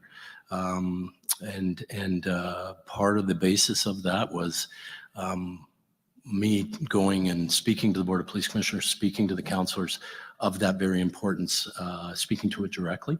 And I think it's important. Thank you. And you recognize that over the years, mental health has become a major concern for many of your members. It certainly is a concern, absolutely, I would say. And it's fair to say that you in your role as chief would want to ensure that their mental health is protected and addressed whenever possible. Is that correct? Absolutely, yeah. Thank you.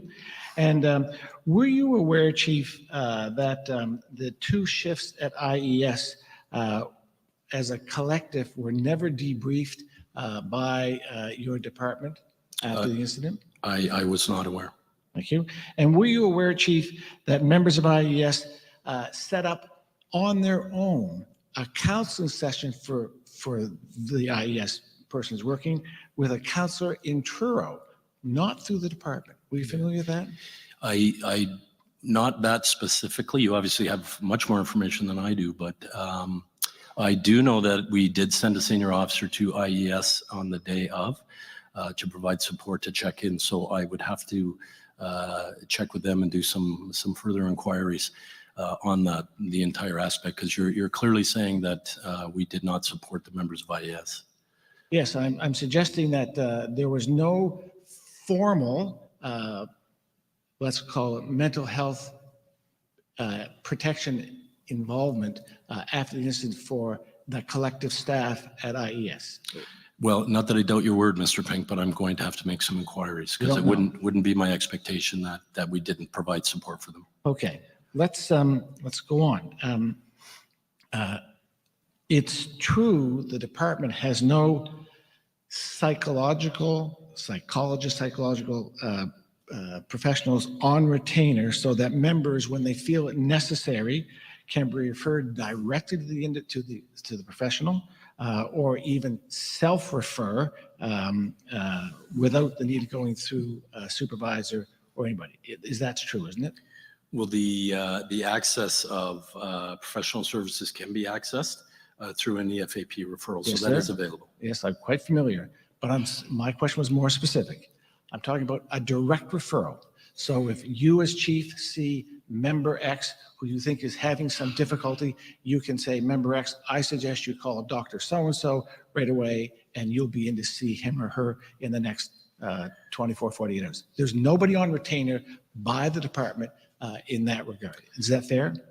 Well, I'm not sure that it is, because we do have the access of professional services through EFAP. Yes. So specifically in legal terms may not be retainer, but certainly those services are available for our members. You know, I appreciate, sir, that EFAP can refer people to various consultants who they have, that they have. But I'm talking about something of an immediate nature.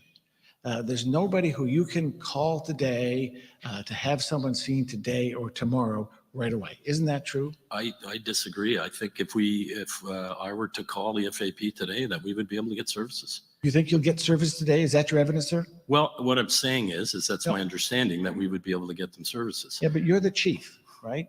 You've agreed with me that mental health matters are significant and important to you in how you manage your staff. It's important to everybody, of course, but certainly to police officers and members of your department. We've agreed to that already, right? It's Yes. very important, yes.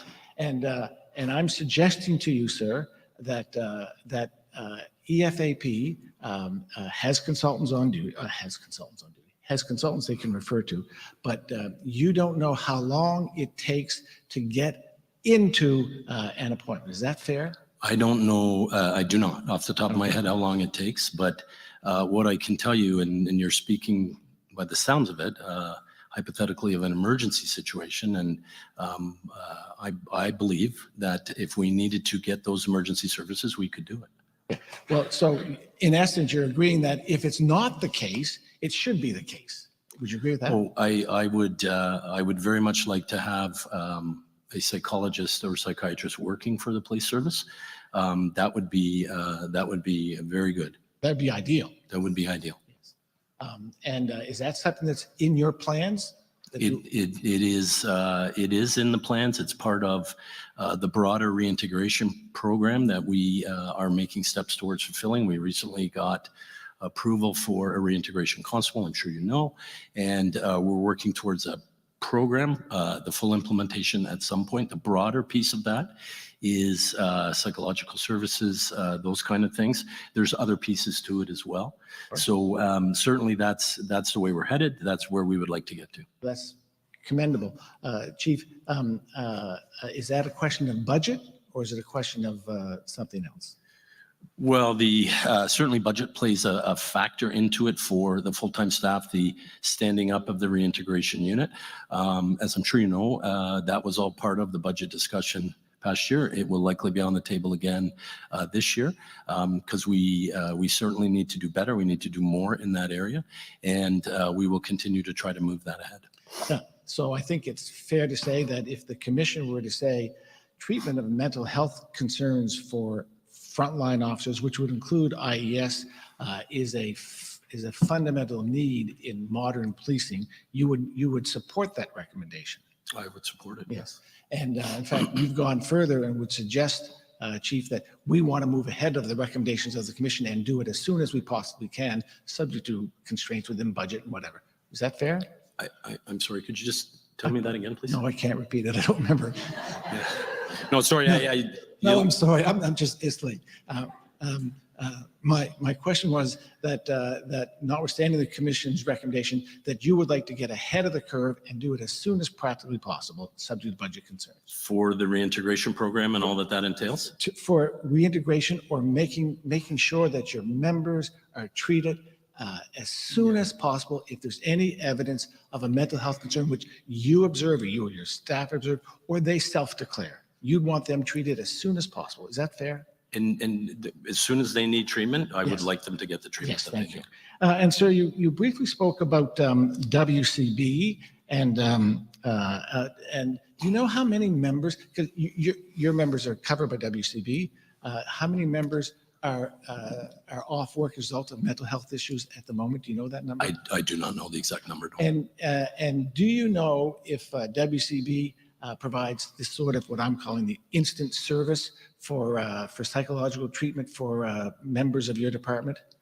Yeah, I guess it comes down to your definition of instant. Is that the call up right now and go Yes. see a psychologist? Today, tomorrow, sort of thing. Yes. Yeah, I don't know to the extent or the detail to which they do provide services. I know that they do provide them, but I don't have the details. But that's, I'm going to suggest to you, Chief, that's in respect to their return to work programs that goes after making an application. And there's a process all involved. It's not more instant like we were talking about moments ago. You get that. Well, what I would say is that under the circumstances that you're describing, if I'm following along, is that if we need a member to get immediate service, we would access that in my expectations that we would access that through EFAP. So we wouldn't need to go the WCP route. Of course. In the first instance. Yes. We would have to get there eventually, but not in the first instance. Yes, but in a perfect world, in a more perfect world, you would want to have expedited service, instant next day sort of thing for any member who's in distress for mental health reasons. That would be your expectation. Well, that's what we're working towards, right? With the budget process, the reintegration program, it's multifaceted, and as I've mentioned, we are working towards that. Thank you, Chief. Those are my questions. Thank you, Mr. Pink. Thank you, Mr. Pink. Ms. McPhee?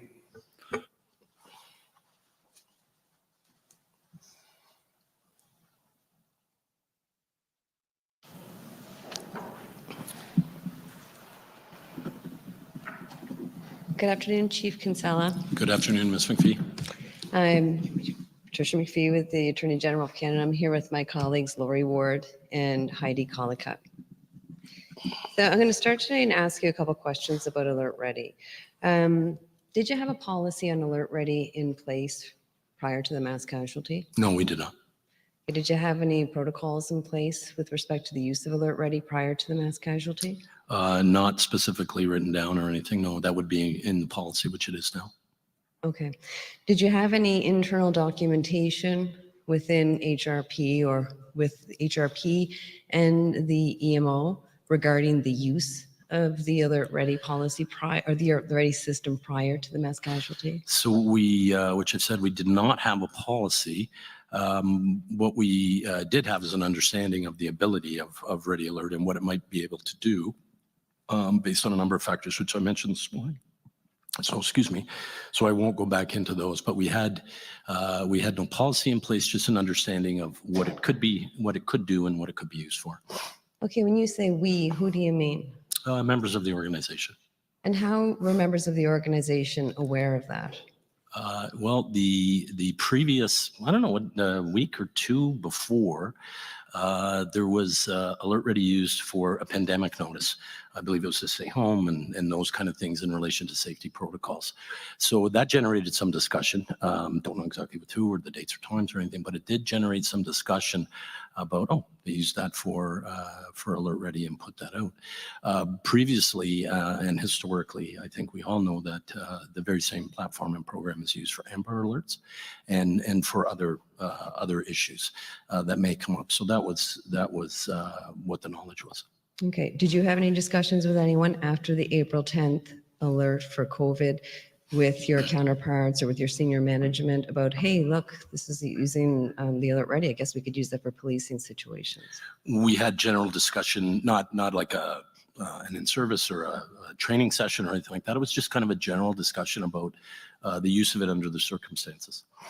And how would you know that your members would know how to use Alert Ready, or when would be appropriate to use an alert if there was no policies or protocols or anything, any internal documentation about the use of the system for policing applications? I think there was an understanding that EMO, it's the governing body at the time, and that a call could be made there to gather that information. And you're certain that your members would have had that knowledge? I'm not. I don't know that every member would have had it. Would you know that your CIC commanders would have that knowledge? I don't know whether they would have that knowledge. Okay, would you know if your inspectors or your commanders, shift commanders, watch commanders, as the case may be, would have that knowledge? Yeah, and I wouldn't. I've mentioned that. I just know that I was aware of it, and others were aware of it, as I understand, as well as an alerting tool. I can't speak for anyone else, but my understanding is that there was some awareness. Some awareness is, an important distinction to make here when we're talking about Alert Ready, because I think most Nova Scotians had some awareness that there was an Alert Ready system that was used for situations like a COVID alert and for weather disasters. I'm But I sorry, wouldn't who really- said that? Who said it I'm was? saying most Nova Scotians, as you've pointed out, there Yeah. was an use of the system with respect to COVID.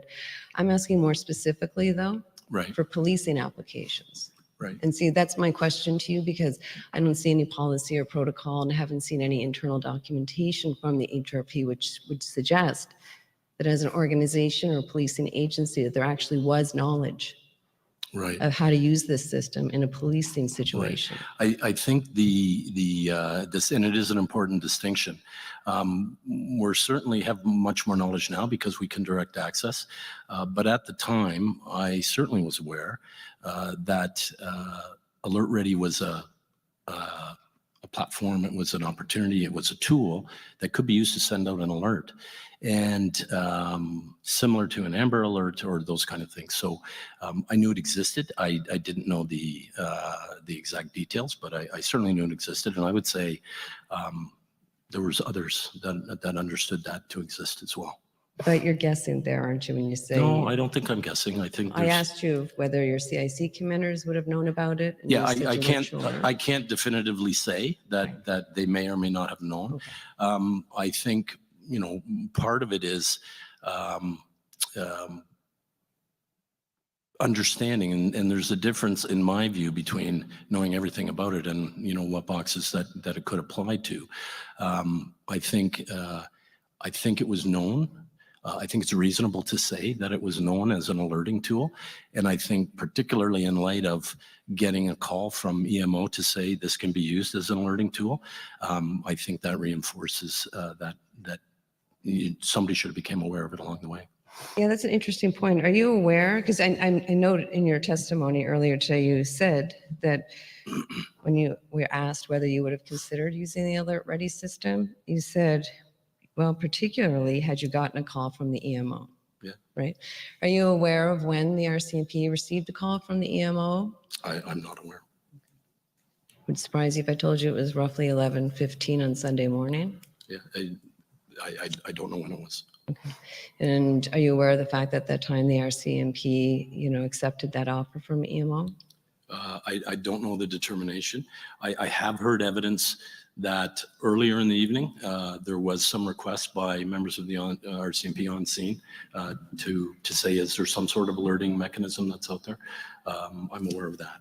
Right, and I'm not criticizing any of the parties here because clearly the RCMP are saying that they weren't aware of the use of Alert Ready for a policing situation. Frankly, it sounds like the HRP equally weren't aware of the use of Alert Ready for a policing situation. I disagree. Okay. Do you have any internal documentation from the HRP talking about the use of Alert Ready for policing situations? Prior to the 18th and 19th? Yes. Yeah, no, I don't think that equates to being aware of it. Okay, what would? A knowledge that it can be used to transmit messages. And what knowledge? I know that it exists. Who? Who? Yes, who would have to have that knowledge? Well, my evidence is that I understood that it exists as a tool. Okay, and do you have any information that your officers, members, had that knowledge that it could be used for policing applications? I don't have evidence of it, but we can certainly do a survey. Okay. Yeah. Let me ask you, after the events, did the HRP take a look within and say, what knowledge do we have about the use of Alert Ready? We very quickly got into working on the Alert Ready as a tool, right? Very quickly, it was brought to the forefront by Lee Bergerman and Chris Leather to say there are problems with this tool and we need to look at this tool and that kind of thing. So we didn't immediately say, let's get a plan in place and everything for Alert Ready. That was coming in time. We knew there was a lot of reviews going on. So Right. So it was after the events that HRP started to have a look at the use of Alert Ready for policing applications, correct? well, I think, yeah, that we did start to look at it, but I want to be clear that there was knowledge of it as an alerting tool prior to. Can I just clarify, that's your knowledge, because I don't think that you're able to speak for the people who are actually operational within the HRP. Right. Fair? I'm the one being asked a question. No, I'm asking, and that was, I was asking you that, sir. I was asking you, are you aware, was the HRP aware of the use of Alert Ready as a policing tool? And I asked you what knowledge you had of your CIC and personnel knowing about Alert Ready, your watch commanders, your sergeants. Ms. That was my McPhee? question. Council is up. Thank you. Commissioners, I believe this question has been asked and answered. Chief Kinsella has spoken to his own knowledge, and he very clearly is not prepared to speak to the exact knowledge of officers in charge the night of. I think counsel for the Attorney General is asking the same question, I think for at least the third time. Oh, sorry, Ms. McPhee? Thank you. My concern is that he keeps going back to saying that there was a general knowledge. And I think that there's quite a difference between his personal knowledge of the use of Alert Ready and what a general knowledge means. And if his own operational members don't know it, or he doesn't have any information that they know it, then we need to know what general knowledge means. I think for my benefit, at least you've explored that quite well. Okay.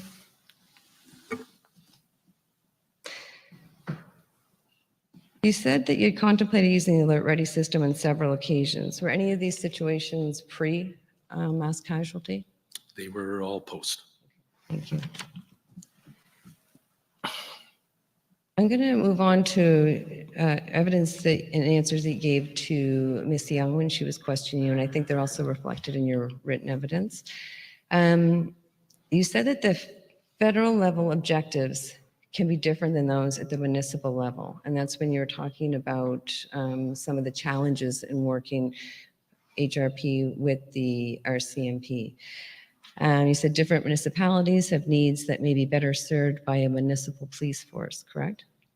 I'm sorry, what was the last part? You said that different municipalities have needs that may be better served by a municipal police force. They may, yeah. And I think in Ms. Young's questions to you, you gave two examples to kind of highlight that. And one of them, I think you talked about the Wortley report as an example. And another one was the type of cases that the RCMP refers to the GIS unit as compared to those that the HRP would refer. Did I get you right on that? Yeah, just specifically to the Wortley piece, I believe it was a specific area of Wortley, not Wortley in Right. general. No, that's correct. I think you were talking specifically about an apology. Right.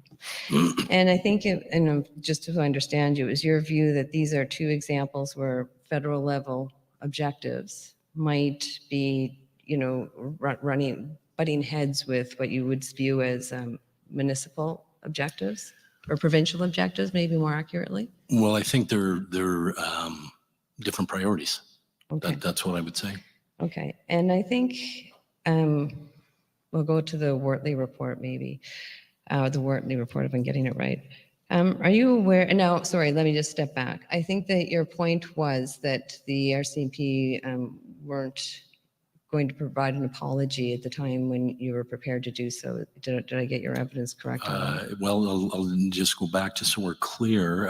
When I was preparing to do the apology, had done the research and interacted with the community, I did make that offer for the RCMP to participate with me, and they didn't take me up on it. Are you aware that the Civilian Review and Complaints Commission completed a specified activity review of street checks? That's a mouthful, I know. Activity review? Civilian Review and Complaints Commission. It's called a specified activity review of street checks. So the Complaints Commissioner's Office is doing a review? No, it's done. Okay. Sorry if I'm just giving you information. I was asking you first if you were aware I of may it. be familiar, but just not be Okay. familiar in the verbiage you're using. I'm not sure. The CRC, there's actually a report on the CRC website, and there's actually the commissioner of the RCMP's response in which she accepted all the recommendations of that CRCC on the issue of street checks. And just for your edification, just to get to it, the CRCC supported the continued use of street checks with recommendations to tighten policies. So conflicting with the approach that was being taken post-Wortley report by HRP, am I correct? Well, the direction came from the Department of Justice in regards to street Okay. checks, moratorium, and then ban. Right. The CRCC report was specific to the RCMP use of street checks. Right. And I just wanted to point this out to you, if you were aware of this, but that the RCMP has stopped doing street checks in Nova Scotia. Are you aware of that? I am aware, yeah. Okay. And so despite a different report at a national level, which supported the continuation of street checks, the RCMP here in Nova Scotia is abiding by the direction from the province, correct? That's my understanding, yes. So I'm just mentioning that because we were talking about the Wortley report and the fact that, the RCMP, there's some butting heads here because they're looking at federal objectives versus perhaps provincial objectives. But I think that's a good example when you say of where, despite perhaps a national position, the provincial police force here, the RCMP, the contract police, are abiding by the position that's taken in this province. Is that fair? Is the CRCC a national body? Are they have some authority over the RCMP? Yes, but more importantly, as the commissioner of the RCMP did respond and accepted all those recommendations. No, I know, but just to my point, does the CRCC, and I don't know, I'm asking, do they have authority over the RCMP to say you can use street checks, or is it a recommendation? Well, it's recommendations, and I think what I was getting at is the commissioner of the RCMP did accept those recommendations. So my point being, of course, is that while the commissioner may have taken a position or accepted the recommendations to tighten policies around street checks, here in Nova Scotia, because this is the position taken in this province, the RCMP isn't doing street checks. They're following the provincial standard or the provincial approach. Yeah, as the and case may I be. see them as two different things. Okay.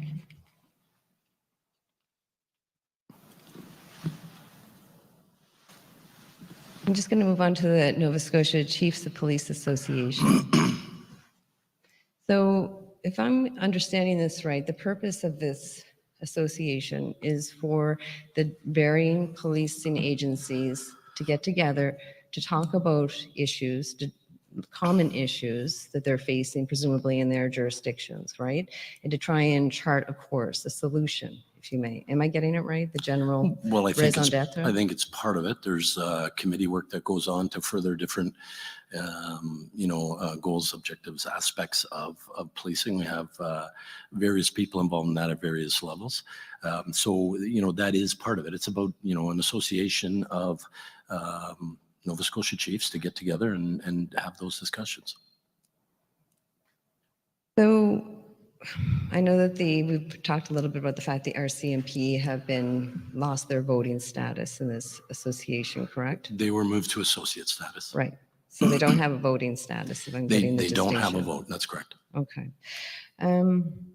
Like, it seems to me that the ultimate objective of this association, though, is to advance, the interests of policing agencies to improve public safety. I mean, at its basis, that's what it's about, isn't it? Ultimately getting to a place where Nova Scotians are safer. Well, I think that's part of it. There's also,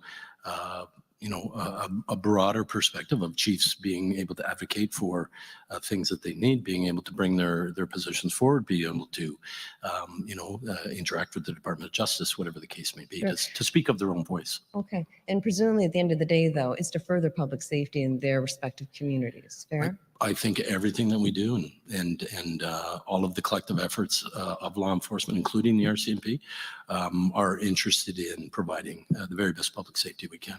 But don't those communities here in this province that are serviced by the RCMP, don't they deserve to ensure that their concerns are being heard, that their interests are being brought forward? Like, isn't that only fair for looking at public safety as a whole, that they have equal status there to make sure that their needs are met in rural Nova Scotia? I think all communities should be able to have their opinions and needs and wants as far as policing goes heard.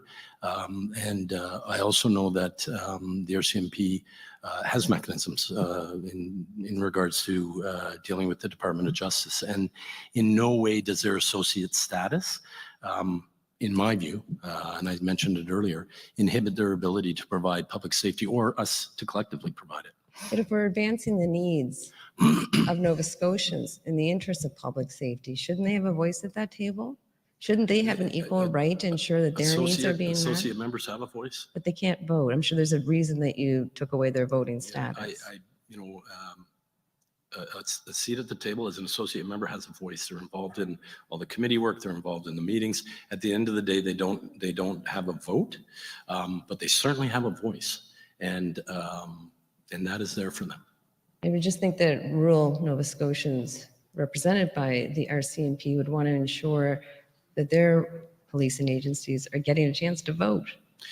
Well, I think more importantly, under the circumstances and currently, those rural Nova Scotians should ask their police service to go to the table and have a voice. Pardon? I think that those rural Nova Scotians would like their police service to go to the table and have a voice. Well, let me ask you, because I think that we've heard a lot here throughout this hearing about interoperability and about relationships and how important it is in a province like Nova Scotia that does have limited resourcing, right? That there is a time and place that we're going to have to rely on each other and maybe going forward have to work together in a more frequent basis in a more cohesive way. So with that in mind, and that really has been the tenor of what we've been hearing over the last few months, the importance of this. And I think I've heard you talk about interoperability and the importance of working together. So with that in mind, isn't it time to make the change and to put the RCMP back at that table, give them the right to vote and chart a new course forward? Let us work together going forward. Let's put this back. Let's put this behind us. It's time to start afresh. Like, we've seen problems. Can we not move forward in that direction? I definitely think there is a path forward and that we should move forward. I don't think it's just about the vote. I think it's about participation and having a voice, and they have that as associate members. Their status could be changed at some point in time, and who knows. But if they're not at the table talking and they are not there, then we can't have those discussions, and they don't have that voice. I don't believe that it's contingent on solely a vote. They may think we're not coming back unless it's a vote. That may be what you're suggesting. I'm not sure. But I think it's more about continuing the collaboration. When that meeting ended, they left. They didn't stay to continue the conversation. They've been invited back, and we're happy to have them back. We're happy to continue. I think we should continue the conversation, and that's where their voice will be heard. Are you aware of any other province where the RCMP is not a full member of the Provincial Chiefs of Police Association? I'm sorry, whether you they're a full aware? member in another province? Yes. Yeah, I don't know the status of the RCMP in other provinces as far as it relates to provincial police associations.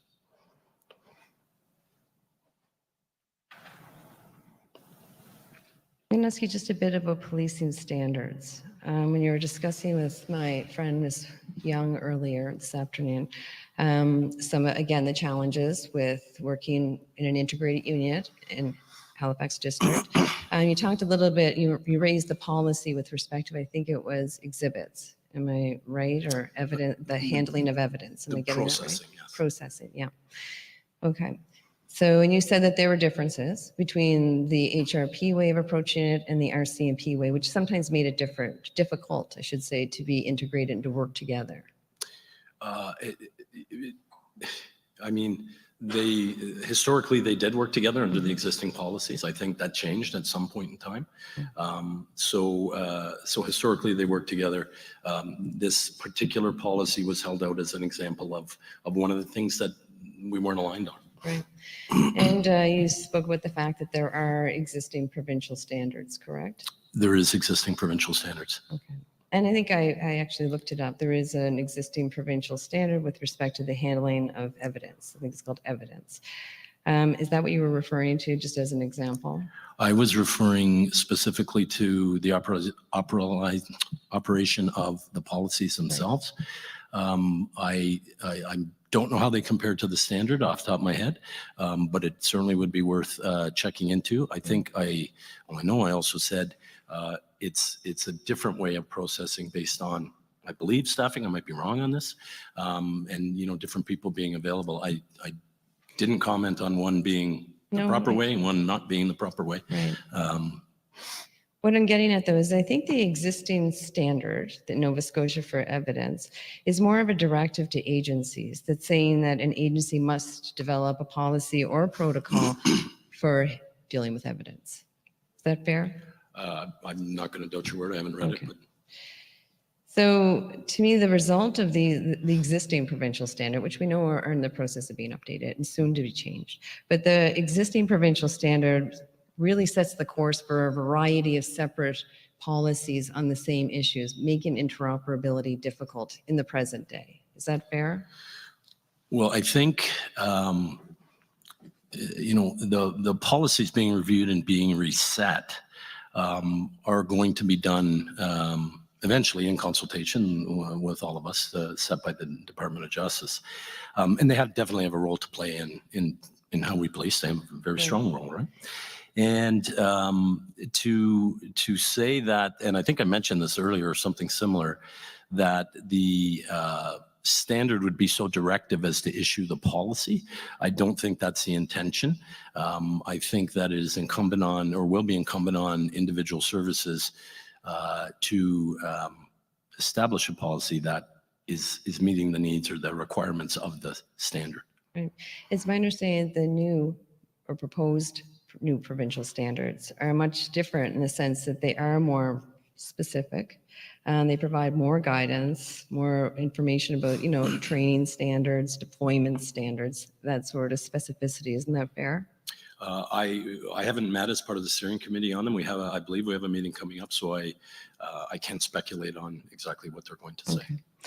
And wouldn't you think, though, that the advantage of the proposed new policing standards and being more prescriptive and setting clear definitions for training standards and that sort of thing, that the advantage of that is that it reduces the possible variation between approaches taken by varying agencies, creates a more, a more baseline where everyone is working basically in the same, taking the same approach, right? Yeah. With the possibility for variation. I think it would create a baseline or a threshold. You must meet this area in use of force. Within use of force, the breakdown is firearms, baton, OC spray, those kind of things. And what are the requirements or the skill level that an officer has to be at? And then operationalize that, make sure that all police officers are at that level. So I think that is a good place to start. But currently we have standards in place. We work to those standards. We are reviewing them and we're going to make the changes. I don't know the exact distinction you're trying to make between the two. Maybe you could help me out. Well, I guess I thought that your evidence, the handling of evidence was a good example of where policing standards, new policing standards could have an advantage because they make it more consistent playing field so that it makes it easier for different agencies to be interoperable, to work together because they're all working from the same baseline. Right, but in the complication with that, or the challenge, is the deployment and the ability to have the resources to carry out the policy, right? Again, not an expert on the forensic policy of either service, quite frankly, but my understanding is that certain services have to do things a certain way. They meet the standard, but they may not have the something in between to do it exactly like another service. So they come up with another way. They still meet the standard. They get the job done. Does that help at all? No, it does, because Okay. that's, I think, what we're aiming for really at the end of the day. And that would, I would think, and I'll ask your opinion on this, would improve interoperability when we have that more of a baseline, a consistent baseline, a playing field, when of course there's going to be variations. Right, and I don't think interoperability can be solved through common policy or standard. Operability is a broader term, which I'm sure you know, and there's more involved in it. You know, if the policy, or if the standard is able to create a policy between HRP and RCMP that's the same, that we can all meet, then that's going to help us be more interoperable. One other thing in your testimony early this afternoon, you suggested that the RCMP is, you were talking about various policing models going forward.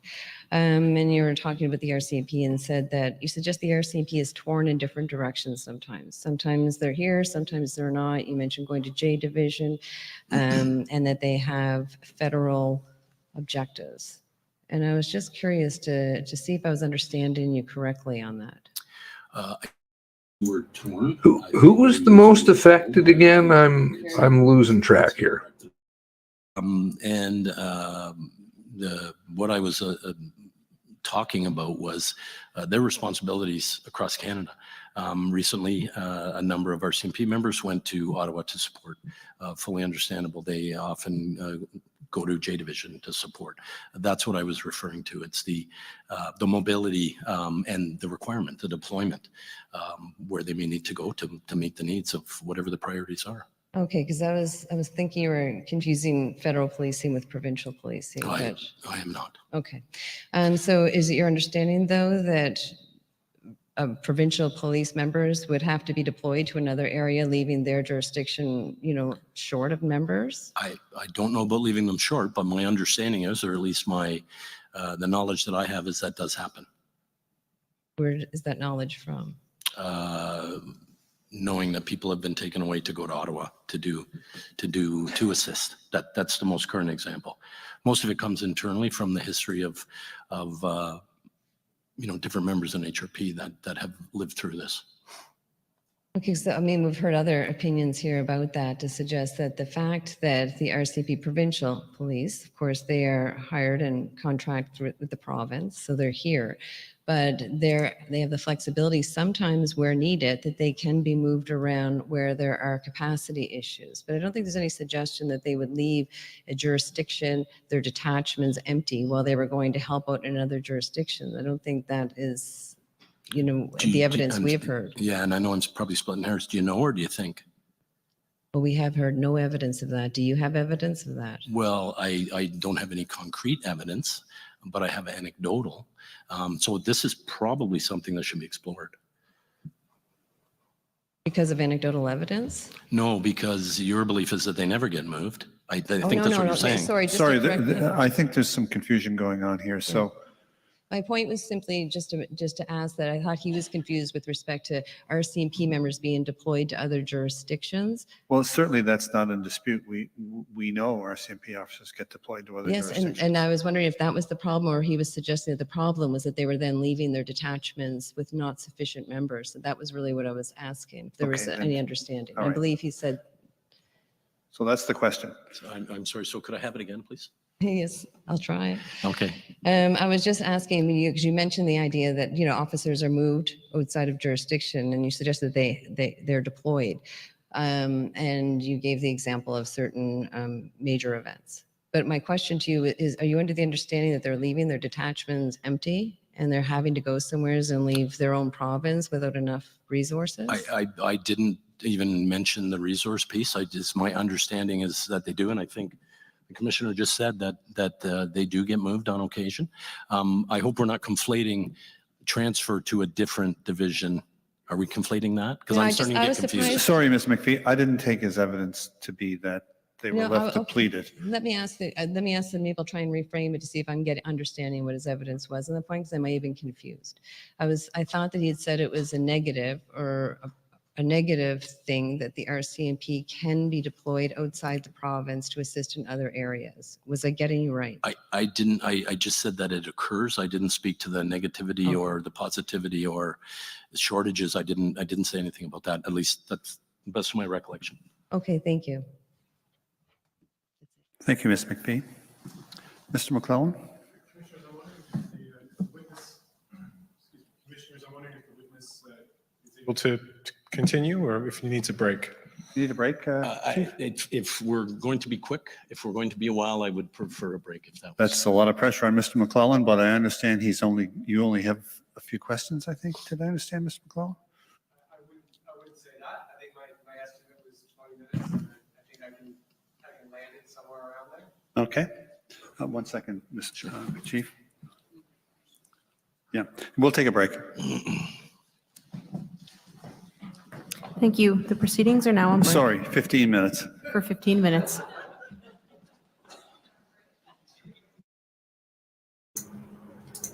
Wow. McDonald is totally wasted away, eh? Look at him. There's no color. He's got problems. Guess that's what happens. Oh well. Can you do?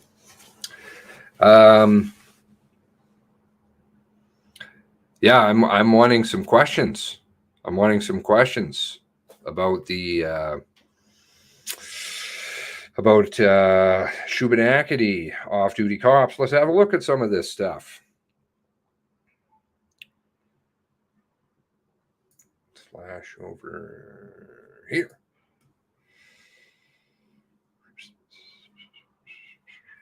Bernard. Sergeant Bernard. We'll start with that one. Oh, there we go. Now it's working. Oh. What happened here? Now I lost my page. Here we go. Sergeant Bernard's statement.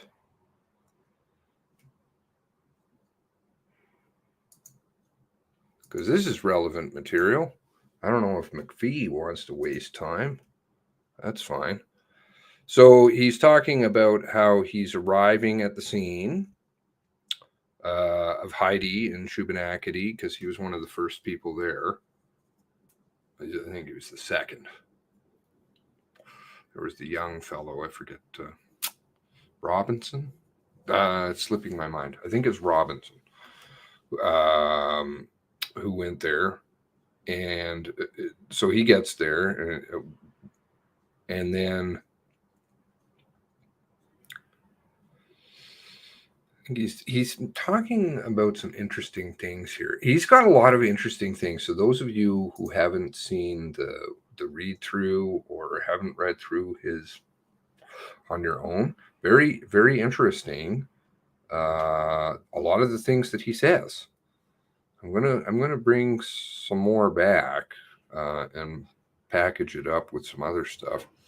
Anyway, so then they said, I don't mean to take you back to that. No.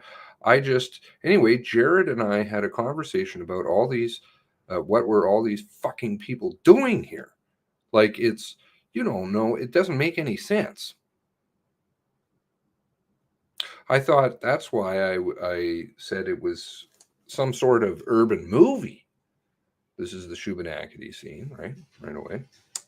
Like they're just 200 meters down the slope, like the picture it's a ramp of a highway. And there's a little store and a few houses. And there must have been 20 or 30 people in cars there. Like they were watching us or something. Lots of witnesses. And I was like, what the hell? And there was this guy in camo right there. Okay, so that's, yeah. I'm looking down the ramp, and it makes it look, and there's this guy in a camo jacket, and he comes out of the grass and starts walking up there. And I stood up and started yelling at him. And I showed my rifle and I pointed at him, and he stops and he ran back into the bushes. Okay, I'm not sure what that's about. But then it goes on, and so it's that sort of stuff. There was people milling about, and I can't remember. Again, I saw what I thought was Fraser Firth down in the crowd. Now, I mean, that's an odd one. Fraser Firth, of course, who was questioning people down in Shubenacadie using the Gmails and doing things he shouldn't have been doing. Gmail, serious no-no. Not sure why there hasn't been a code of conduct on this person, amongst a host of others. Fraser Firth down in the crowd, he thinks it is. Okay, you know, he knows him. There was like a silver SUV parked down there. Like, it was just very chaotic. There's just very chaotic, I was tasked with some scenario. Like, I'm watching a movie, like, okay, pick out the risks, you know. And then Barry and Blake DeCoste arrive. And yeah, there were people just in town, some town folks were kind of assembling, yeah. And then there was one other person there who tried to come up too. And I think, oh, and also an off-duty Halifax regional police officer arrived with a handgun out. I think maybe Blake DeCoste and Chris Gibson would speak about that. I heard that in the chatter. Okay.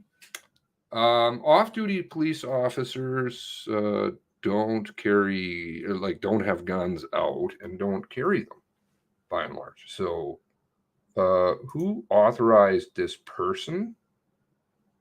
Who is this person? Why are they in Shubenacadie? Okay, let's go over to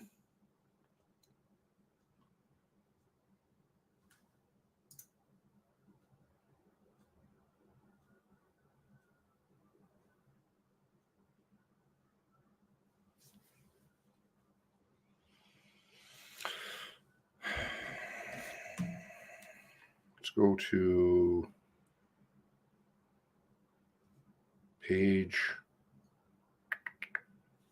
A moment.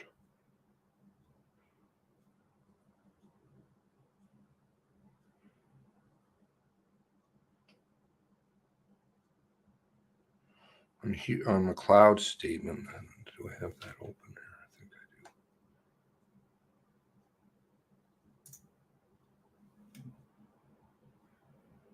do. Ben McLeod. This one? 0. Oh, bollocks. I thought I had it open. There's the testimony. Okay, that one's got some stuff in it too.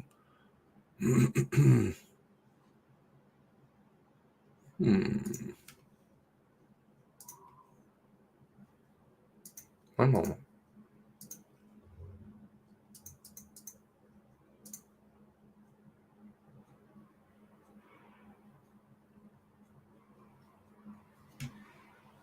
I can read you the excerpt.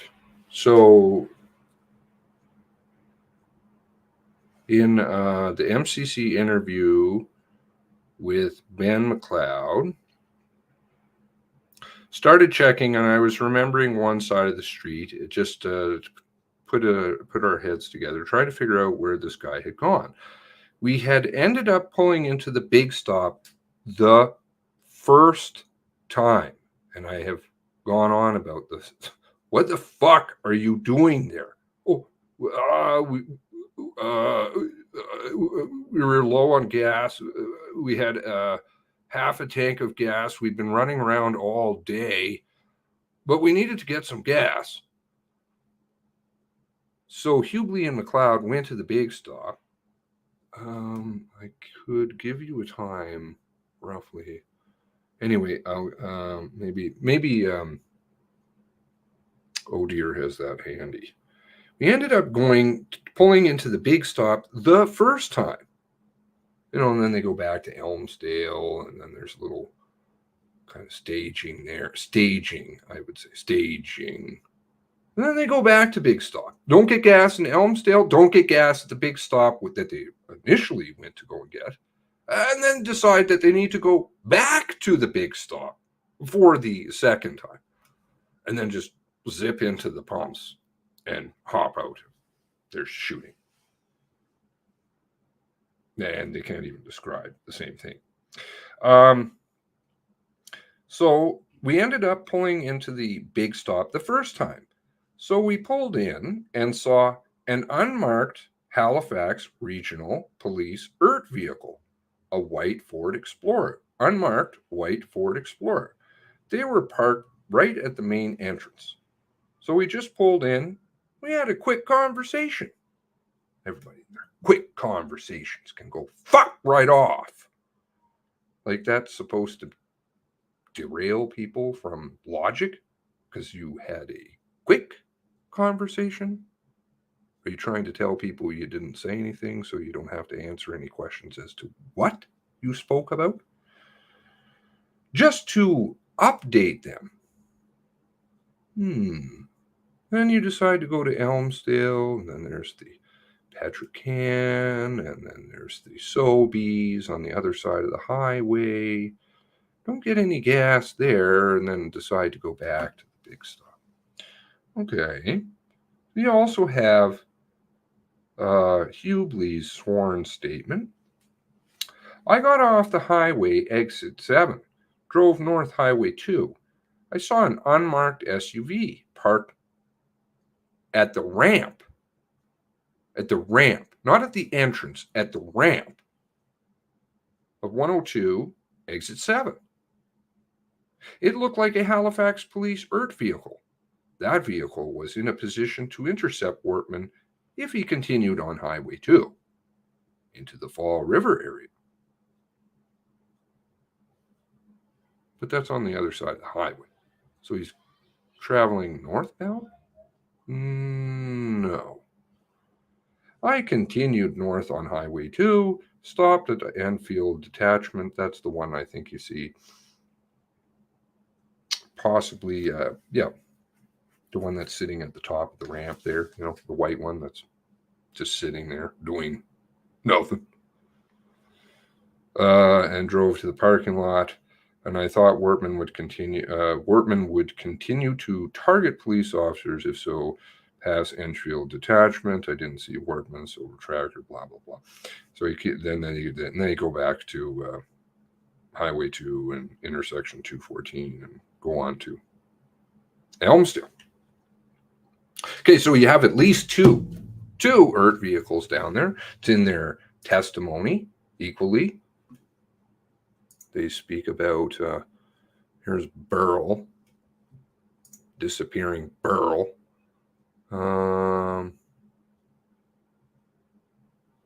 Make sure that HRP and RCMP knew, right?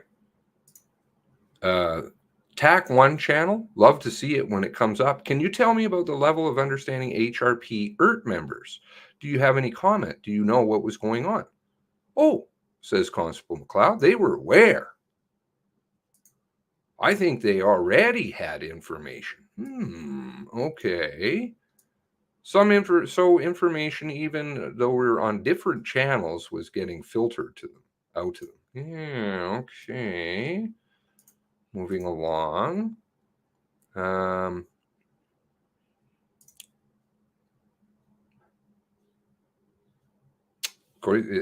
they're down there. They just sit there. They just sit at the big stop. Odd. Very odd. They're there the whole time from like 11 o'clock on. Doing what? Maybe they needed gas and just sat there and I don't know, visualized gas fill up.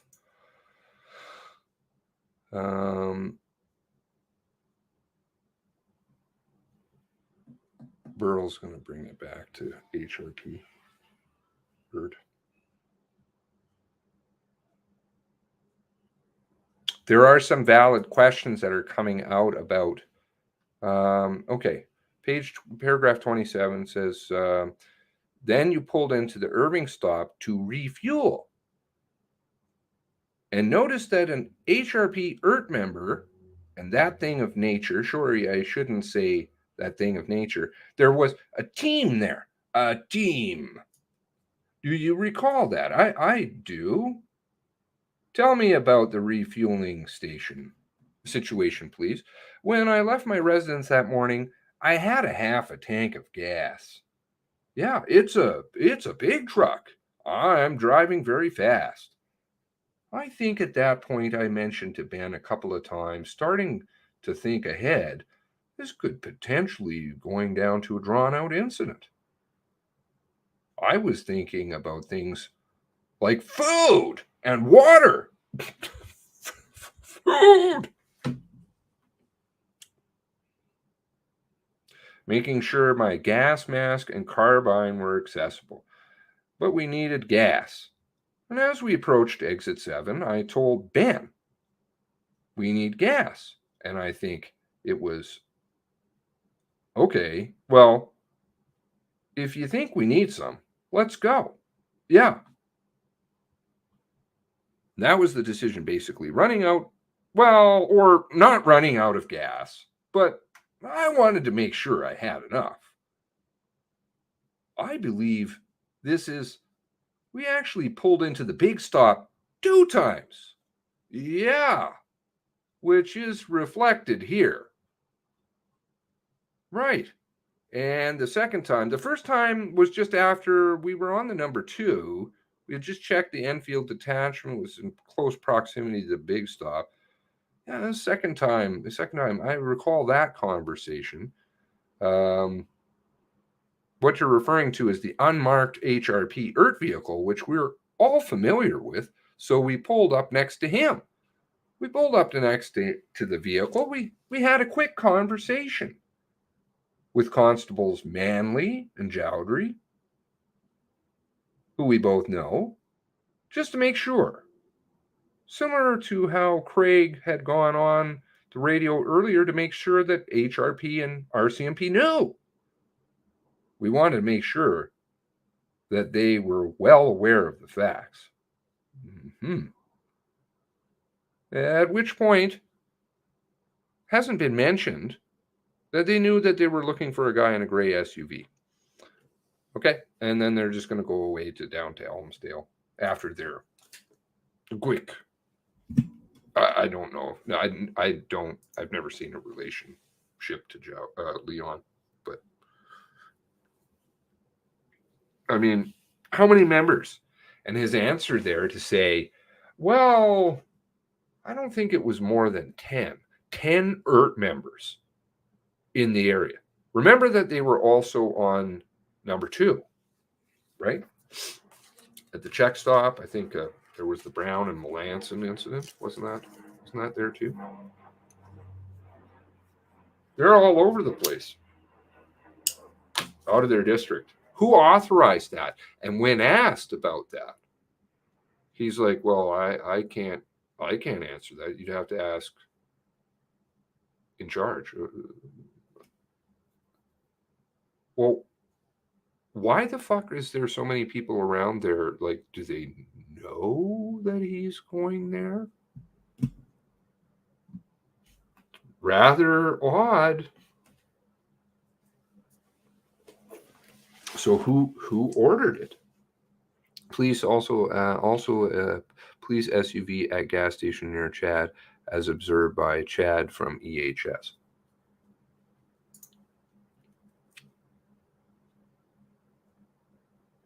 Oh, the 2 black ones? I don't know. He just said there were 2 black ones. I don't know if there was any reference to the fact that they were HRP. But I mean, HRP is certainly a lot more wrapped up in this. They were sitting on, I believe it was Maureen's house, where there was no cars and no evidence that anybody was home. And then that was kind of the last mention of that. And then, I mean, there's a lot more involvement with HRP than the public is led to believe. It's actually, they're totally written out of it, by and large. There's still one fellow's name that hasn't come up yet from HRP, or he's the head of the union, actually. He was down at Big Stop, I believe, too. So, I mean, what are these people doing? Why are they there? Why would you be on northbound traffic? The fuck does that have to do with anything? Everybody knows he's up north. Excuse me, everyone. The proceedings will resume in 2 minutes, and just a reminder to turn your devices onto silent. So this is a pretty gross behavior by all these lawyers.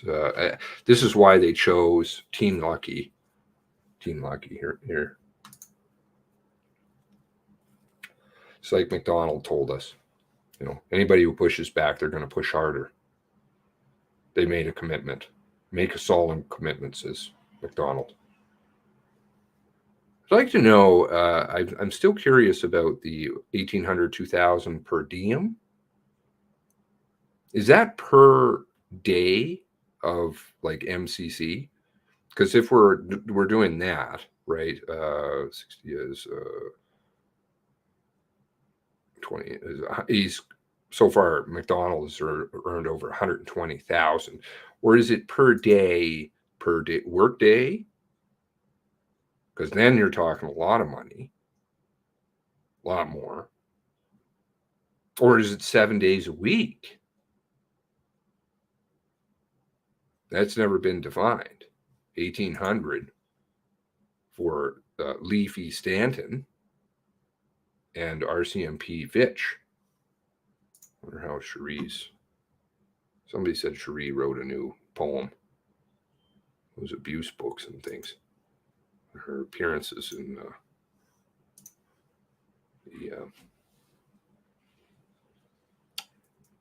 Legacy, which went poof. Where's all that money go to? Apparently they turned over some to Colchester, 100,000 or something like that. Yeah, you had 80,000 Facebook members. Think you earned a lot more than that. They were selling calendars with Mounties on it. Anyway, I guess they didn't like the video. It was not a good tactic. But, you know, they should allow the families time to ask questions like that. I mean, we've got a little bit out of Gina Goulet's lawyer, which was very good. Welcome back. Because a lot of scenes. Thank you. We'll have the witness come back.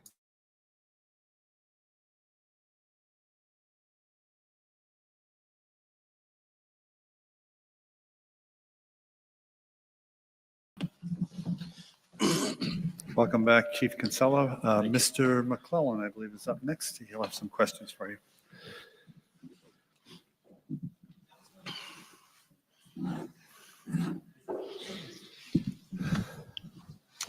Good evening, Chief Kinsella. My name is Matt McClellan. I, along with my colleagues at Patterson Law, we represent the majority of the families of the victims and those most affected by the mass casualty. I'm going to take you back to April 18, 19, 2020. You had previously said that I believe the RCMP was had overall command of the incident. That's correct? That was my understanding, yes. This might seem like an obvious question, but the agency in command is determined by where the critical incident has originated and where it's occurring. Is that fair to say? That's fair. Now, When it comes to seeking assistance from outside jurisdictions, so in this case, the RCMP seeking assistance from HRP, is there a standard for, does the agency in command traditionally reach out to the outside jurisdiction, or does the outside jurisdiction offer support? What is there a standard there, or is it case by case? My experience has been that there is no standard. My expectation would be, and I would do this and have done for 36 plus years, is if I needed something, if I required something, I would reach out.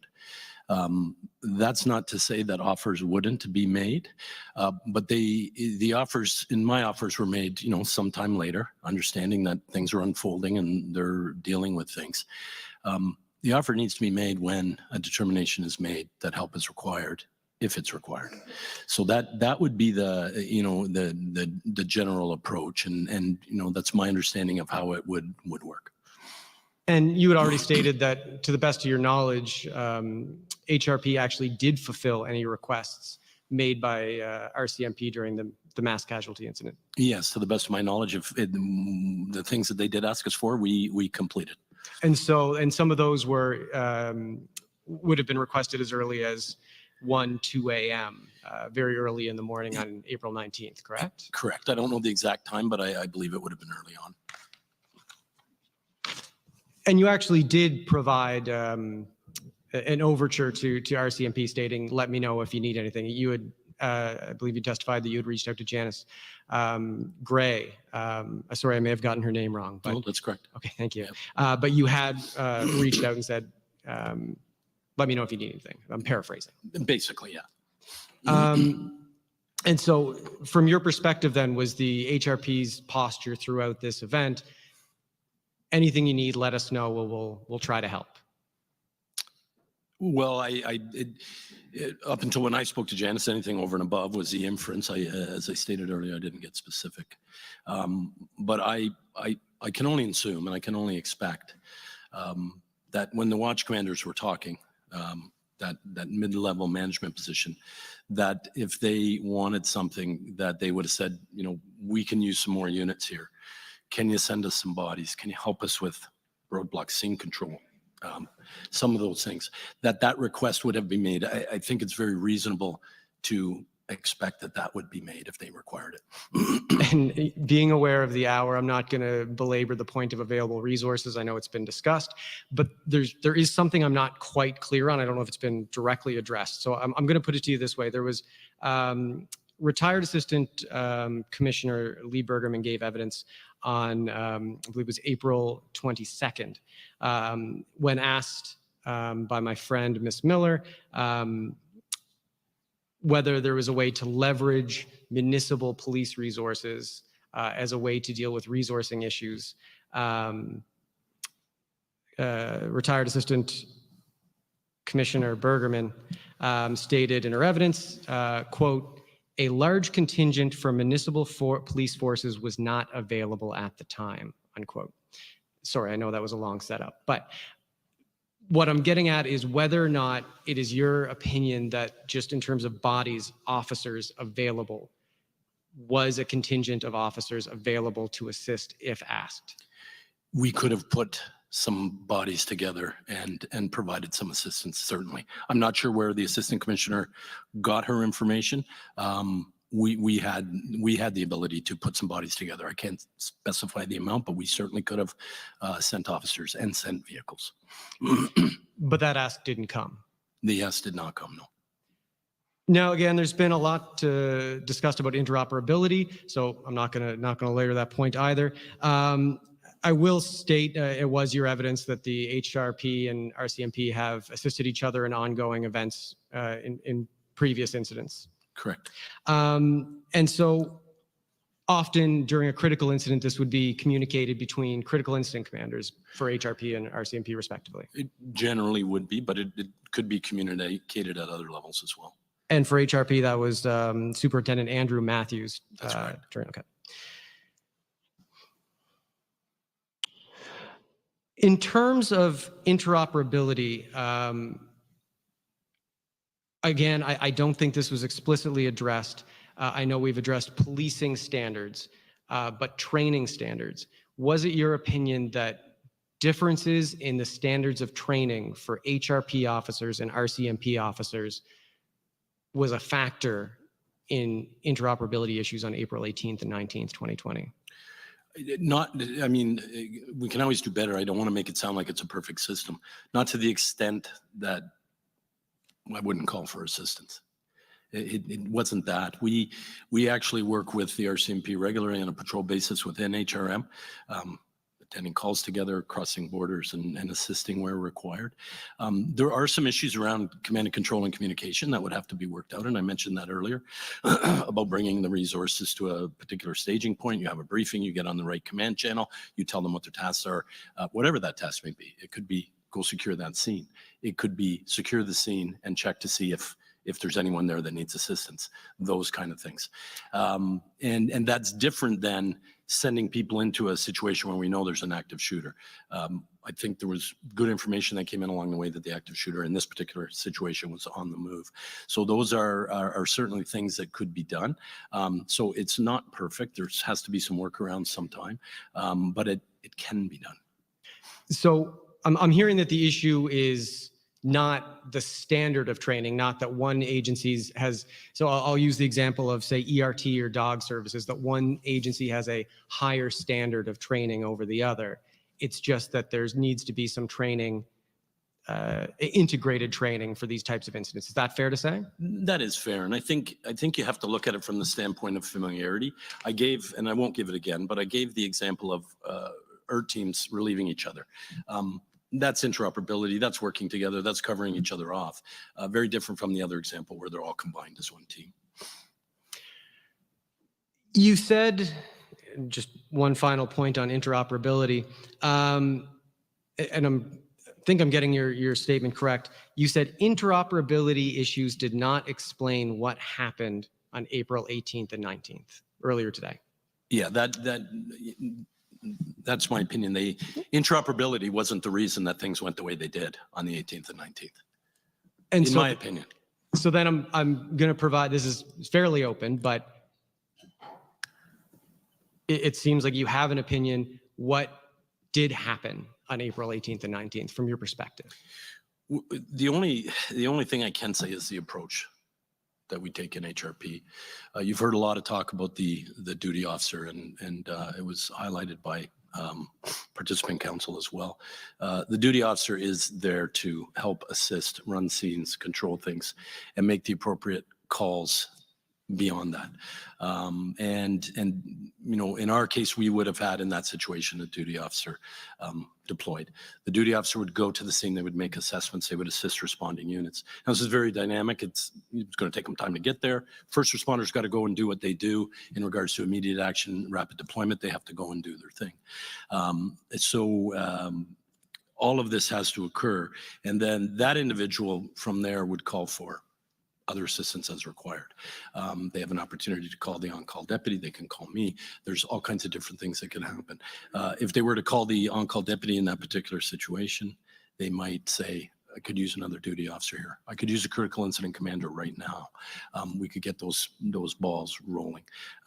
So, you know, that would be our initial response. The exact dynamics and mechanics of what happened on the scene, I wasn't there, and I don't know exactly what occurred. It was a horrific scene. It was fast changing, you know, fast moving. I did mention earlier that, you know, my understanding from what I've heard, and I haven't heard it all, is that there was individuals on the scene who were responding, who were asking about some sort of alert. Can we do some sort of alert? I believe that is the evidence that's in the position of the commission. And, you know, those are the kind of things that, you know, cue you to think, well, you know, perhaps something could have been done differently. I'm not passing judgment, certainly, and I'm not pretending to be an expert. But it's that overall command and control structure, in my opinion, let you know who's in charge. The person that's in charge knows that they can call for help if they need to, and then decisions could be made for extra deployment. So this is actually something that we've heard a number of times in these proceedings, is that there was some confusion around the chain of command throughout the critical incident. Would you say that was your experience? Well, yeah, I mean, that's my understanding. I don't know that particularly it was my experience. But as you heard, I was in the station on Sunday morning, starting as the information came in. I wasn't alone. I had my director of corporate affairs. I had deputy chief. I had other senior officers, and we were beginning to set up our posts, and you've got to have it in real time. The critical incident commander was rolling, doing the thing that they needed to do. So we had a lot of mechanisms in place. We were doing a lot of response, a lot of officers involved, and he wasn't. The perpetrator wasn't in our area. So in my view, we were putting the appropriate mechanisms in place to deal with the situation based on the information we had. Okay, and I appreciate that. Thank you. I'm going to change topics here a little bit. While we have you here, HRP is a part of the Mental Health Mobile Crisis Team Initiative, correct? Correct. And so this is a partnership between, I believe it's HRP, the Nova Scotia Health Authority, and the IWK Health Center. Is that? Yeah.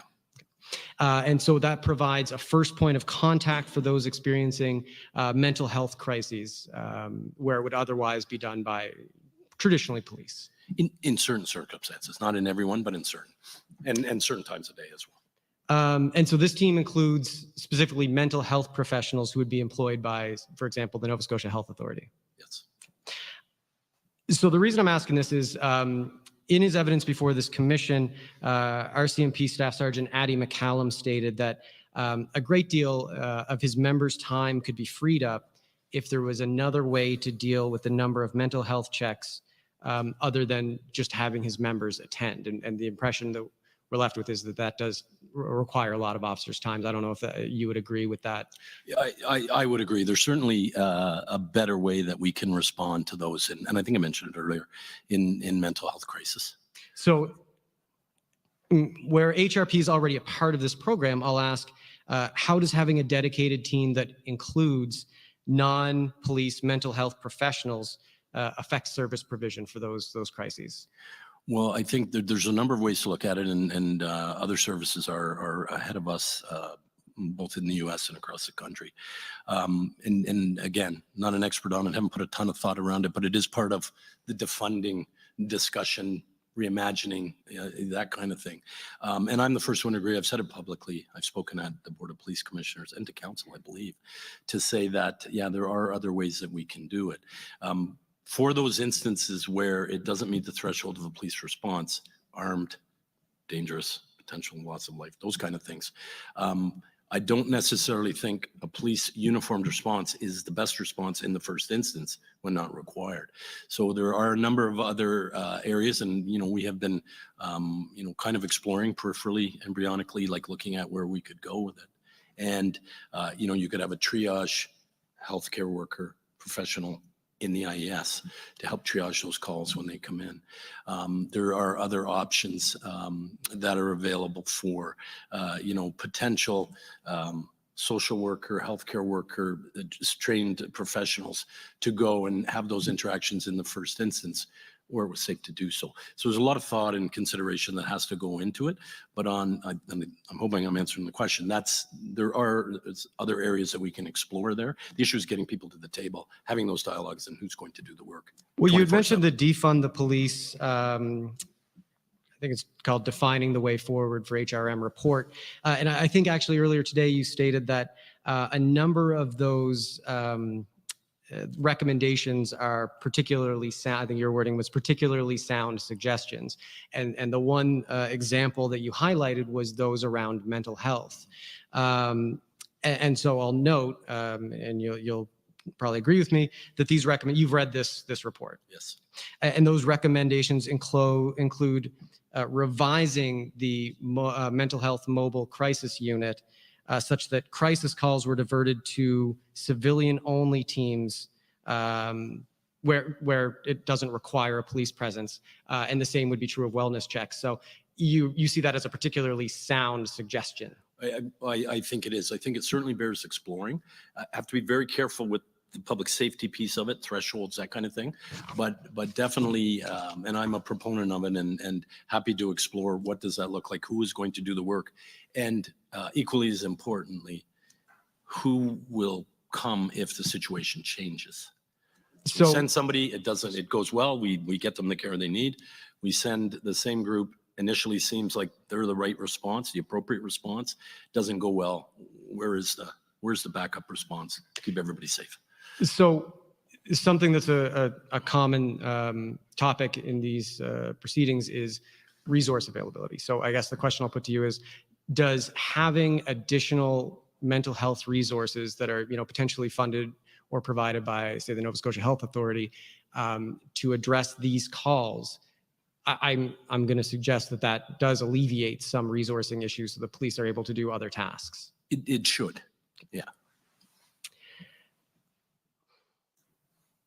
Just a one-off, you had mentioned in regards to the 2011 bulletin, this would be the Officer Safety Bulletin, the gap in my view is, I believe I'm quoting, the gap in my view is what happened when the information was sent to Rcmp. Can you just elaborate on what you mean by that?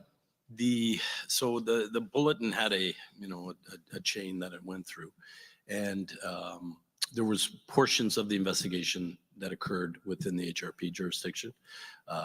They were done by a detective named Cordell Poirier. And along with that, he sent information to the Rcmp in Bible Hill and asked for follow-up in regards to the Portapique address. I may not have it all memorized, but there was some conversation that the Rcmp member would get back. There was, to my understanding, that didn't occur, that get back, I checked or whatever. We don't know whether it happened or not because the Rcmp don't have any records of what the particular officer did. So in my mind, that should have been followed up to some persuasion. Perhaps it was, perhaps it wasn't. But at least if it was documented to say, yeah, I went, no grounds, whatever the case may be, couldn't find the guns, talk to the individual. But that didn't exist.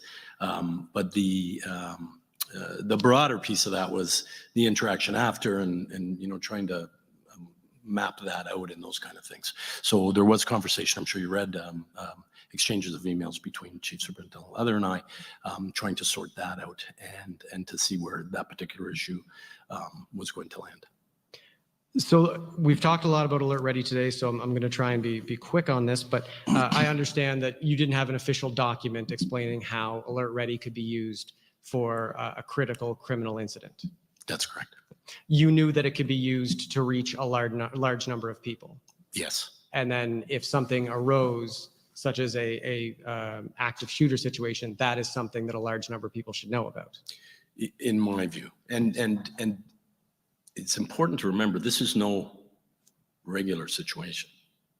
Worst killing in Canadian history. There's some flags there that in my view would be going up. A lot of talk about when information came in and all that kind of stuff. Dynamic, flowing, quick information coming in, decisions have to be made as you go along.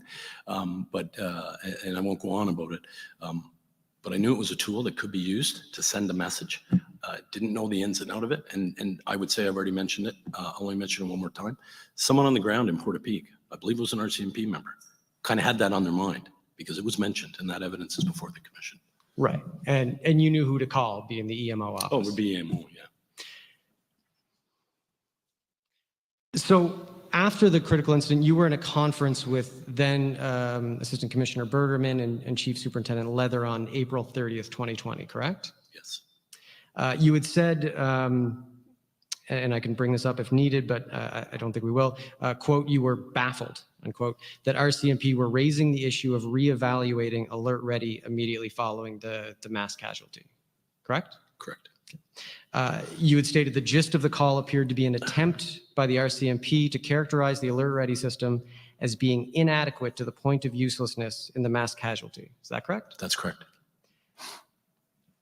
So here's where I have a question or I want clarification on. You stated in your answers, your written answers you provided, and I'm quoting, the focus on this very specific topic at this meeting seemed misplaced given the gravity of the overall incident. What do you mean by given the gravity of the overall incident? I I thought they would have had higher priority issues to work on. Not to say that it shouldn't be evaluated or should looked at, but I thought that there would be other priorities that would be being dealt with. And that was my point with it.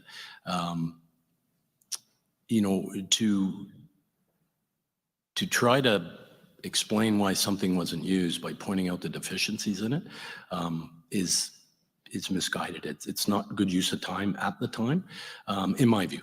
I think there should have been other things that they would have been focusing on, not that we wouldn't, and we did get to alert ready, but I didn't think that was the appropriate use of, and it wasn't just me on the call, there was other chiefs called to the call for what I believe to be a very specific purpose. And at the time, you actually were of the opinion that the alert ready system could be used. I think you've already stated this. I have, and I actually had conversation or some communication with Janice Gray on that, because I think it was the 24th of April. The Rcmp actually used the alert ready for a situation that was occurring in Tantall, and I think there was two going on at the same time. When somebody was changing by the side of the road, saw a person with a rifle or something, turned out to be an Rcmp officer coming back from a memorial. There was another call where shots were being fired in a rural area up in Tantall, and I think the end of the investigation was somebody was target practicing or shooting at something in the woods, and the alert ready was used in that instance. I had questions why, and that's why, and I don't want to go on about it, that's why we need an overall governing body to control when those occur. We had some simultaneous incidents similar to occurring in Dartmouth at the time. Understanding the sensitivity and the concern and the hypervigilance that everyone would have had, the alert ready was used, and then immediately assessments were being done to say, it overloads 911, it doesn't work here, people were confused, I didn't know if I could get my kids. When alert ready is used, you have to look at the gravity of the situation. What is the effect of doing it? What is the effect of not doing it? And make sure that it's used appropriately so it has the same impact and meaning to the community when an alert ready is put out. It can't just be one of the things we use all the time. My view is there has to be some thought put in it, and that's why I have the opinions on it that I do. So this is my last area of questioning. It's really only a couple, but there's been some suggestion that there's been strain on the relationship between the Rcmp and the municipal forces since the mass casualty event. And in her evidence before this commission again, retired Assistant Commissioner Bergerman stated that the deterioration this relationship happened after the event, and that the municipal forces are distancing themselves from the Rcmp because of the criticism, the Rcmp had received. What would you say to the claim that to the extent relations between Rcmp municipal forces have been strained, that this was because municipal forces saw criticism Rcmp was receiving and wanted to distance themselves? So I got here in July of 19. I think I've already said that.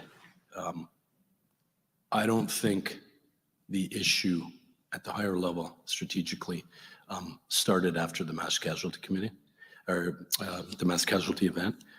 I think it was ongoing. I mentioned earlier in one of the communications with, I don't recall exactly what it is, but it was Assistant Commissioner Bergerman, and talking to people or allegedly saying something to people that things were clunky and all that kind of stuff. So I don't think that is directly related to the mass casualty. It's my opinion. I think it was historic before my time. Certainly commenced fairly early on my arrival, and I think the mass casualty perhaps amplified it a little bit. I'm not aware of any disassociation or pushing away, at least on my part, from the Rcmp. I don't buy it. And to any extent that would be true, it's not because of criticism that the Rcmp has received. No, I not in my view. Not at all. Those are all of my questions. I do appreciate your time, so thank you very much. Thank you, Mr. McClellan. Mr. Goff, do you have anything flowing from that? Thank you. Ms. Young, do you have anything flowing from that? No, thank you, Commissioners. Thank you. Well, thank you, Chief Kinsella. The commissioners will have some questions for you now, beginning with Commissioner Fitch. Thank you, Chief Kinsella, for joining us today. And I want to thank both Commission Council and Participant Council for covering a lot of very, very important points today, and I commend both sets of council for their great work. As I always, caveat I always start with is that I make notes throughout, so I'm going to be jumping back and forth a little bit because some of my questions have been prompted by some of your answers that you've given along the way, and also some holes that I felt were still missing from your question and answer that you provided to the Commission through subpoena. The other thing I want to say is that I think our time here today might have been shorter had under your leadership there had been more participation in our process to date. I think a lot of the questions that have been put to you today perhaps could have been answered through our very diligent process so far over the last 2 years, coming up on 2 years. You had mentioned in your transcript, and I know that it's been asked, that the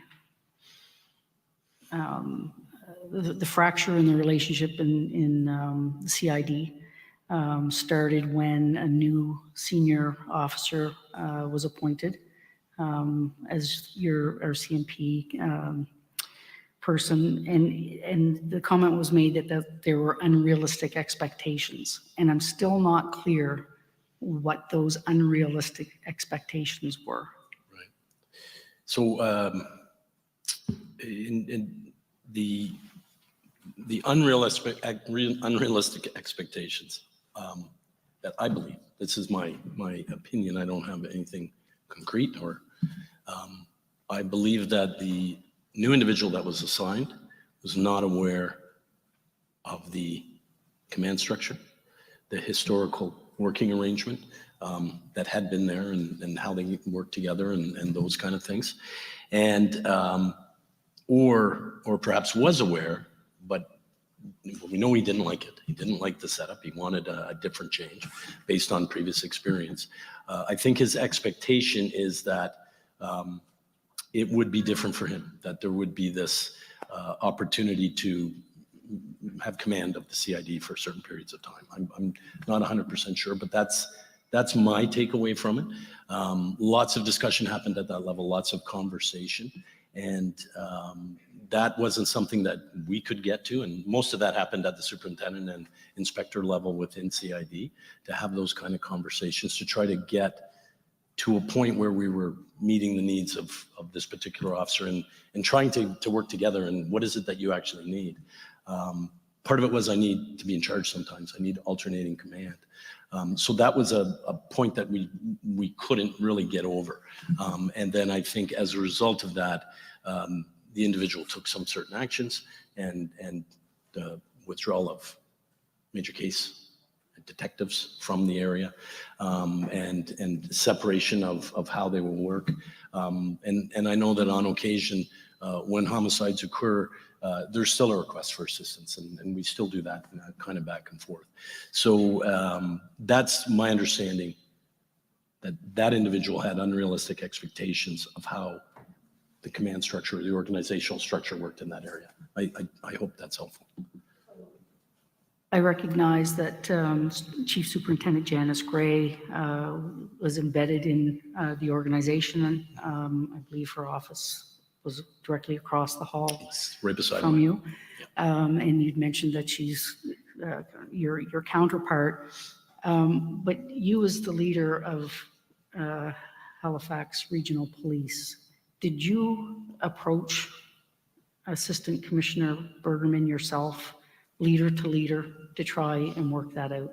Not directly to Lee, but Chris, I believe, was the acting acting CO, or he was in, Chris assumed the leadership role and Chris and I liaised on it. I don't know specifically if he was the acting assistant commissioner at the time or whether he was a representative from the RCMP at that level for these particular discussions.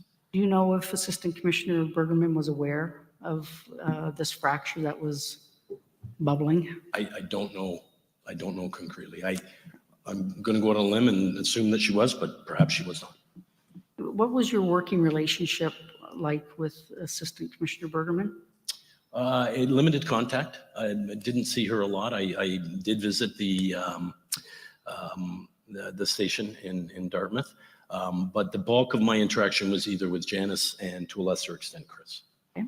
And what was your working relationship like with Chief Superintendent Janice Gray? I think we got along. You know, we had disagreements certainly on the way things should be managed and the way you know, deployment should take place. Janice worked very closely, I think, with Chris, so there was a lot of that dialogue. But you know, we had conversations. I saw her most days. We didn't spend a lot of time together. The bulk of our joint interests was in CID, and that was primarily managed by Deputy Chief Don McLean. So I know Janice had some interaction with Don on that and had those discussions, updates, those kind of things. And to continue on this theme, and I am going somewhere with this, what was your working relationship like with Chief Superintendent Chris Leather? We had limited contact, but I think, you know, I'm not saying it was stellar. We weren't going out for dinner and things like that. But from a business perspective, I think if he needed to reach out, he could. If I needed to reach out, I could. And near the end, we had more discussion because we were focusing in on CID, trying to get the MOU refreshed and those kind of things. The reality is the bulk of what goes on in HRM is jurisdictional minus CID. And even the issues that arise in CID, if there is a major crime in Cole Harbour, the Rcmp has the lead. If there's a major crime in Dartmouth, HRP has the lead and they do their investigations. There's always that communication, providing resources, that kind of thing. So that's what I would say about it. Okay. One of the reasons that I'm so curious about this is that we've heard a lot about breakdowns in communication. We've, you know, within the RCMP, within HRP, between agencies, with the public, with the families, communication has been a recurring theme. And relationships have been another very important point that continues to surface. You had mentioned about, when we were asking you about the structure of policing in Nova Scotia and different policing models, and you suggest, you know, the RCMP could stay the provincial police force. Perhaps there's another police force, provincial police force that would be stood up, and you come from Ontario, so you would have that experience working with the OPP. Absolutely. And you had mentioned, you know, perhaps a kind of a triangle of regional police services to serve the population of Nova Scotia. And it strikes me, and I am hearkening back to my own experience in policing for 30 some years, that it doesn't matter what model of policing you have. If it's the RCMP as provincial police, if it's 3 regional police services, if it's another model, if those relationships and good communication doesn't happen, we're going to continue to repeat these types of problems. And I often would say to folks that it's, you know, I had some wonderful relationships, absolutely wonderful relationships with colleagues and counterparts in my career. And then there were some that were more challenging. But we're not talking about choosing between Pepsi and Coke, right? The stakes are a lot higher. And so I would like to know from your perspective, what your commitment is as a leader of the largest municipal police agency in the province to work on those relationships. What strategy do you have? How have you put your mind to that? So I have been thinking a lot about it because it is important. I have certainly a role to play with my position. You pointed that out. I did mention earlier that I wanted to get out quickly and reach out to Chief Superintendent Christie coming down from the Yukon. I've done that. I've established that contact for as soon as he lands. We've actually got cell phones exchange. We've got emails exchange, and my hope is that we get that dialogue going to start building that relationship. I have had conversation with Assistant Commissioner Ferguson because I think it's important to do that. There's an acting chief superintendent currently sitting in the role. His name is Jeremy Landry. I've had discussions with him. So my commitment is to get back to the table and have those discussions. The other part of the commitment is to have regular interaction. And I think you summed it up about the relationships that you've had and established. I agree, that is important. We should be able to sit down and dialogue. And we shouldn't always have to talk about police work. We should be able to talk about other things. And so I'm committed to it. I had a conversation with Commissioner Lucky not that long ago in Quebec City about this very thing. And my hope is, and I don't know Assistant Commissioner Daly. I know of him and I've seen him on a couple of calls. But my hope is that when they land and they're in place, Jeremy's already here. He's a skilled and very fine executive. That we can come to the table in good faith and have those conversations. And we can agree. And sometimes we're going to disagree, but we have to kind of work it out. And there has to be some level of acknowledgement and acceptance of how business is going to be run, because at the end of the day, we still have to run the business of policing. And in order to do that, you have to be at the table, having dialogue, having discussion. So my commitment is to do that and continue to do that. I think I've demonstrated that behavior by reaching out to Chief Superintendent Christie, and I think we can get there. I appreciate your commitment to that.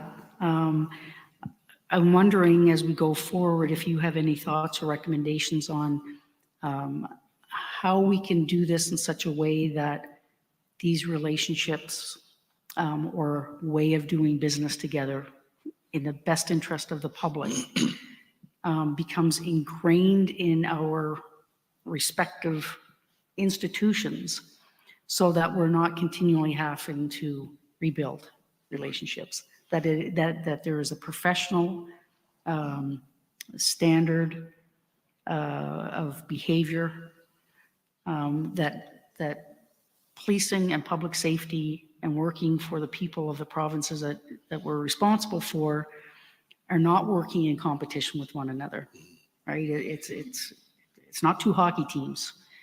Right. So what can we do? Do you have any recommendations for what we can do to ensure that these aren't individual relationship? It just kind of feels like it's a hamster wheel, right? So how can it be ingrained that it's an institutional best practice? Is that something that the province can do?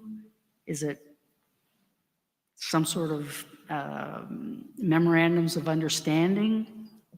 What does that look like? And I won't have all the answers. I'll try to give you at least a suggestion for today. I think not only does the Department of Justice have a role to play, but all police agencies do have a role to play. One of the best fixes that I think that could occur is a clear delineation of who has responsibility in certain areas of jurisdiction. That whatever that is going to look like and whatever that reporting structure is going to look like, that is understood. There are some challenges with the integration in CID and HRM. They're not new challenges. My views are not because of Porta Peak. They started the fourth day I got here. And those challenges, I think to some degree continue. There is new leadership coming in, and I think they've landed already in there. So I think that's where we have to get to have that understanding, because when we know who's in charge jurisdictionally, we know who is ultimately responsible. And if we have to have that, and you know in your past practice as a chief, we need to have an understanding of exactly what we're responsible for. And everybody has responsibilities. And that's why I say when a major crime happens in RCMP jurisdiction, they're in charge of that. We assist, we provide, even though we all come from the same integrated CID. When one happens in our area, we're in charge of it.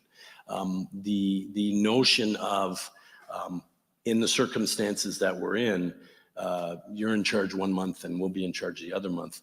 Functionally and efficiently, I don't see how that works. And I had lengthy discussions about that with both Chris and Janice. And I actually talked to John Ferguson about it. And there was, I think, some level of understanding based on the 80-20 split within CID that the model that we had, and we didn't get this specific into it, but there wasn't a lot of value in switching that command from one month to the other or from one year to the other. And historically, although it wasn't perfect, I think it did work. But I think those challenges have always been there. And to your point, until we establish, in my view, that's my suggestion, until we establish that, we're going to struggle with, you mentioned competition, you mentioned the hockey team, you mentioned all of those things. My background coming from Ontario, and I don't know exactly what the setup was for you in New Brunswick, but you know, I sit at a table of Board of Police Commissioners across from Chief Superintendent Gray, and their advisory and cooperative and all of that. I just don't know that this is the best system in these circumstances to get the job done. My experience in Toronto, in Ontario, which you know, they don't have those kind of integrated models. They do lots of JMTs, they do lots of joint forces, and you know, because crime has no boundaries and all of that kind of stuff. But I really think that is the best way to go forward, regardless of what police of jurisdiction is chosen. And I think there is a model to be had where municipalities can maintain their core police. And you mentioned them all, the triangle with particularly specialized services to respond to these incidents. The municipality will do their municipality things, and when they need assistance, they would call and they'll have confidence to know, and the public will have confidence to know, whether that's the Rcmp or Hrp or CBRM or whoever might put a team together to do it. So I think we just have to look at what is working in other areas and look at the history. And I would say from some of the evidence I've put forward today, even Chief Superintendent Bergerman, when she was the Chief Superintendent and became the acting commissioner, understood that the model wasn't the greatest. So I think we have to have a long, hard look at it. And if we're going to continue, and we do, we meet the needs of the community, we serve the public, but there's a lot of things that need to be fixed clearly in CID from that wellness survey or audit that they did. So I don't know, Commissioner, I hope that's helpful. Thank you. And I go back to one of the reasons that I'm focusing so much on this is that I've heard, I don't know how many times I've heard during the course of our proceedings and our interviews. I heard it myself in my former life of people saying, well, you know, it works out okay on the front line. Frontline members are getting along great. It's usually at the strategic level. And so, you know, we have to work on that. Well, the reality is that it makes a huge difference to the people on the front line. Because without the support of their senior leadership, you're not going to have people stepping up. They're going to want to go. They're going to be sitting in the locker room. They're going to want to be out there working together. But if there are barriers because there is lack of cooperation and communication and relationships at the senior management level, we're not going to get past that. And that's a disservice to public safety, community safety and well-being everywhere, including other first responders.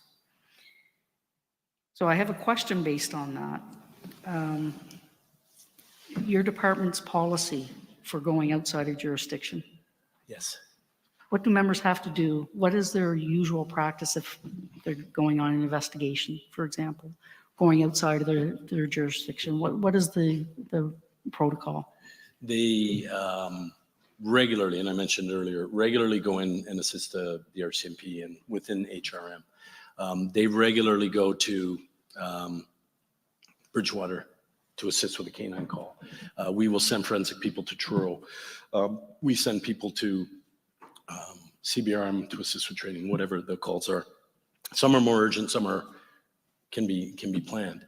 So if there's an ask to send interviewers somewhere to another service, those requests generally come to the chief's office, and then we go from there. But that's not emergent. Every night in emergency situations, watch commanders, both RCMP and Hrp, are talking to each other, and they're moving resources around. But what I can tell you is that I've been very specifically told by the RCMP, and I'll give you an example. We used to have 8 dogs, and we called it an integrated canine unit.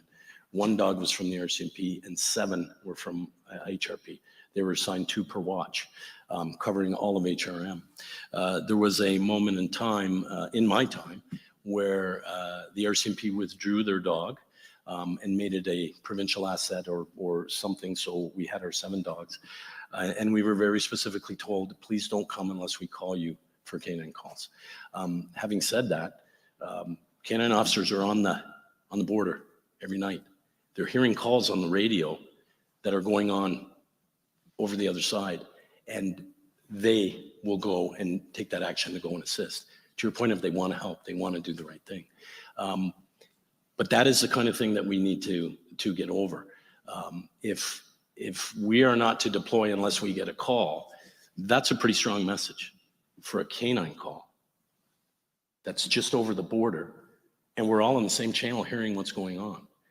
That's what we have to get through. That's what we have to determine and realize. And I don't have an easy answer for you, but I think if we understand jurisdictionally who has responsibility, it will be easier. But I do agree on the relationship part. We need to have relationships beyond just our everyday grind as police chiefs and police leaders. And I've expressed my commitment, and I think I've taken the appropriate actions to already reach out to my counterpart who's on his way. And I may not have framed my question very well, and it's a little more granular than that.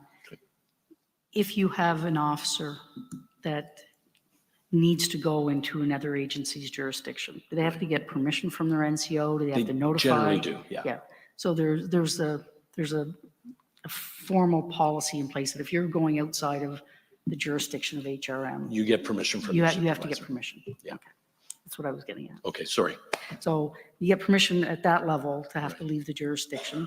Then obviously, to your point, large activity, there's other hoops to go through. Well, sure, it moves up through the chain, and because there has to be an understanding of where people are going and what they're going to be doing. And we've been talking a lot about mobilizing a tactical team. There's a lot of considerations which we've covered, and approvals would have to be at a higher level than just the NCO. And I certainly understand the concern about self-deployment, and we know from the Parliament Hill shootings and the recommendations that came from that, it can add to confusion when people self-deploy into other jurisdictions. That's understood. And I think if I'm quoting you correctly, you said that it's just simply not good policing to do that. I think I said it's not good business. Good Good police business? Yeah, I believe. not good police business. Yeah. To do that. And I heard you say that you were previously trained as a critical incident commander, and appreciate that gets rusty over time. But would you not say that, given the information that HRP had very early on in the game, I think it was around 1 a.m., the perpetrator's name was known, his addresses, some of his vehicles, that he obviously had connection within HRM, that there could be a very, very probable chance that he would end up in HRM jurisdiction. Isn't it good policing to prepare? So we've talked a little bit through our processes about the failure of imagination to consider that, well, this could actually be a police car, not an old decommissioned police car.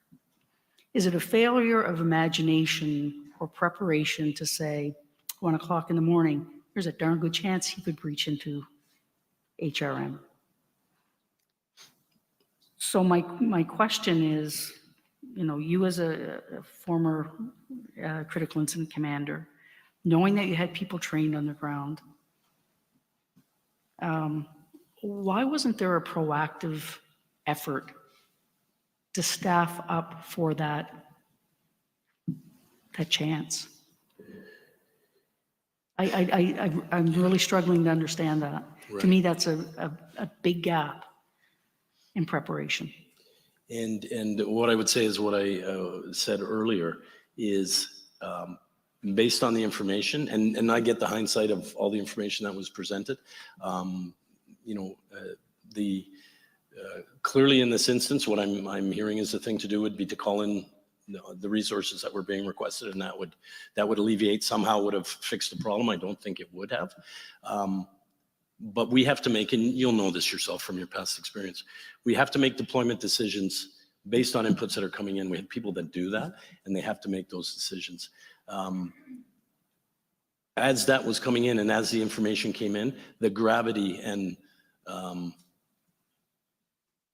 the monster that we were dealing with became very, very clear, but not initially.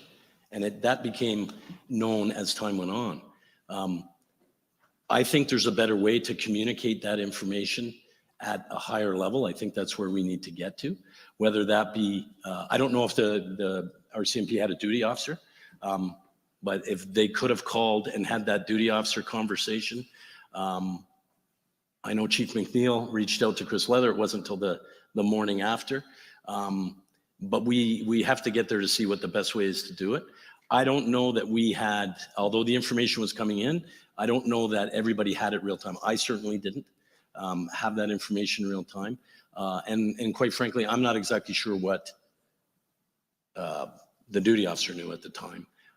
But we did see some evidence that the perpetrator was somewhere else at that particular time. I think as far away as Wentworth at some time in the morning around, I'm not sure what time, I don't even want to speculate, but it was into the morning. It was closer to 10 o'clock or sometime around there. And by that time we had called in all the resources that were requested based on the information and inputs that came along.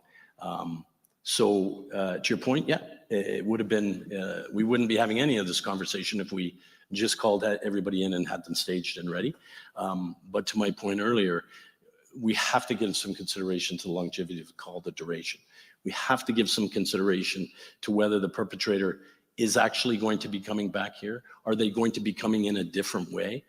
I'm not extremely familiar with the geography here. Others are. And could he have gotten past where everyone was staged at the overpass? You know, could he have gotten past? There's a potential. If he does, what are our resource capabilities back in the city? And we did have some resources back in the city that were doing other tasks. So it's the totality of the situation. And you know, the question, I'm not sure which council asked, you know, what'd you learn? What'd you learn from this? I don't think in and of itself, the answer is call in everybody we have and stage them.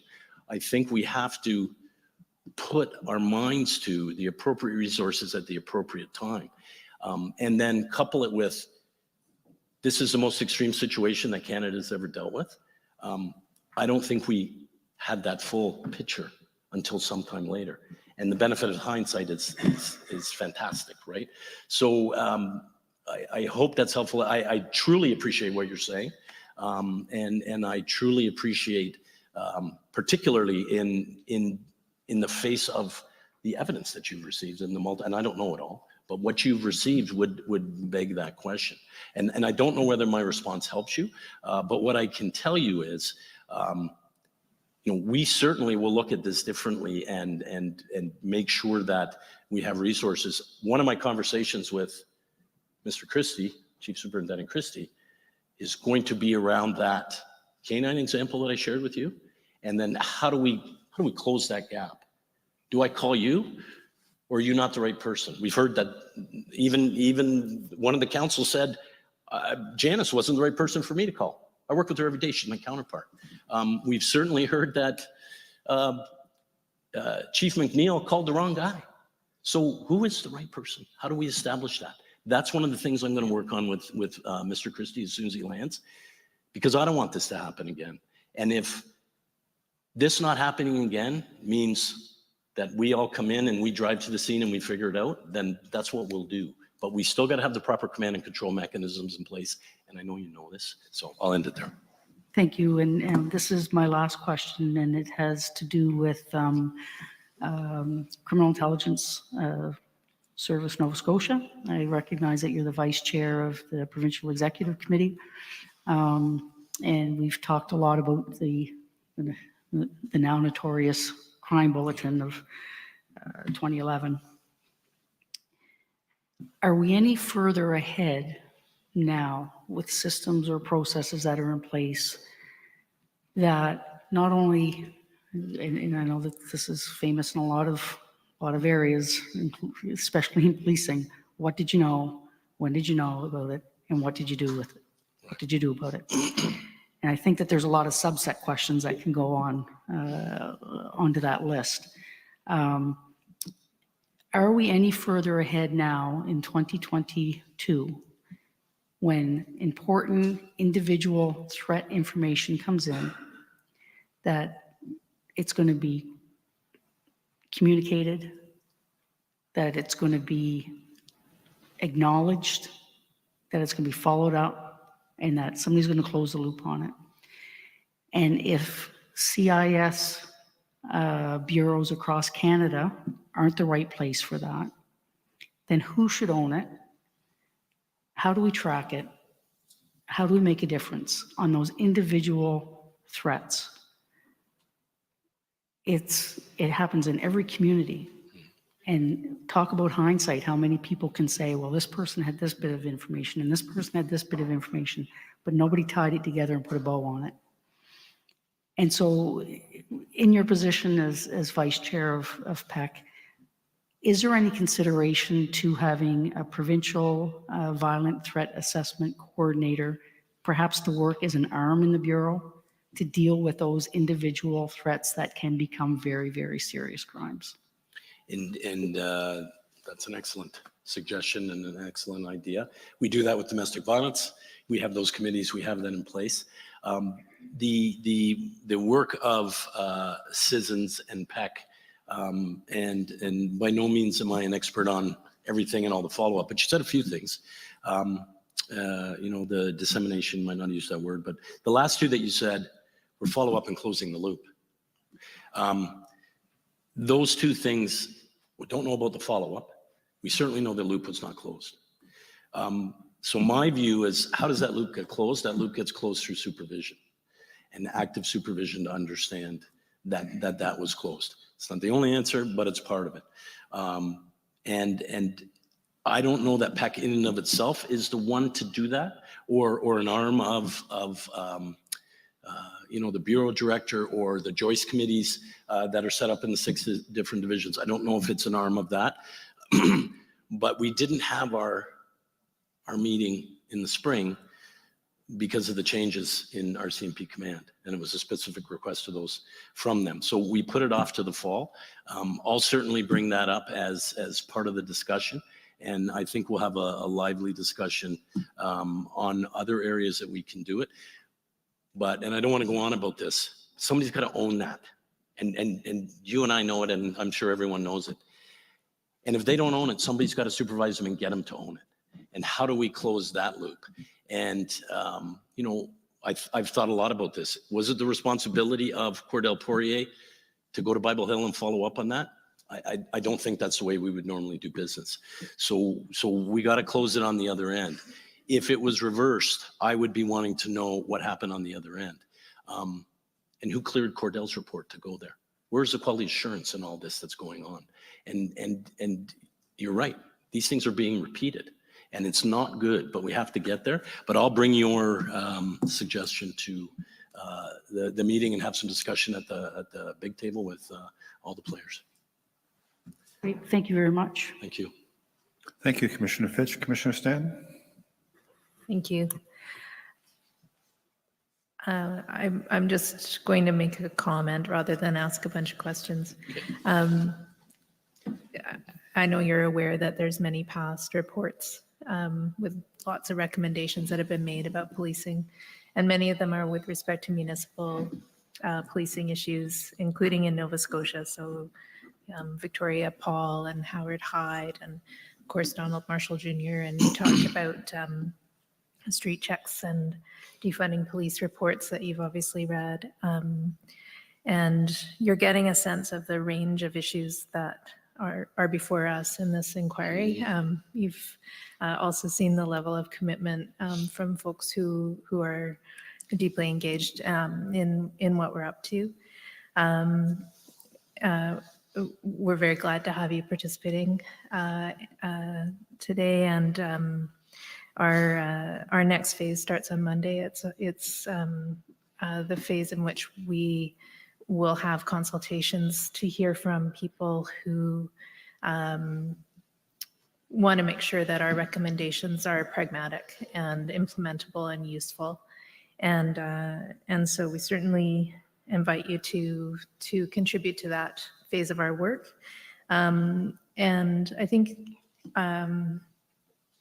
importantly for you to see yourself as a stakeholder in the outcome of this process. And so the recommendations that we make are of course going to engage police forces across the province, but also the country. And so just want to encourage you to see yourself as a person who would champion the recommendations that we make, and bring those to the big table that you're talking about and any other table that you happen to be at. And we'll do our best to make recommendations that are helpful to you, because obviously we all have a shared goal of making our communities safer. And so I just want to invite you and encourage you to be part of that. So thanks very much. Can I just make one quick comment? I won't be long, and I appreciate your comments. I'm glad to be here. I'm certainly, I want to contribute. I want to be part of it. I would make one recommendation for you to consider. Because of all the reports, and we've had a lot of them, I spoke about the different types of reports and how I try to manage them. What I would encourage the committee to do is, one of the recommendations is to assign ownership of who's responsible for implementation. Make it a team. Put me on it. Whatever you think is the appropriate, and then hold those. And I would say create the team. I would say, listen, you need Kinsella, you need Daly, you need whoever it is you think is important, and then hold us accountable to it with some mechanism, either through the Department of Justice, and your recommendations will get implemented. The challenge that we have and the mistake that we regularly make is when we do these reports, and there's been many, there's no responsibility or ownership at a direct level. Make somebody personally responsible for getting them done. Chief of Hrp, Assistant Commissioner of Rcmp. I think that is just a suggestion I have for your consideration, because we all know, and it's not lost on anybody, if time and space and recommendations don't get followed up on, and they might not all be able to be done, but if we can get 80%, 85%, push for 90, that is something I think that is really doable. And thank you for allowing me to mention that. Absolutely. And I guess that's what I'm saying is that if we call upon you, then we're hoping that you'll answer. And it sounds like you will. So that's terrific. Thank you. Yes, it falls to me then, Chief Kinsella, all my questions have been answered. To thank you. We, since February now, have been having a lot of difficult conversations. And as difficult as they are so important. And you've contributed to that. You've assisted us with your perspective and your experience. And that's very important for us, and we greatly appreciate it. And we do try to have our sessions from 9:30 until 4:30, but today they were from 2 to 8:23. And so I'm adding to our gratitude for that and for everybody else here in the room for accommodating that change. We wouldn't make a habit of it, obviously, but it's greatly appreciated. And thank you for being here, sir. Commissioner Stanton, you're going to have some news for us or some closing remarks about next week, but thank you, Commissioner. Thank you, Chief, I should say. Thank you.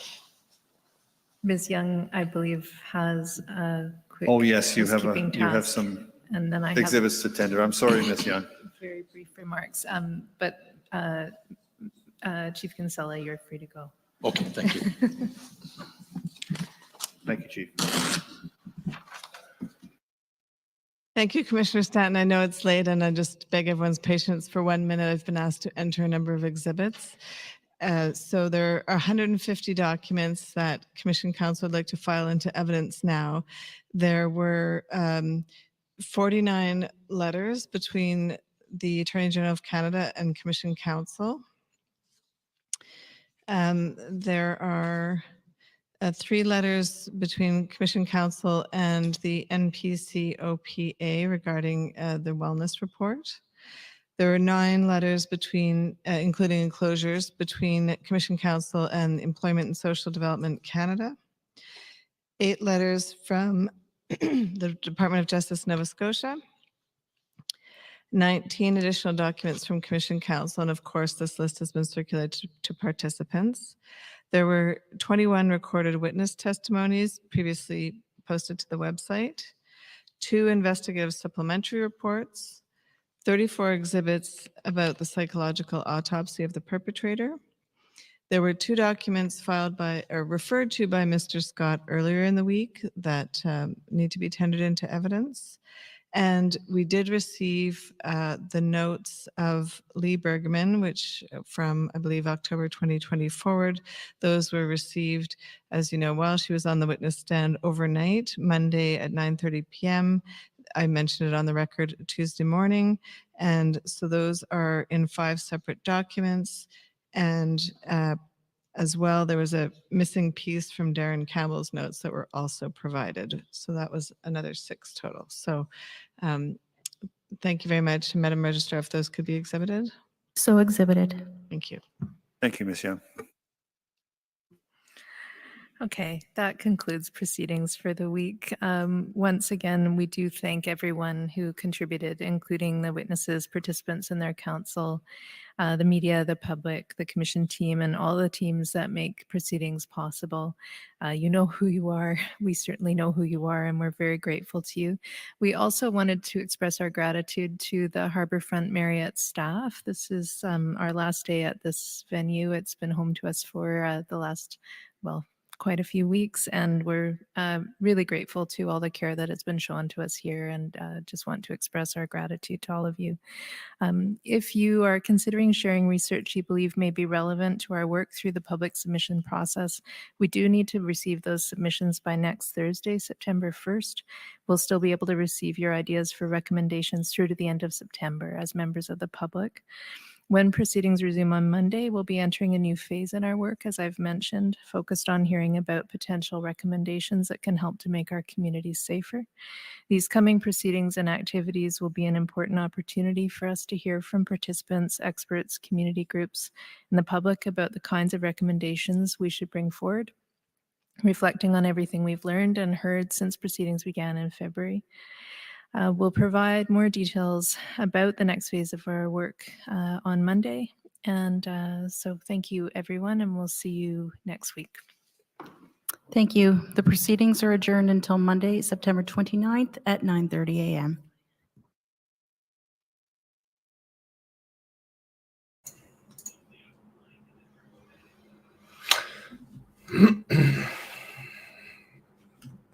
Keep that paper coming. I guess we got a little bit more. Where's Lucky's notes? I guess Fee is still looking for them. She has lots of time to ask questions. Too bad she's not looking under her nose, because she knows they're right there. All these fucking notes. Okay, so now we're up to 3028, so that would be 121. Is that right? New documents? Up. Thank you, oh dear. If my math's right, I don't remember. Anyway, hopefully everybody can go and grab those up. 88 of you hung in here. Huge kudos. Big thank you. If we believe the numbers. Oh, the story's got some traction. Oh, 3,228, eh? I think only Gina Goulet's lawyer was really asking the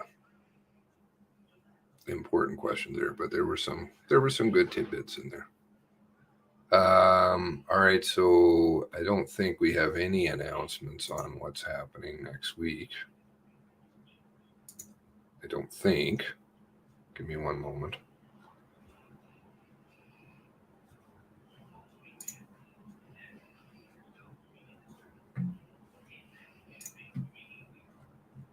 We have 4 hearings with, of course, nothing planned. 4 hearings as of now, 135. I thought it was 3907 or 2907 before. Isn't it 2907? Waiting for the other 15. There's 15. Maybe you'll have to fill me in and I won't bug everybody online. If you can send me a message, that'd be great. Special prayers to Joanne, who's in the hospital. So if everybody can send her well wishes, that would be great. Really appreciate the fact that she can take the time. So God bless her.